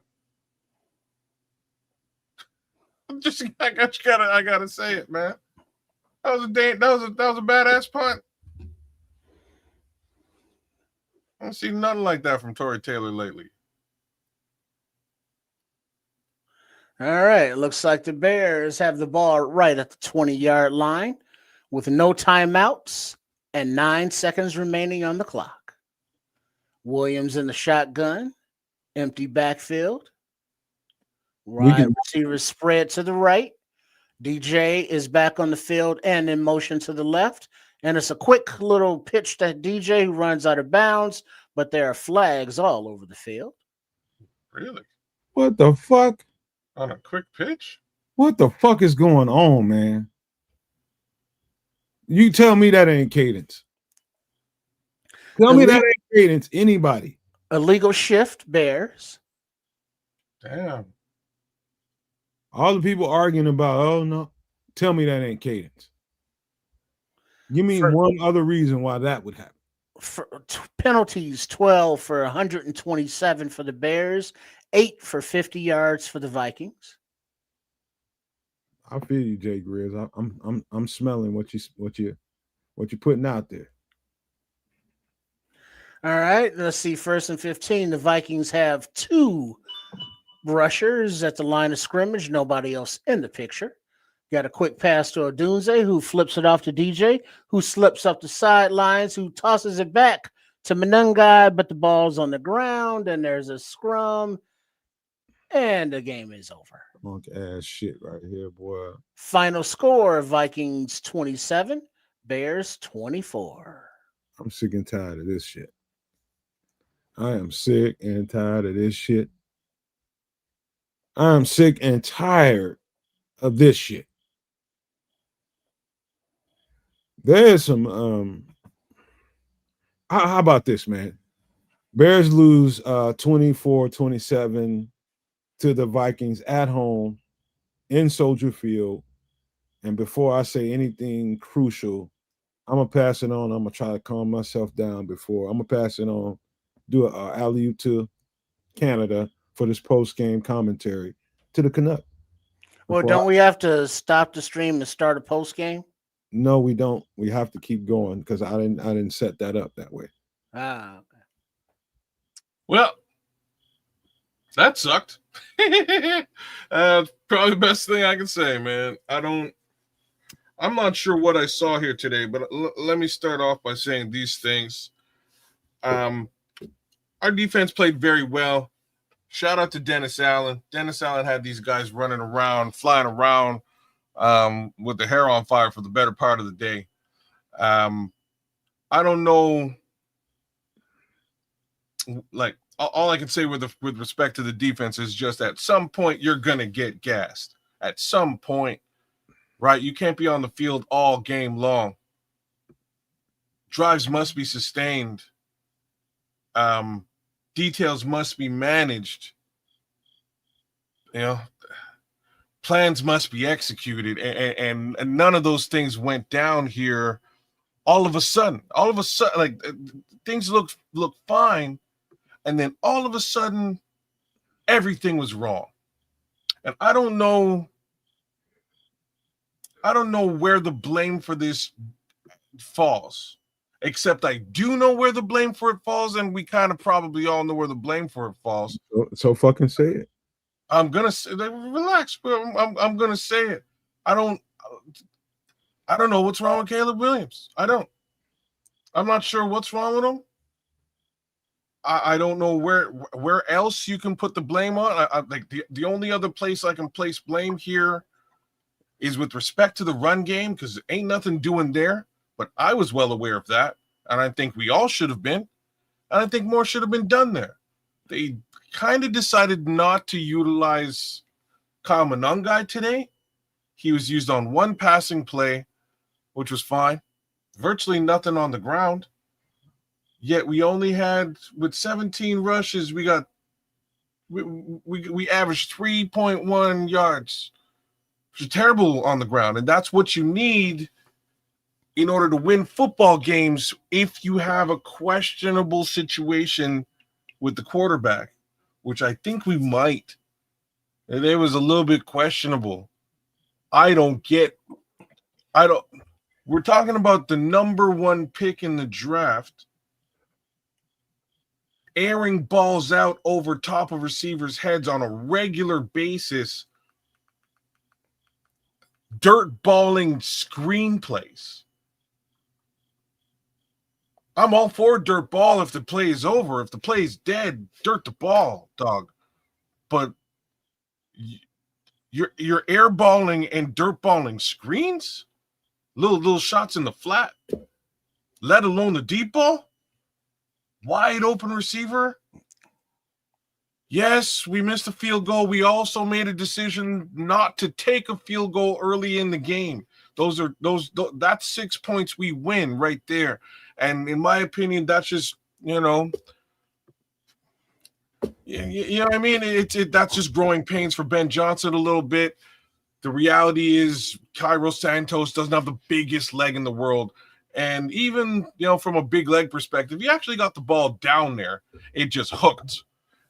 What can you do? Sometimes you miss 60-yard punts, but they shouldn't have been in position to kick a 60-yard punt in the first place if this offense was actually working.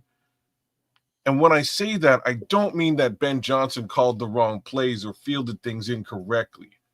I mean it wasn't executed correctly. And that kind of falls very specifically at one guy. I don't know what was happening with the cadence potentially, or what was happening with the offensive lineman on the right side. Something was going on there, but in the end, it resulted in what was the penalty situation? Penalty situation is 127 yards of penalties for the Chicago Bears versus 50 yards for the Vikings. Over 100 yards in penalties. That's not a clean and efficient case scenario. I'm quite certain Ben Johnson is going to bust a gasket in about 4 seconds in the locker room, and by all means he should. But if this sort of continues on, I don't know what you do. Well, yeah, I mean, and that's the thing. It's one of those where you say we shouldn't have been in a position to where, Santos is the scapegoat or is to blame. Because the frustrating part is we see where it's like, okay, Caleb, all right, nice way to use your legs. Nice way to get out of trouble. Nice pass when you had to make it. But then he just turns off.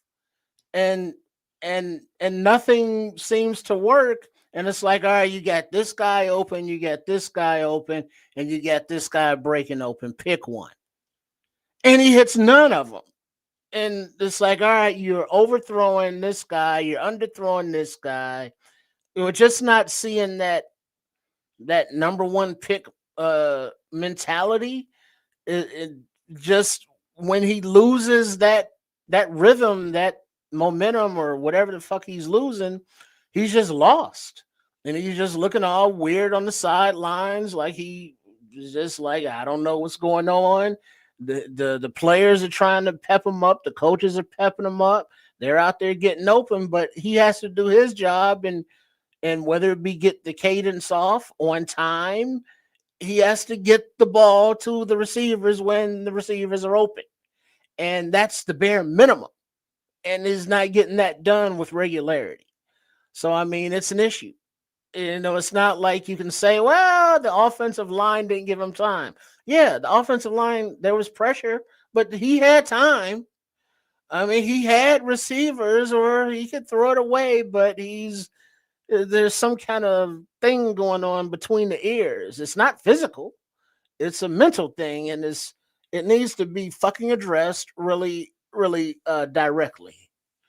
Please. I've calmed down a little bit, y'all. I'm cool now, and thank you two for going ahead of me, man. I appreciate that because I needed that just to calm down, man. Because I've seen too many games over the last few years just get snatched away from us when we should have clearly won those games.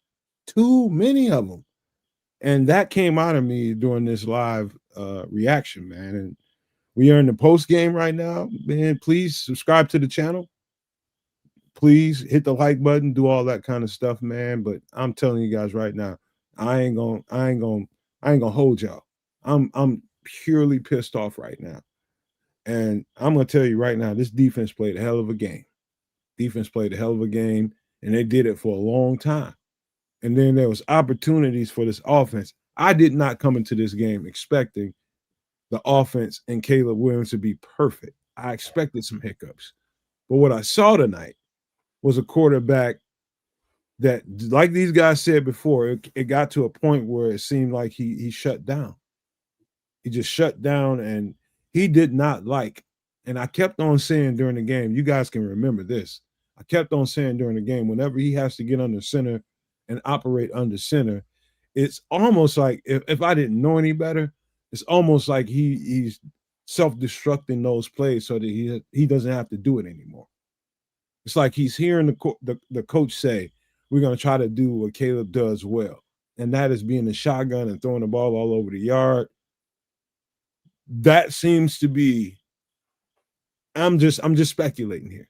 I'm not saying that Caleb is doing anything on purpose, but some of that shit, especially to DJ Moore, some of those throws to DJ Moore, I don't know if that was good intent there, man. I just was not happy with some of that action, how they treated him, the throws at him, the throws away from him, the throws around him.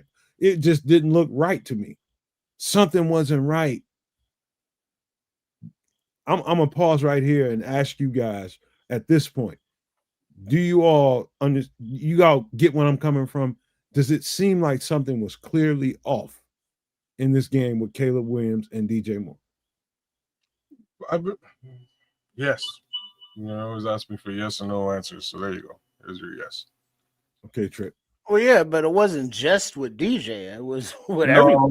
No. He's there's a second. I mean, DJ, yeah, there was that, but I mean, he overthrew Rome. He underthrew Oz. He underthrew Love. I mean, he wasn't accurate beyond just DJ. That is true, but very specifically, DJ. If we were he's your number one receiver on the team, and it's well documented. That's who you should be targeting. He kind of does everything in his power not to target him. And when he does target him in a wide open situation, airballs him.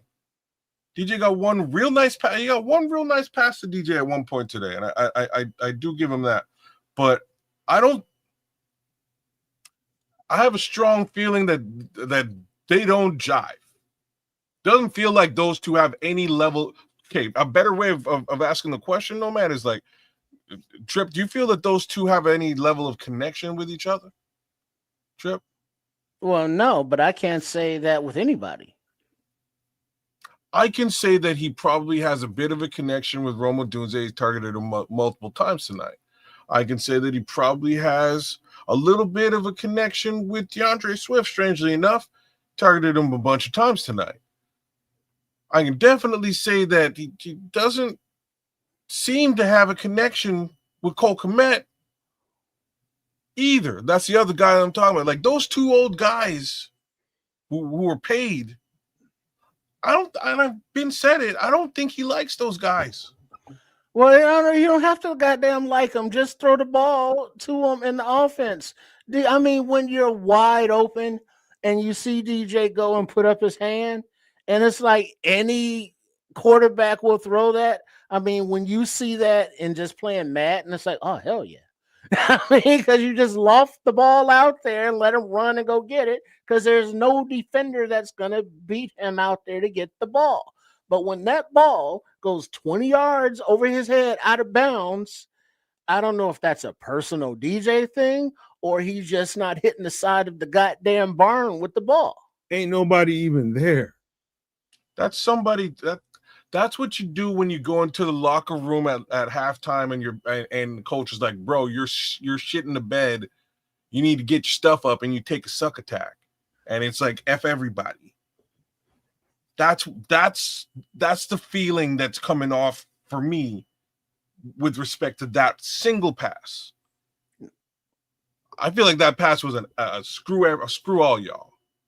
Yeah, but all y'all, does he not realize that he is part of the y'all? He probably should, because like he might have to make that realization from the bench. Well, but the problem is with that, it's a what do you call that? Cutting off your nose to spite your face. Spite your face. You're damn now straight. you're on the bench because you're overthrowing wide open receivers. And your backup is coming in like just moving the ball or being a game manager or whatever the case may be. Now that's going to cut down on the amount that you're worth in contract negotiations. So, I mean, why wouldn't you want to just be like, hey, I don't care who I'm playing with. I can make all y'all look good because y'all on the field with me. And I can zip this ball around the field, around the yard, and just hit guys that are open, throw guys open, anticipate. He can't do none of that shit. He can throw some good off, balance throws sideways and shit. Cool. You know what he is? But hit the layups. Hit the layups. What he is? He's who's the kid that the Jets drafted a couple years ago? Wilson? Oh, that's Lord. What Caleb Williams is. Oh Lord. But keep going. Oh, Zach Wilson, the Zach Wilson. Let him keep going. He's speaking his truth. He's Zach Wilson.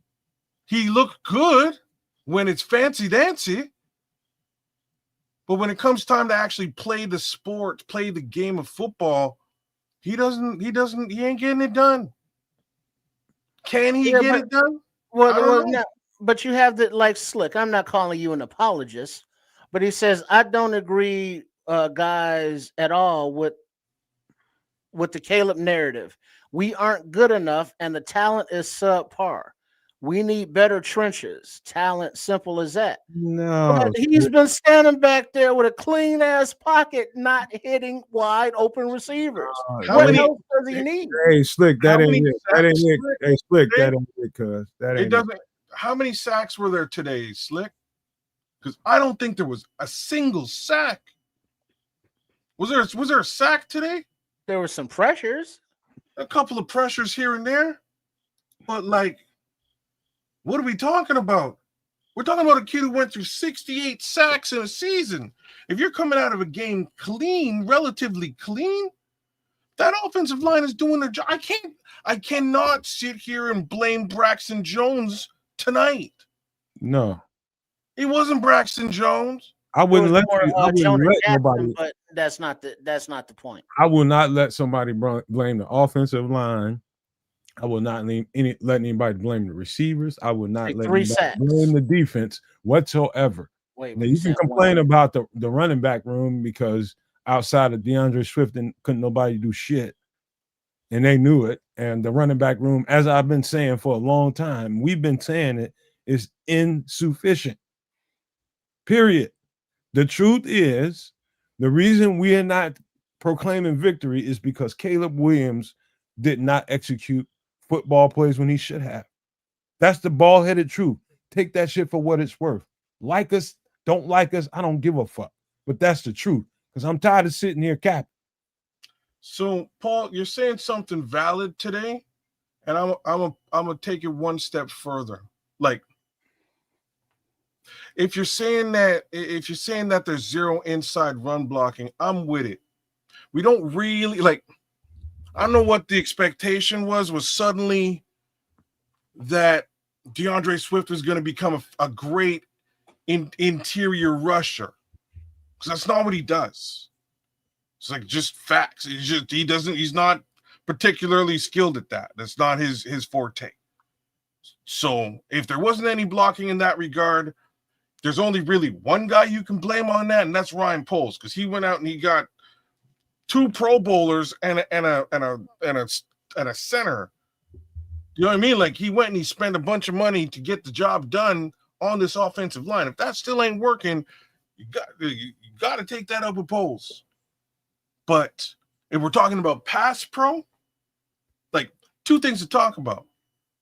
Running back room could have been beefed up, hasn't been beefed up. But if we're talking about pass pro and the quarterback, it was a thing of beauty today, y'all.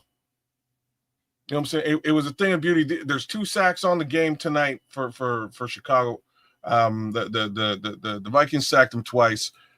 Both of those sacks happened late in the game when he's holding the ball a little bit longer, trying to hero ball it out. But we went a full half without a sack, and then some. That's pretty damn clean football, man.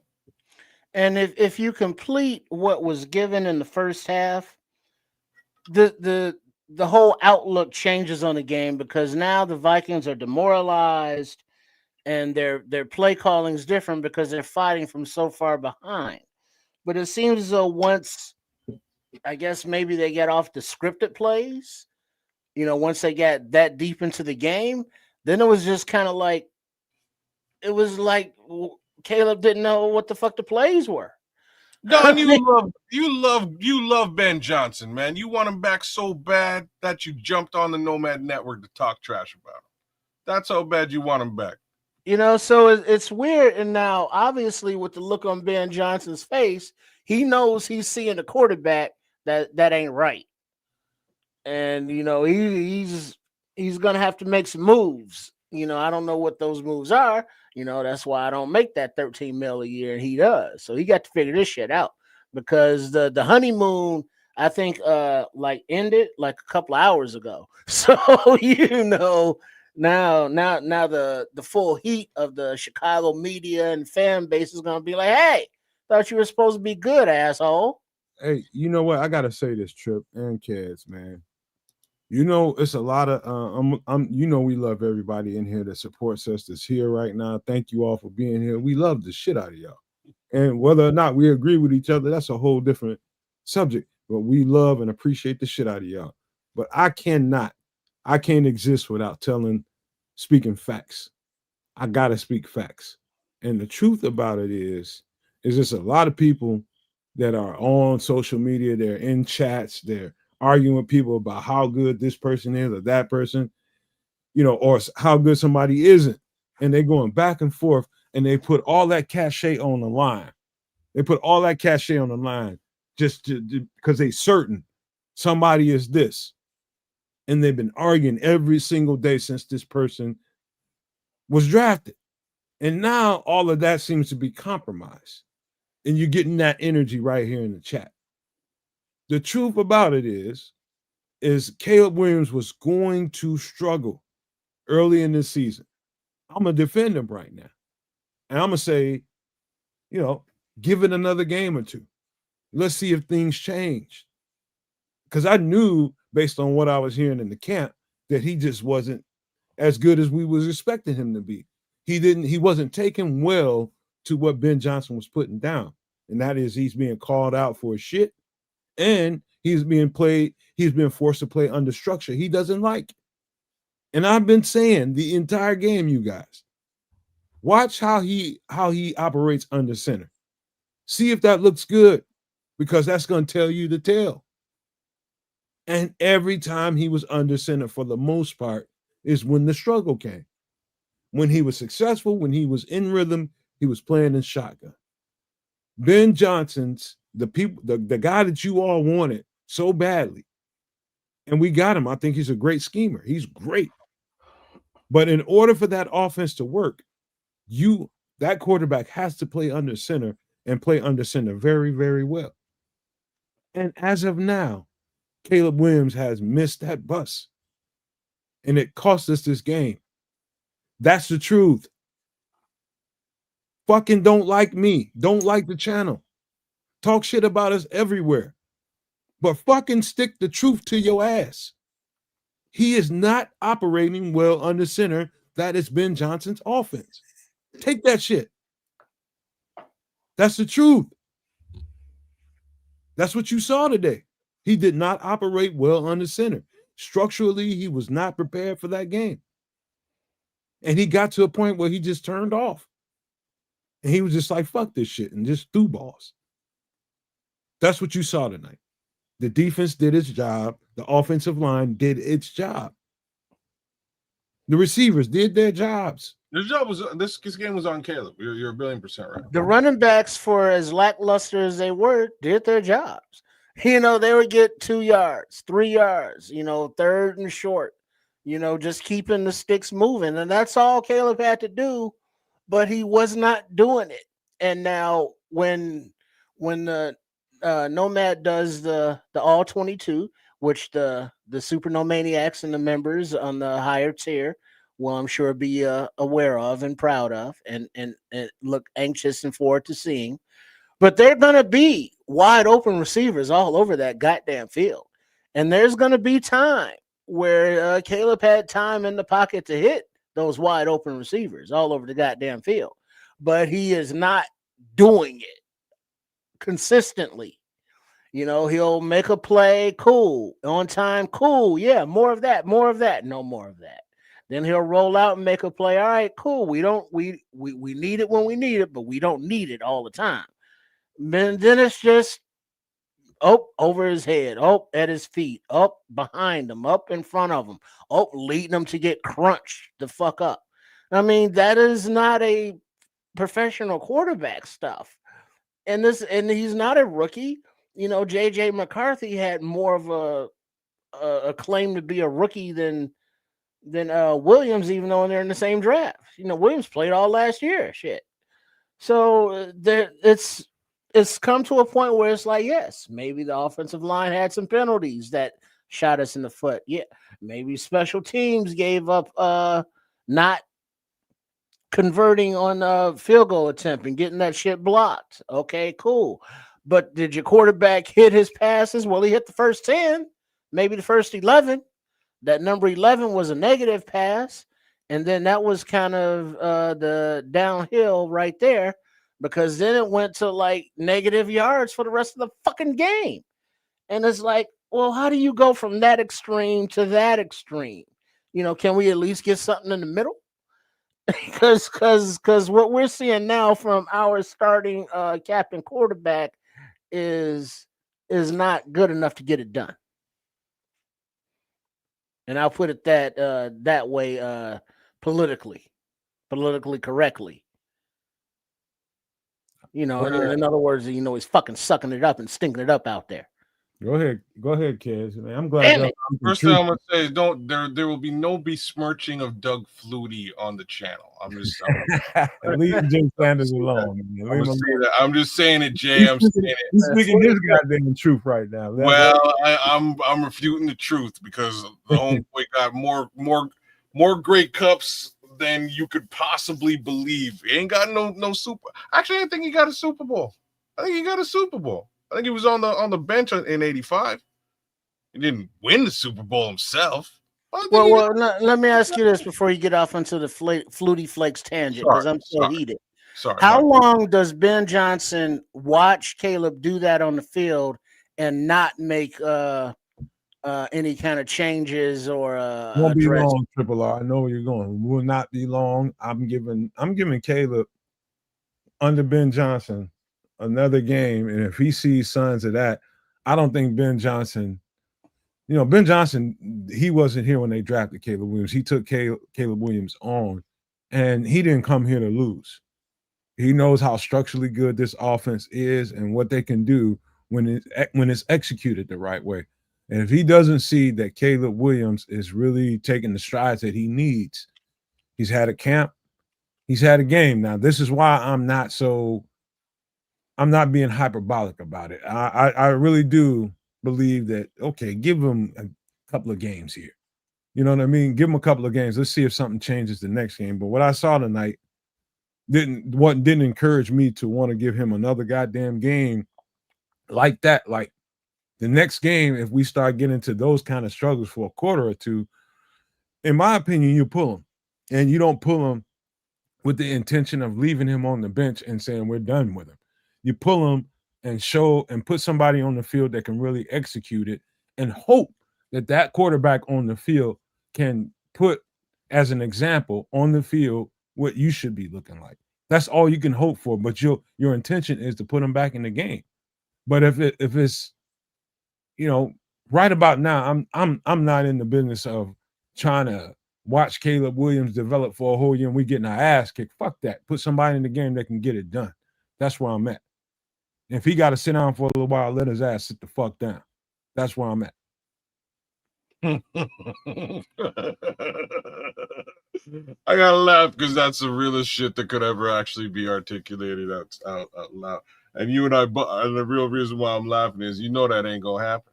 I know it. But well, here's the thing, though. Don't If the wide receivers, like specifically DJ, let's say, are like, hey, Coach Randall, our quarterback is like blah, blah, blah, blah, blah. You don't think that Coach Randall is going to be in Ben Johnson, his head coach's ear, that he's known to be like, hey, our receivers are saying that our quarterback is blah, blah, blah, blah, blah.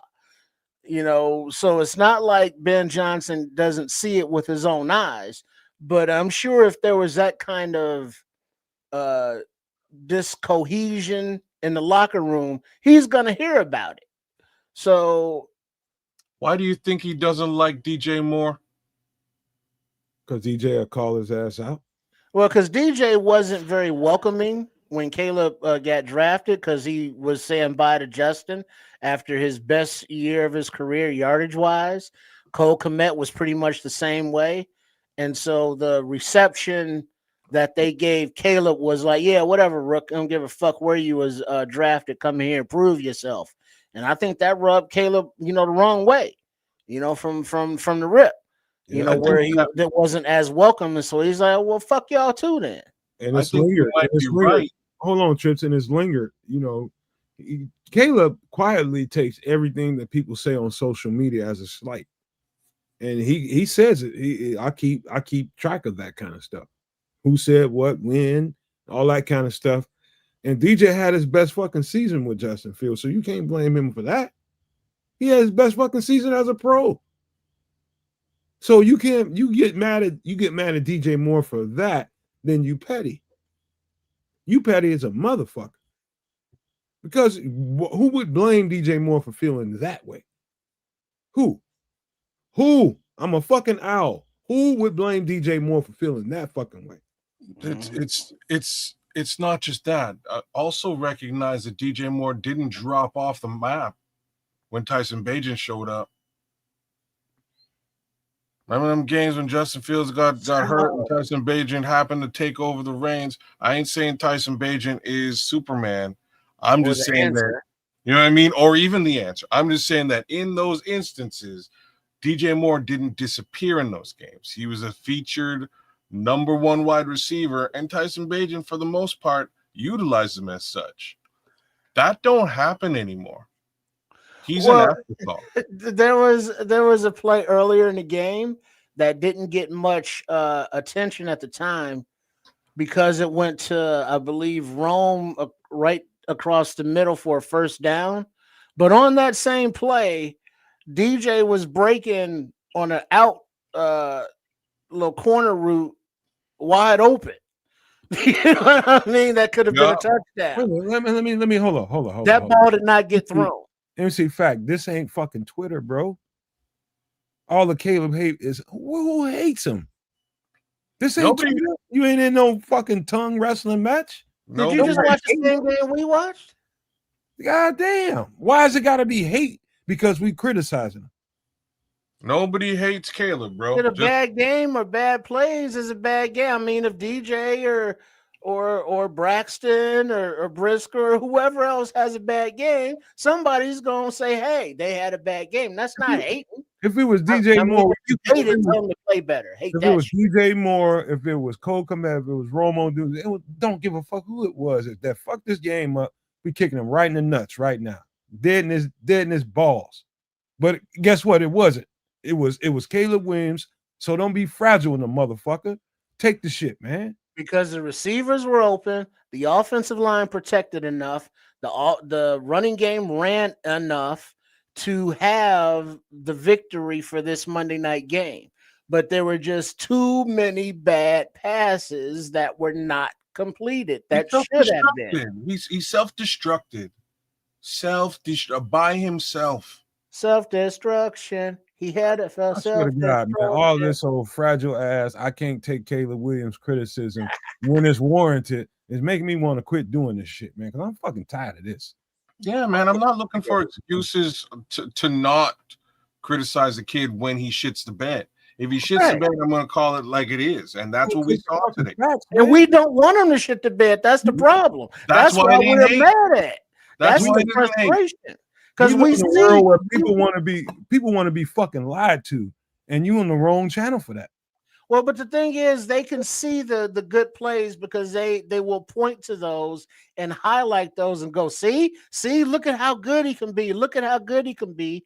But then they don't want to talk about the bad plays. So it's like, well, y'all just hating. Y'all got to, excuse, not reasons. Like they arguing with excuse. Like they arguing with somebody on fucking Twitter. You ain't on fucking Twitter. This is a Nomad Network, bro. I don't know how you're sailing. How we've watched a lot of quarterback play in Chicago, and I mean a lot.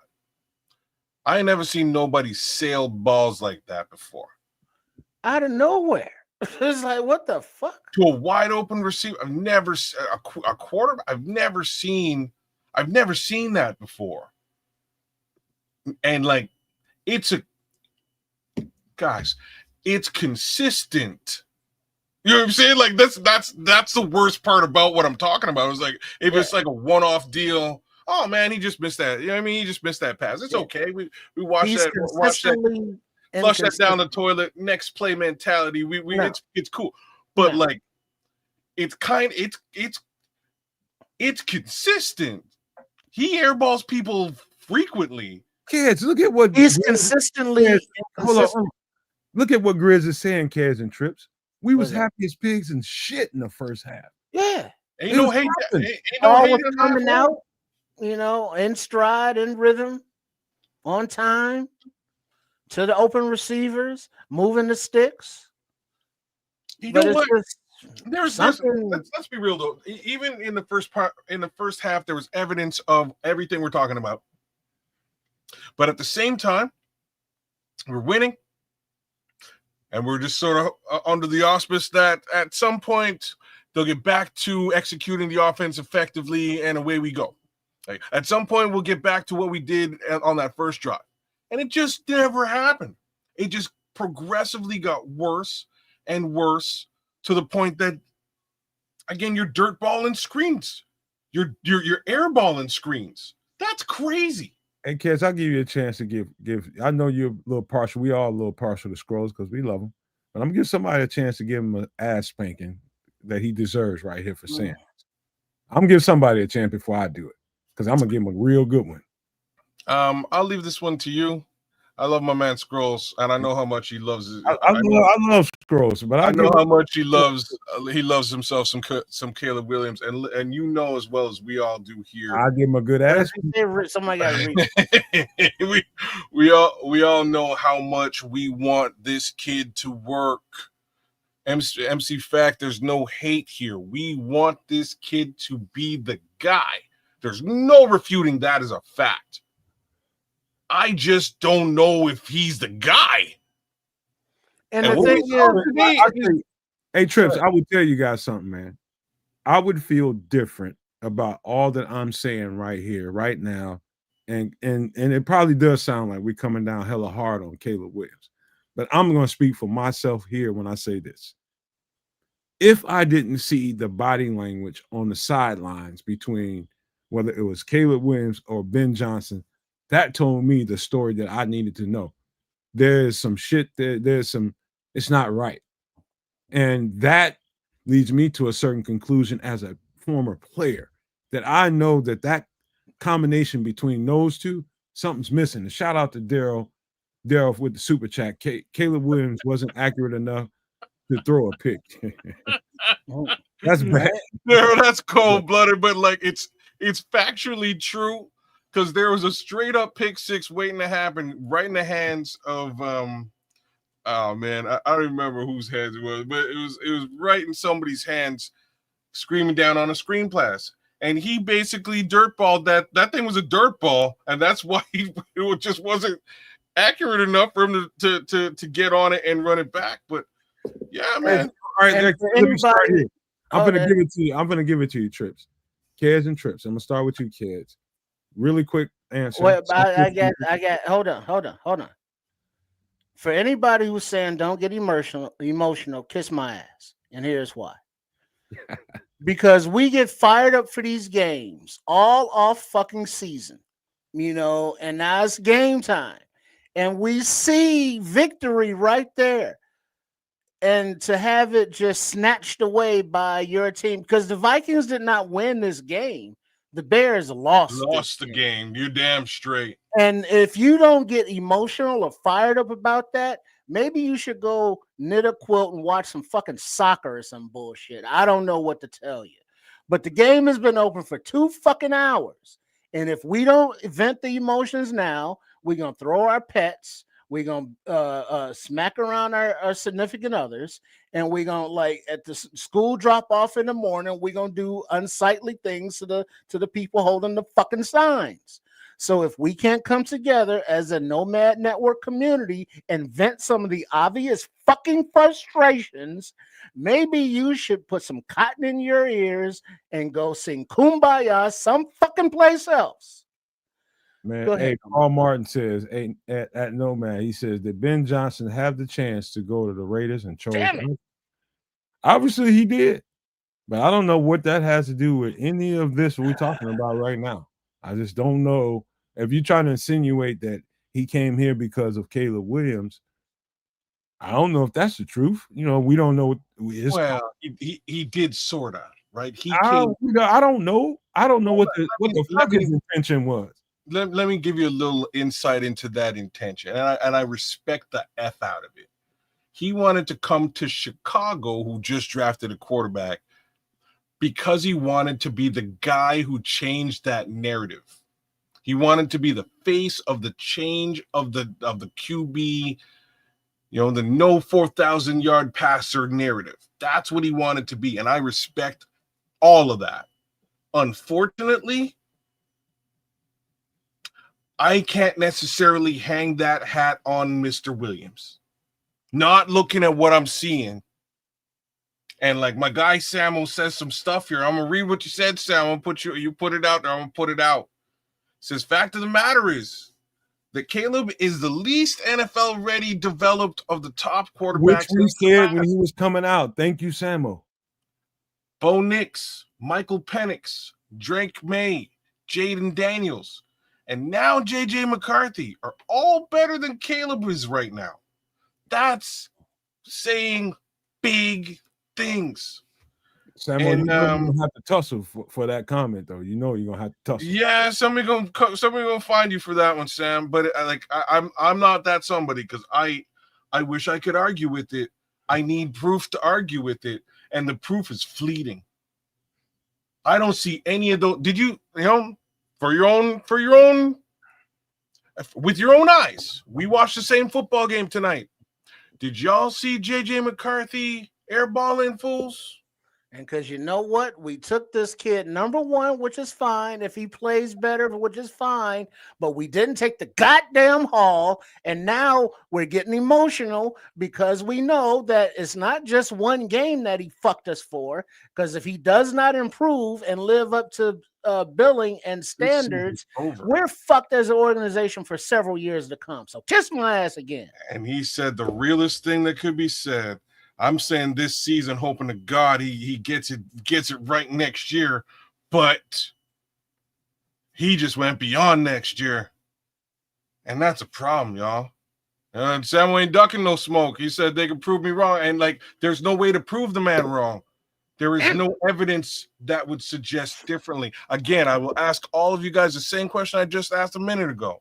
Did you see JJ McCarthy airballing fools today? Silence. You know what I'm saying? Yeah, no. I didn't see that today. I haven't seen no air balls from none of the guys that Samuel just listed. Air balls? Dirt balls?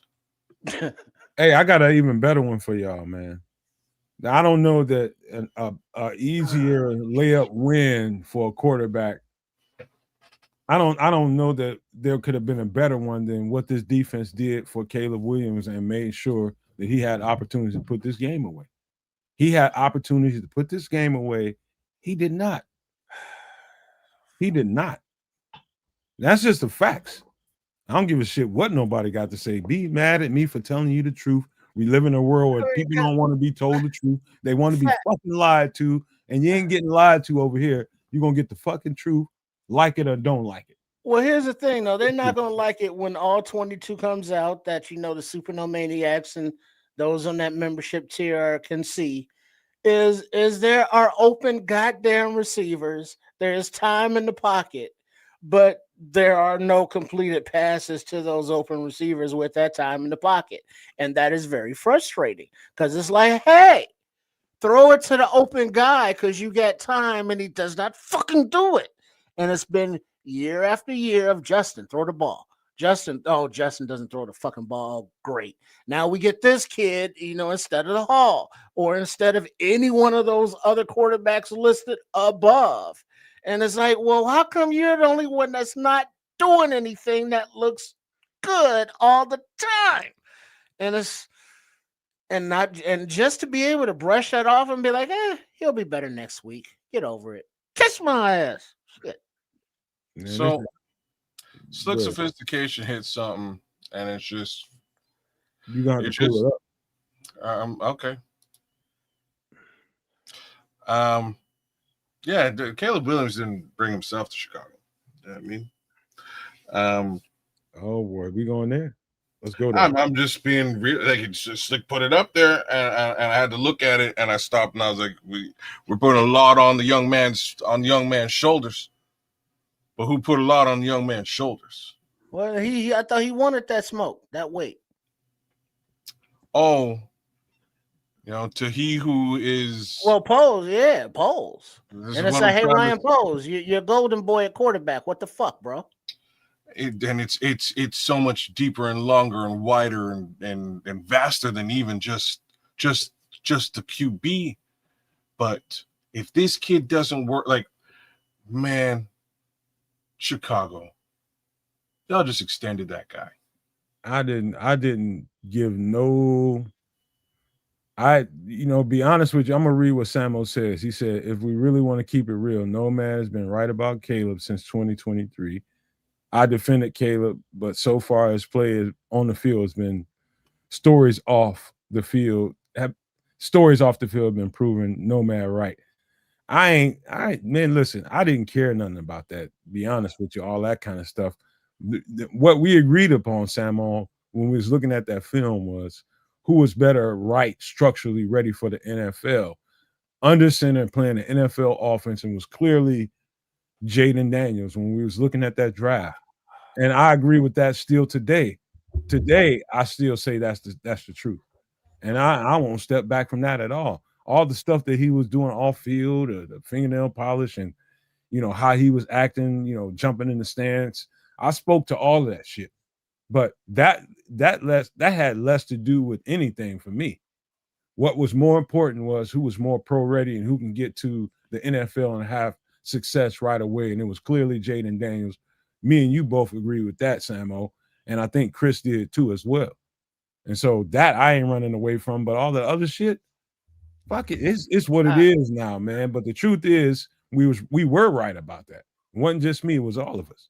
I remember, if I may quote the great Glenn Morgan, we were talking about a draft, talking about draft prospects, and the quarterback came up, and he was like, yeah, Jaden Daniels is the most NFL-ready quarterback. And it's like, well, isn't he kind of skinny and little light in the ass to play quarterback? He said, hey, he's sinewy, but he's strong, and he can get it done. And I was like, sinewy? And I was like, oh, that's the actual word. Thank you very much for the edification, Mr. Morgan. But he was right. And it's like, fuck. And it's just very frustrating. After so long in a Monday night, another national and fucking embarrassment that all we're gonna hear is like Bears can't handle the bright lights. Their free agent head coach, highly paid, can't do shit with the number one quarterback. Now it's like, oh, that's gonna be the fucking narrative we gotta hear. And you say calm down. Oh, bullshit, kiss my ass again. Man, Look at what Samo's saying. He's talking about what we was talking about when he was here on the show with us. He said, "You also talking about me." He said, "You also spoke about his demeanor on the sidelines and his relationship with his teammates, which are proven true." Man, you know what, Samo?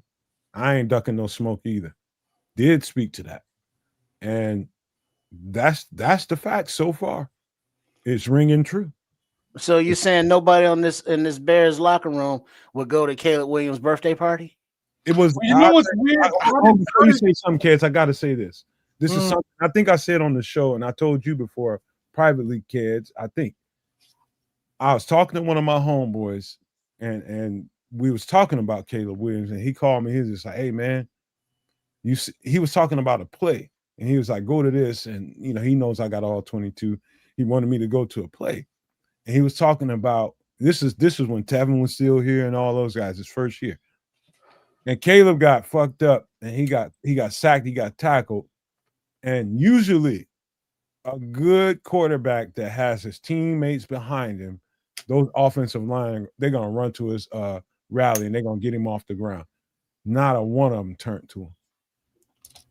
Not a fucking one of them. And he was just like, did this look like what I think it is? I was like, yeah, it looks exactly what you think it is. That's exactly what it is. They ain't fucking with him. And that's last year. He called me, and you remember that conversation, kids? I believe I said that to you.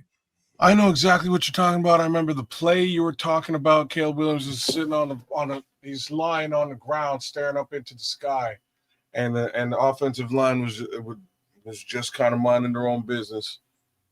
And eventually, I'm sure somebody came and helped him up, but it took a while. It took a while for him to get up off that ground. He stared into the sky, and it was the same. I think it was the Detroit game. Might have been. I just don't remember what game, but I remember specifically. I was like, if fucking if Tevin don't go over there and pick him up, then that's a problem. Tevin was hurt. Okay, so Tevin wasn't on that play, but it was stark. That I was just like, they was just like, fuck him. look, man, I don't. So yeah, you may have looked at all those things at some point. Talking about ducking smoke. I did not. I honestly don't. I really don't care about any of those things. They don't make much difference to me as a person at all. What makes a difference is this, and again, that's why I lit up the slick sophistication comment. That's not my job, your job, any of our jobs here. There's a guy whose job it is to vet this shit. He's paid money. He got an extension. That's what his job is. His job is to look at these guys, bring them in, determine whether you're the guy for the job. I'm interviewing all of you. Who's the guy who gets the job? Instead, he interviewed nobody and gave the job to Caleb. And that's how we got here. And this is like, we just avoided having portions of this conversation this past week. But a man came out and said basically what I'm saying right now. I didn't give him any credence. He really didn't say nothing that we haven't been saying here on the Nomad Network for a solid year. We know that those guys weren't vetted. It's not news. This, the week before a football game pops off, it's been news. We know he wasn't vetted. We know that Jaden Daniels wasn't vetted. Bo Nix wasn't vetted. None of those other guys were.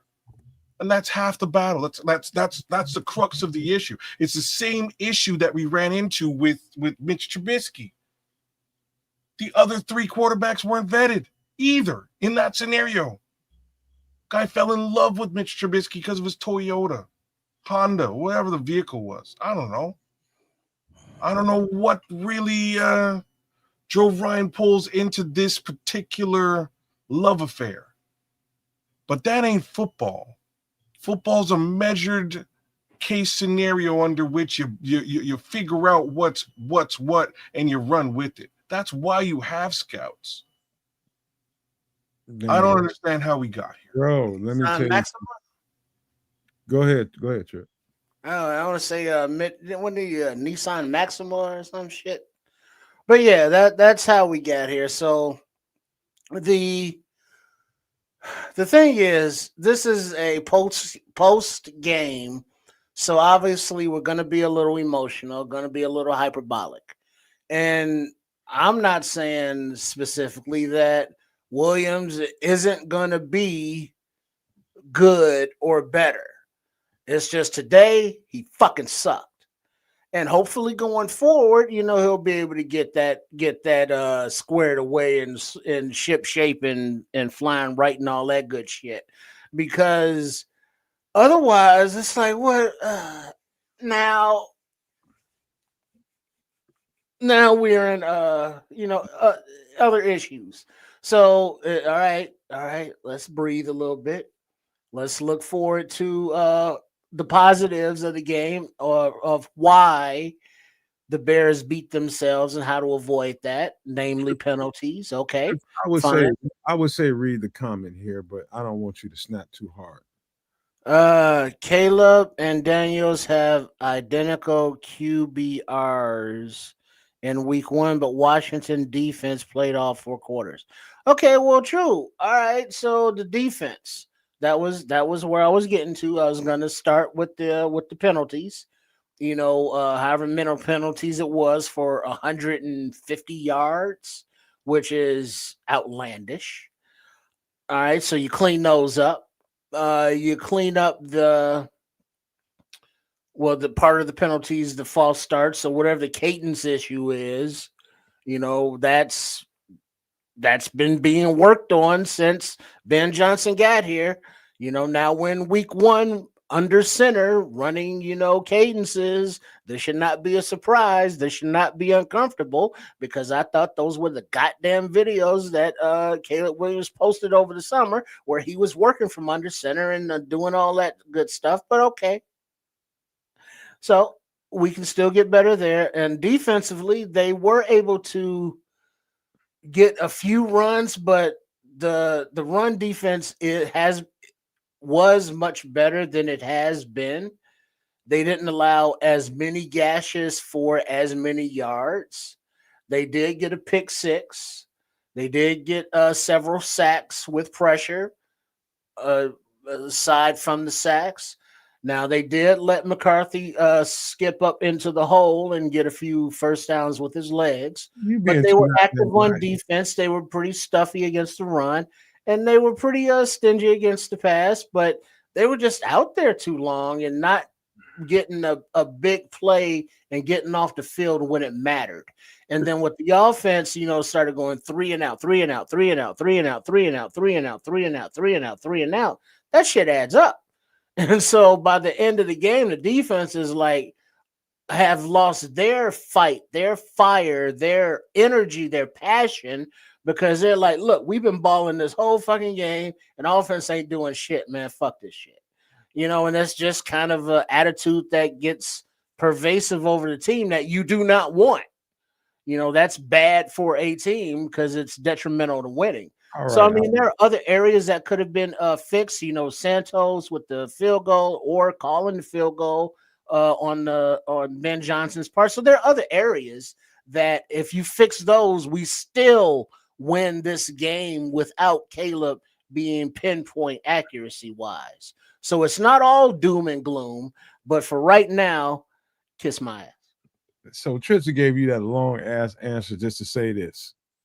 All the more QBR and PFF stats, you need those to try to make your point so you can continue to argue whenever you get in the chat room or when you go on Twitter or whenever you go to some social media whatever it is, when you're arguing with people about how good somebody is, the bottom line is today, and all we are talking about is today. Caleb Williams ain't the part. And body language, when I seen Caleb Williams on the sidelines, when I seen Ben Johnson on the sidelines, I saw Ben Johnson with the tight jaws and like, oh my God. And I saw Caleb Williams like, fuck this shit. His attitude was like, fuck it. That's what I saw. And so don't give me no QBR stats. Don't give me no PFF stats. I told you I'll wipe my ass with that shit. When you're talking about somebody that looks at film, I know once I look at this film, it's going to be bad. I watched the game live, and live it was bad. I know I'm going to find some details in the film that was horrible. Absolutely horrible. But we ain't going to hold nobody to account for that. What we're here to talk about is this game today and what we can do moving forward. And Caleb had every opportunity.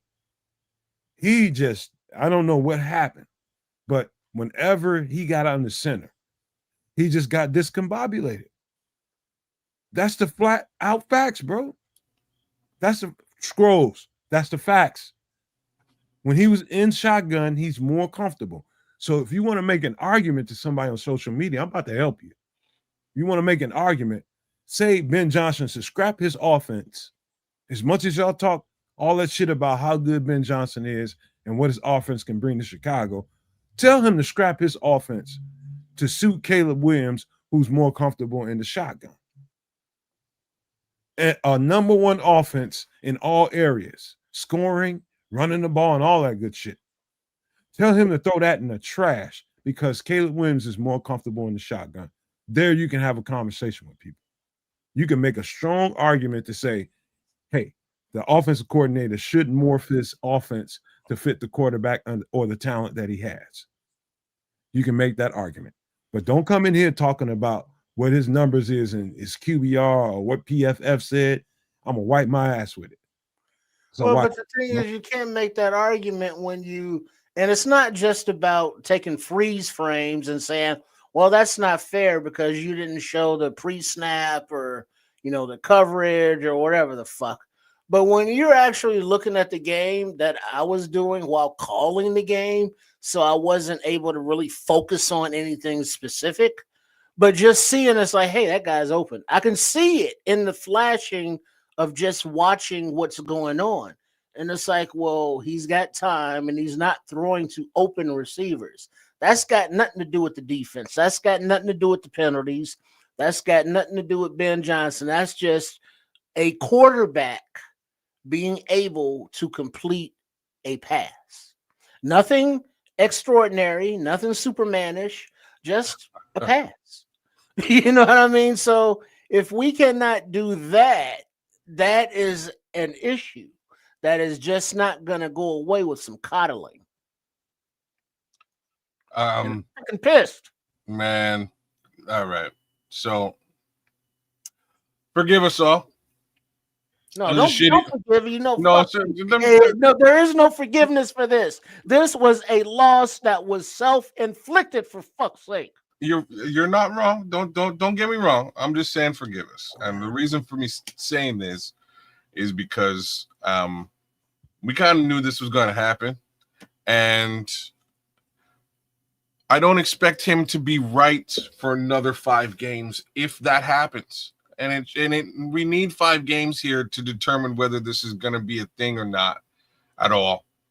And I think Ben Johnson needs that same period of time with this quarterback to make healthy decisions.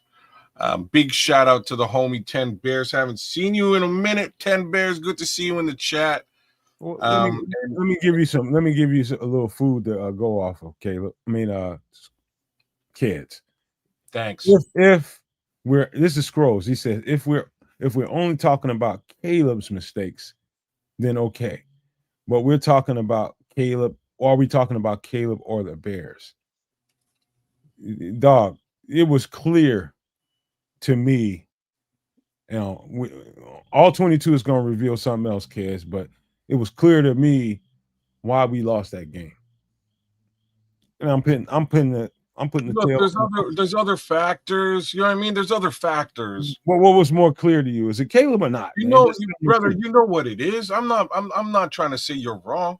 I'm just saying there are other little, there are others, and you're gonna watch the all 22 and you're gonna see the smaller issues and items, like for instance, Jonah Jackson had a terrible game. This game was not good today.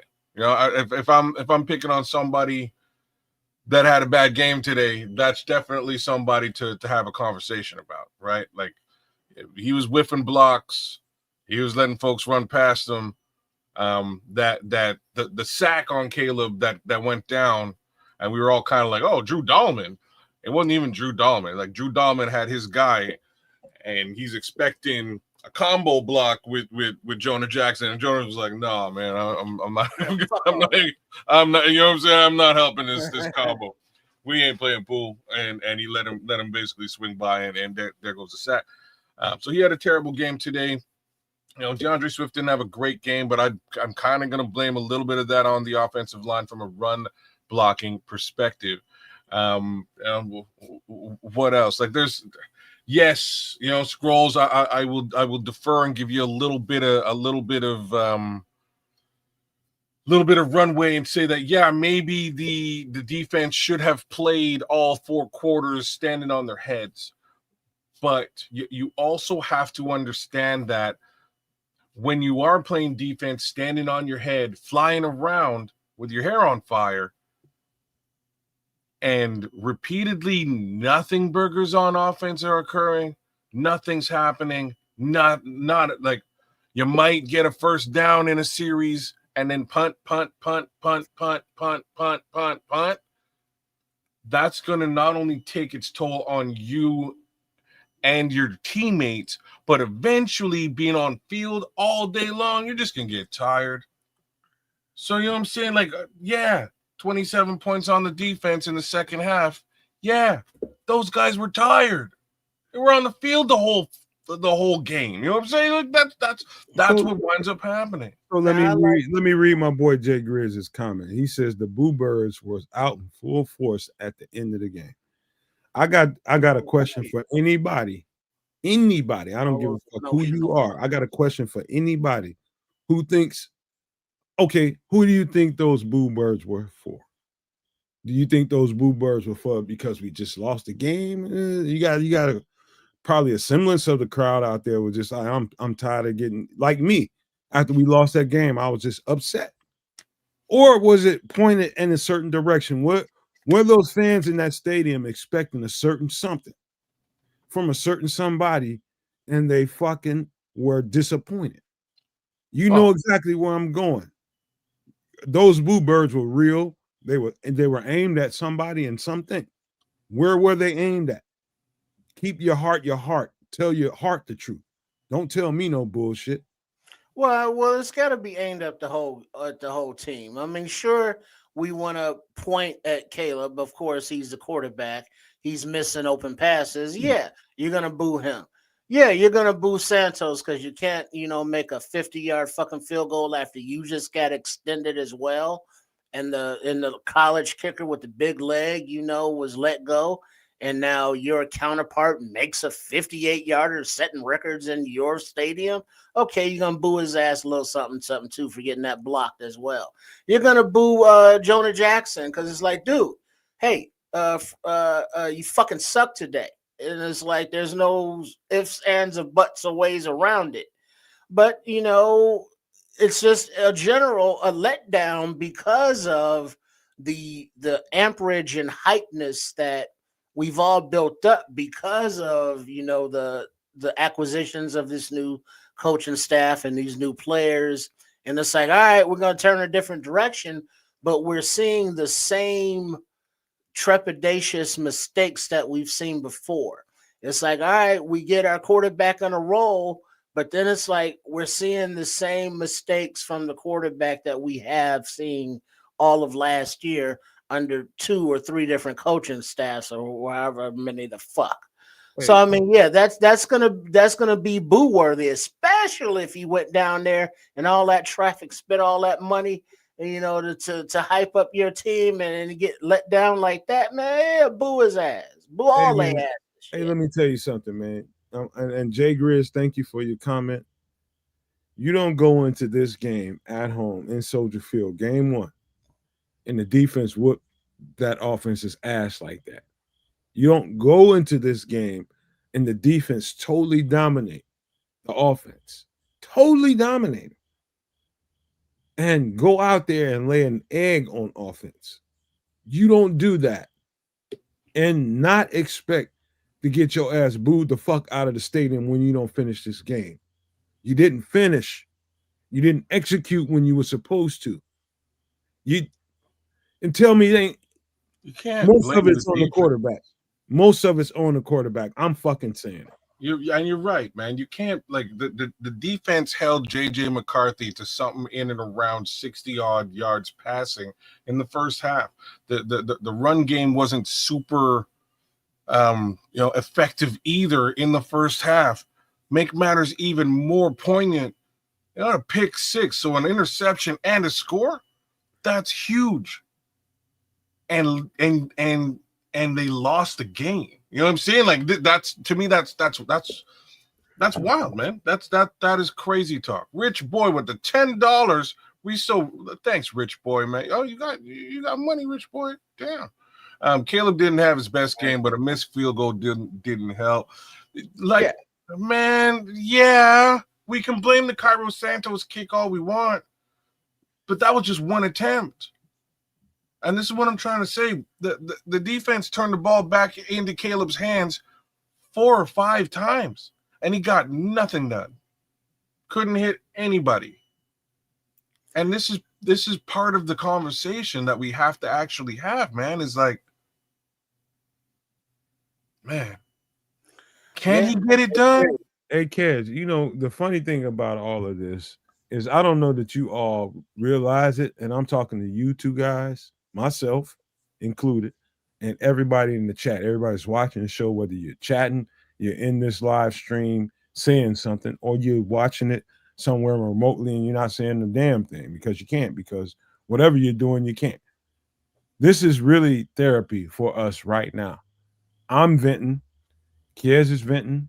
Triple R is venting. You all are venting in the chat. You all are speaking your minds, your hearts. Everybody is speaking how they really feel about this. The true connection to us all is the fact that we're fans and we won't quit. We won't let it go because we're fans and we're diehards about it. And I know another channel has the whole diehard moniker. I mean that in the most serious way. We are all, every last one of you all that can hear my voice right now, you believe in this shit. And you are here so that you are making sure that you're going to be here when the tide changes.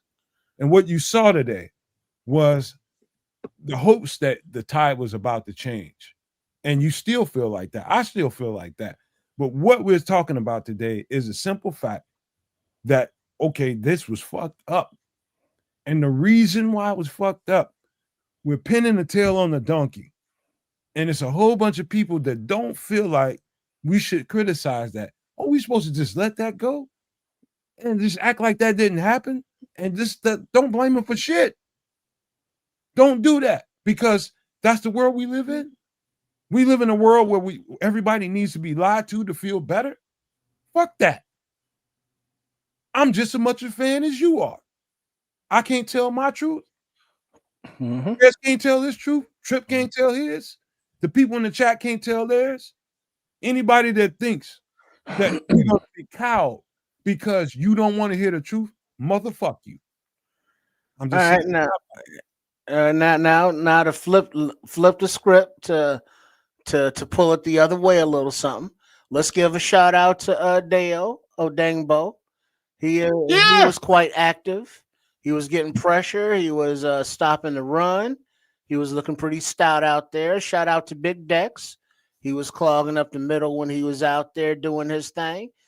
Sweat didn't get the sacks, but he was out there active. He made his presence felt. And then 2 more, one being number 44, Mr. Noah Sewell, who was all over that goddamn field on defense, as well as number 49, linebacker Tremaine Edmonds. So there are some positive, bright spots. Oh, and a shout out to Braxton Jones. You know what I mean? He did his thing out there. Why not? Everybody you just named today played very well, man. People balled out there, bro. Everybody you just named today played well. Big ups to Joe Tooney. Big ups to Drew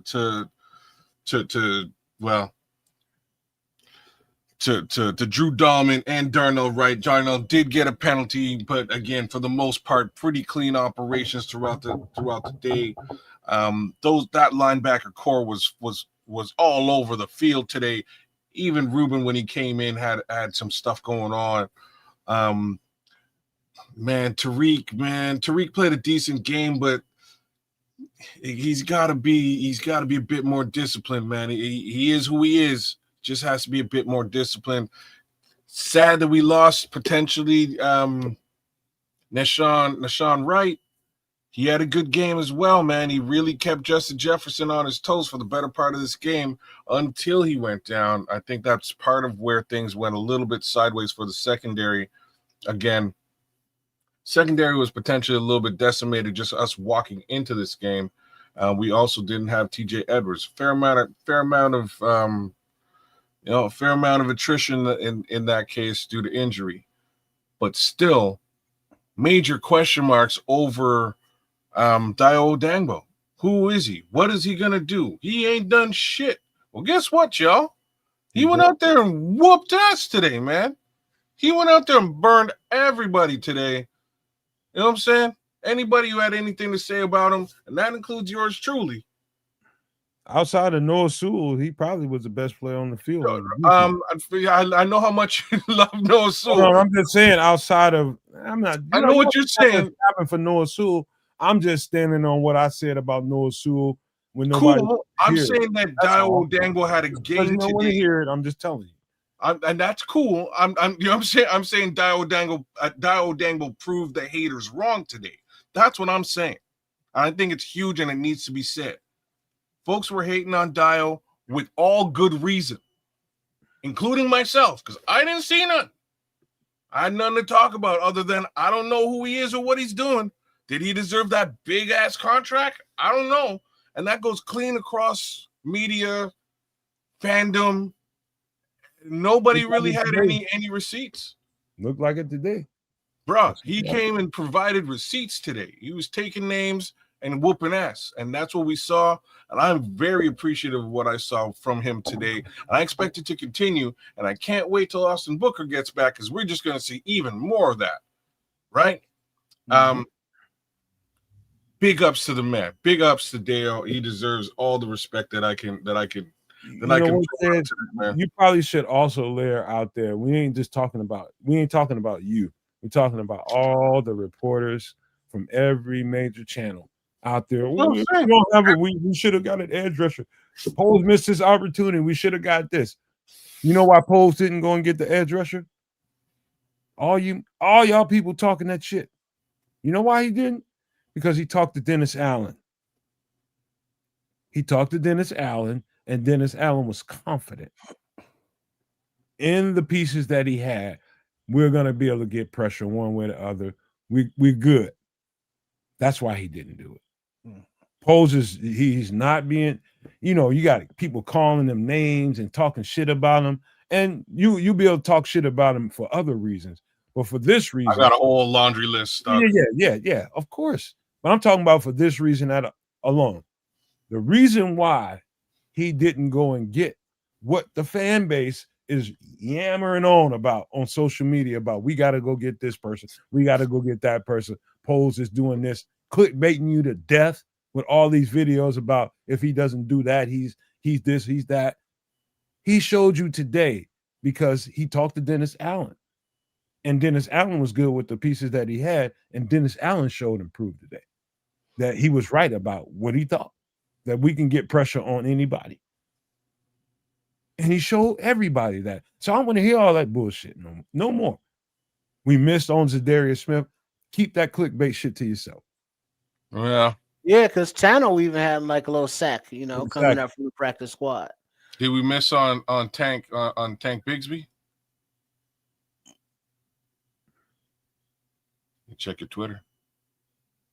What I about don't, you know what I'm All saying? right, also give a shout out real quick to a couple special teams guys who were always down there making a play in the name of Jade Walker and the berserker Daniel Hardy had a nice decleater. And also a shout out to Double D Duvernay, who we hadn't seen all preseason, but he looked like a professional returner back there. So, we got that going for us.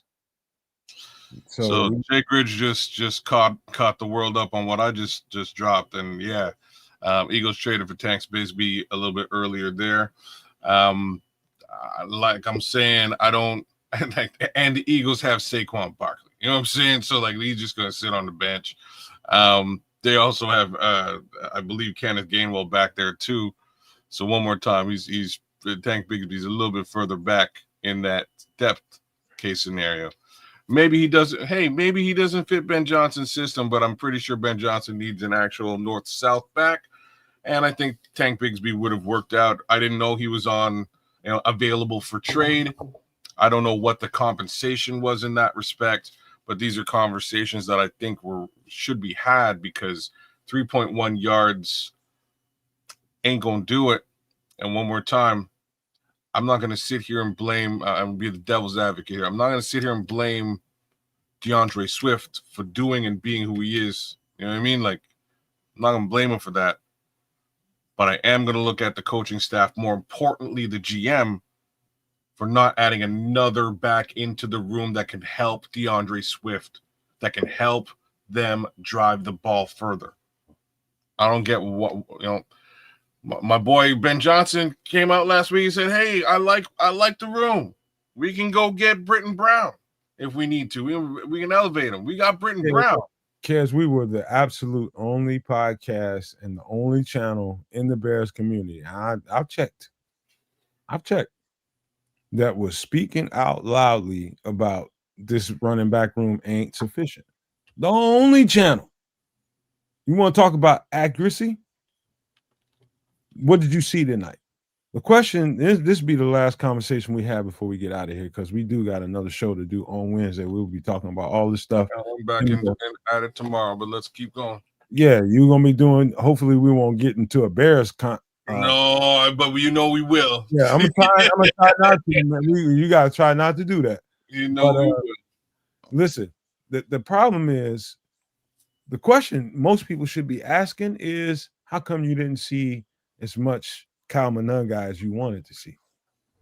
Nobody will be asking that question, but Nomad will do that. I asked it a little while ago, man. There's a reason for that. There's a reason for that. What's the reason? Obviously, they didn't trust him enough. Oh, okay. Or he'd have got more touches. He didn't get any touches. Would you believe that? He got one or two. He got a receiving. He got a pass for 11 yards. I think he got a run, at least one run. I think. Yeah, he had a holding penalty, and that was about it. I think he got pulled back. So I was looking at the stats, and I don't see. I'm looking at the box score here for Bears, and I'll look at it again. Yeah, because I think DJ got more runs from running back than Monunga did. Would you believe Caleb Williams? What is that telling you, though, Trips? What is that telling you? That DJ got more touches at the running back spot than Kyle Monunga. What is that telling you? Well, saying the obvious. You're right. It's saying that they don't trust Kyle Monunga as a running back in their room. And like, let's be real one more time, Bears fans. I know y'all love this team and what they're attempting to do, but he's a 7th round pick and you can only expect so much, right?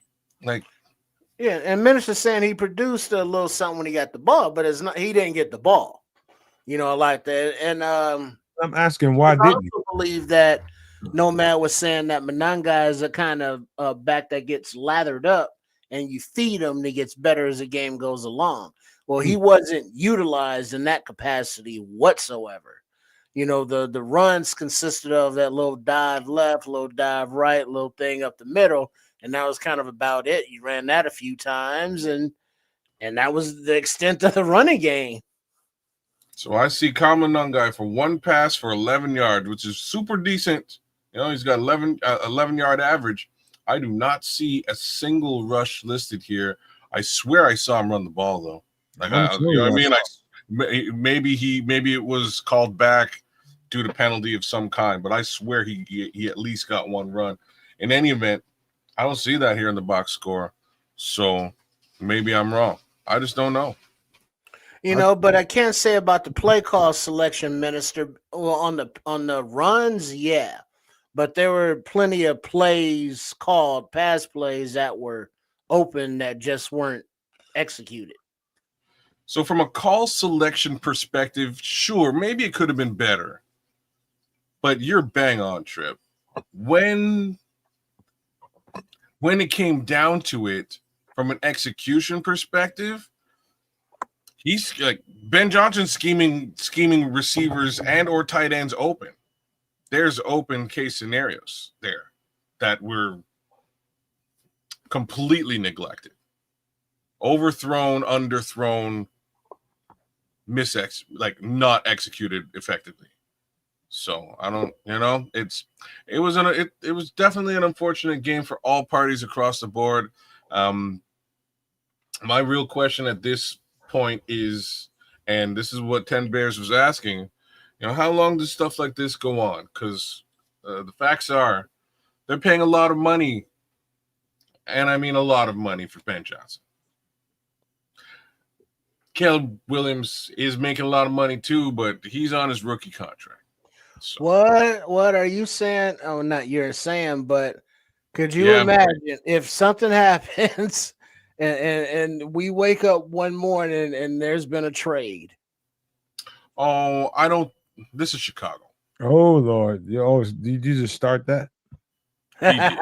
Holy Lord. Well, but I mean, how? But what? I mean, if we play, if this is week 1, so we have the rest of this season and the upcoming weeks. We got 3 weeks before the bye. What the fuck? We need to see some progress before the bye, or it's like at the bye, it's like, all right, it's going to be teabag time. What the fuck did you just do, Triple R? Hold on. What did you just do? You just threw some shit into the whole. Oh, you just fucking threw a monkey wrench. Well, I threw some more shit into the full ass porta potty full of shit. That's what I did. Oh God, Lord! It's already full of shit. You just threw a big Chipotle burrito piece of shit in there. Well, I mean, if we literally don't see improvement or at least some good consistency and not the consistently inconsistent from him, changes have to be made. I mean, you just can't keep running that out there. And if it's not translating from the meeting rooms to the practice field to the games, now he's a detriment, more so than we need. I mean, we lost this game today by 3 points, with all of those self-inflicted errors. Just a little bit better quarterback play, we win. Just a little bit. Hey, Trips, if I did not see the body language that I saw out there between those two people, Ben Johnson and Caleb Williams, the tension was thick enough you can cut it with a knife. They were in 2 different areas. I saw Ben Johnson with the clenched jaws, and I saw Caleb over there with just like, fuck this shit, man. If I didn't see that energy, you wouldn't hear this energy from me. And I'm not agreeing with Triple R and saying maybe we should do that. I'm saying give it some time, a little bit of time, but don't give it too long at the sacrifice of wasting this really good defense that was out there. And just saying, fuck it, let him play until he gets. We ain't got time for that. This is Chicago. You either got it right or you don't. And Tripp is right. If the shit ain't right pretty soon, there will be decisions made. Bottom line. That's just the ugly, bald-headed, ugly, buck-tooth-ass truth. I'm just going to say it out loud, and like, Mark Carmen's going to love it. I'm not going to say it. So, like, I don't think that Tyson Bagent is the type of quarterback that you can win because of. But I think you can win with him. I think he's at least a solid enough game manager that you can get by with. I think he works under center. I think those are the important factors with respect to Tyson Bagent. At present time, I can't say any of those things about Caleb Williams. Caleb Williams cannot manage a football game. Right? He's getting better at it. He's at least pared down the time it takes to get the ball out of his hands. The ball's moving more quickly.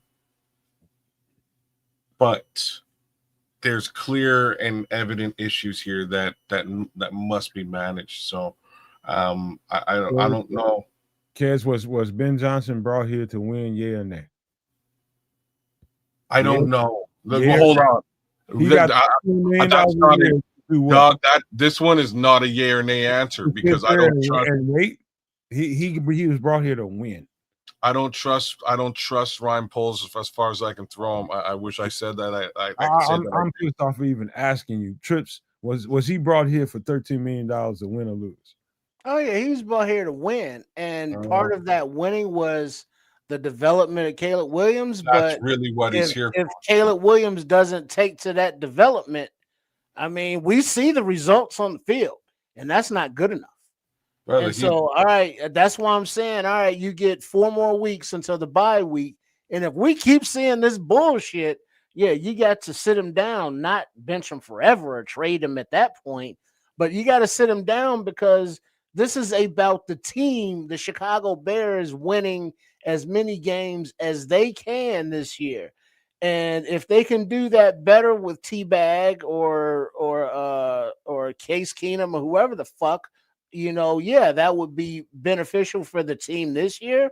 But going forward, that's worse because now we're back in a situation where it's like a quarterback issue, and then the resources involved and the hall, and then so it's just fucking the organization for years to come unnecessarily because this kid ain't taken to the coaching. Wow, if this continues. 7 ways to win. Like I was literally just going through my head, man. And shout out, big ups to Trace Armstrong. It was brilliantly played. Brilliantly played. My guy ain't done shit in the as a GM, really. Wait, I don't know what you're speaking in code here. What are you saying? I will read what seven ways to win said. He says, I just never understood the extension before the season. I don't get it either. Oh, Ryan Poles extension. I don't. How did he get extended before this season? Football players on the field, fuck the GM. The football players, the coaches. But he puts them there. Who else does that? But let's. I don't even want to get into it, man, because we say this for some extra sauce. But let's do this, man, because we've been here for 5.5 hours now. And wait, but before we go, one more comment. Keith Harris, Bishop, how do we get to Tyson Bagent potentially starting off one game? This is squarely on Caleb's shoulders. You fellas are down on dude after one game. Pump the brakes. Did you not listen to all the supporting arguments and explanations?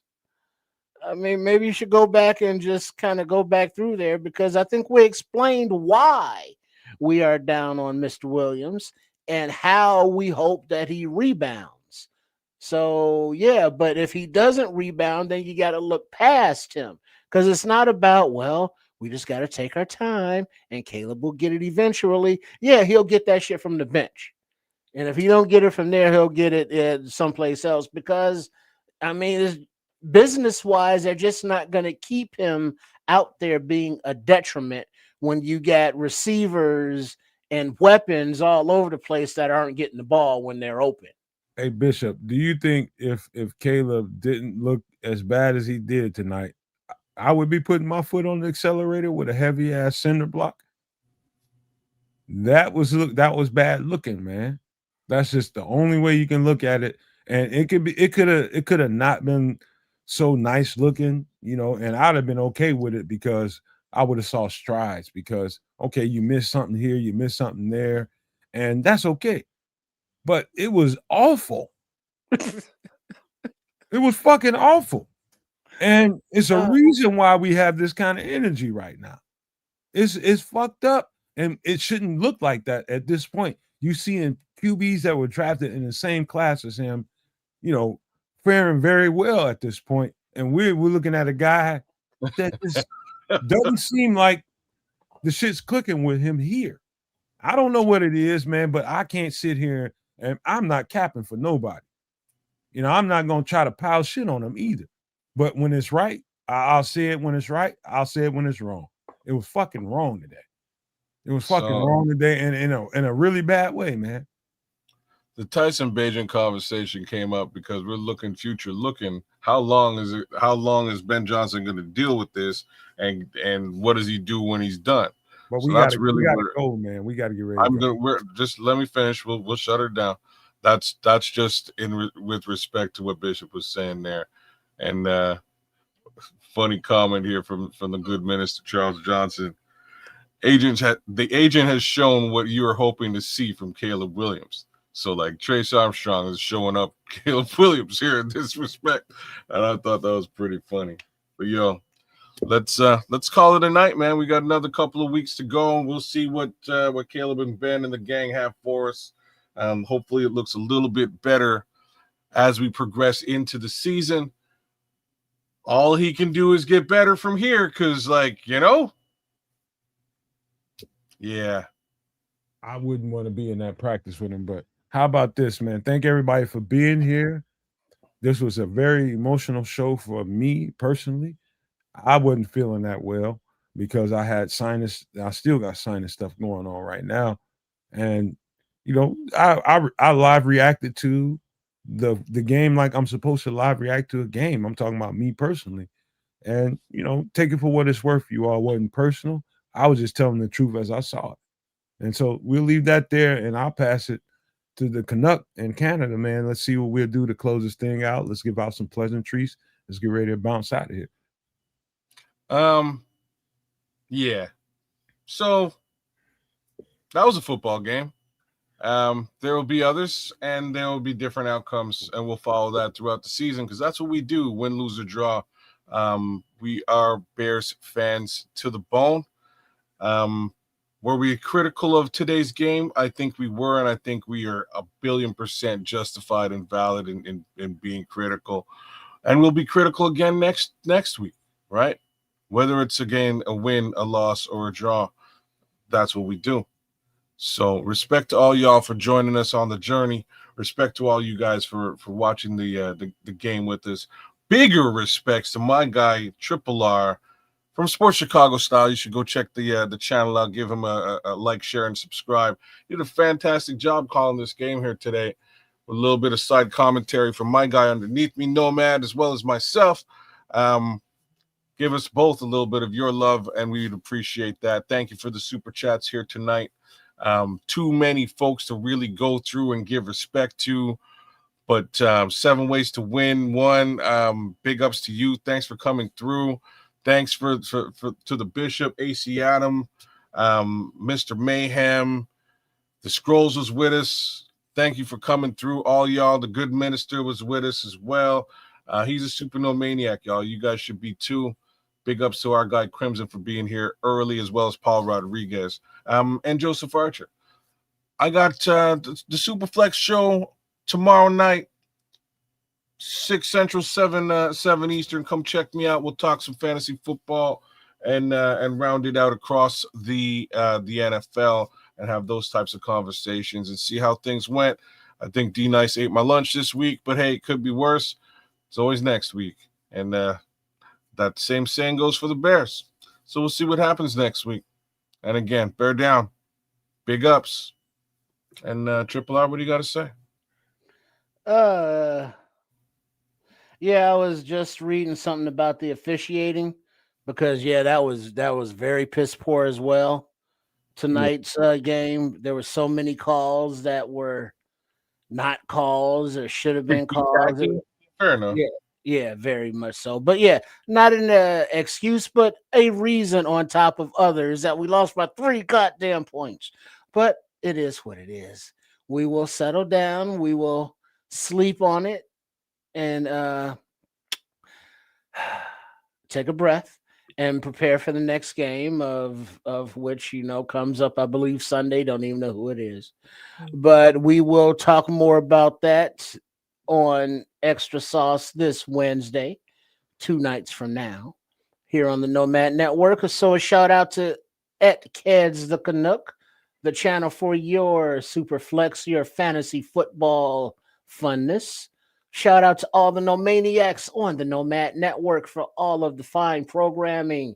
And now make sure you are a member so you can see those all 22s when Nomad breaks it down. And there is no feelings, there is no bias in the all 22s. It's just what it is, baby, because the film is the film. And so make sure you are subscribed for that. And then my channel, Sports Chicago Style. I do believe I will be hooking up with Coach Tripping, Chef Trips and Trip for our post game either tonight or early in the morning. And we are going to share our thoughts on this debacle of a Monday night fiasco. So, yeah, and if you haven't seen the pregame, check that out. But, yeah, Sports Chicago Style. That's the channel. That's where you find us, and you can find the rest of our fantastic content from there. Thank you both of you guys, man. Thank both of your channels, man. Please support both channels, man. I'm going to be totally honest with you all. I forced my way through this show, but that is no excuse. And I'm talking about I got a bad sinus, something going on right now. It's rough. And I got a headache. But I forced through this show, man. And what I spoke to tonight can't be nothing. You can't connect it to nothing other than the truth. Whatever I said tonight, whatever. I'm talking about whatever we said tonight, not just me. We just spoke the truth. And if the truth is uncomfortable, that's not on me. That's not on nobody here. That is on you. That is on you. If the truth is uncomfortable to you, it's some you got to examine yourself, man. You got to. What we spoke to today was the absolute truth. How we came across, it might not have been to your liking, but it was the truth indeed. I promise you that. It was that indeed. And so all I want to say to you is thank you all for being here. We appreciate you all for supporting everything we do. It was a very emotional show because from my standpoint, watching this team go through quarter after quarter, situation after situation, I felt like we had this thing in hand, hands down. All we had to do was finish it, and we didn't. What we did was we got out there and we basically shit the bed. That shit wasn't cool, and I'm gonna react to it. I don't give a shit how people feel about it. I don't. I really don't. And that doesn't mean I disregard you or disrespect you. All that means is I'm gonna speak my truth. And if you got feelings about it, then you got feelings about it. I think I can speak for everybody when I say that. That's just the way it's gonna be, man. The truth is gonna be what it is. And so we hope for better. We always gonna hope for better. We expected to see some struggle here. I expected to see some struggle, especially with this quarterback. But it went beyond that. It went beyond that. And we spoke to it. So, people feel how they're gonna feel, man. You want to be lied to, then this channel ain't gonna do that for you, man. This is just gonna be the truth, and that's just the way we roll around here, man. So take that for what it's worth. I do want to leave y'all with this because I don't know what the algorithm done with it, but I know this. Good video is a hype video right before the season started, right before this Vikings game that I did. I stayed up all night to do it. And I'm going to leave you guys with this before we close out the show. This is a hype video for the Bears fandom. This is for everybody out here. This is it.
It ain't over. It just got started. So believe in monsters. Straight up. That's the way it is. I want to leave you guys with these famous words. If you can think it and you can see it, there's no reason in the world why you cannot absolutely manifest it. Do not, and I repeat, do not be a prisoner of your own mind. But with that being said, we are out.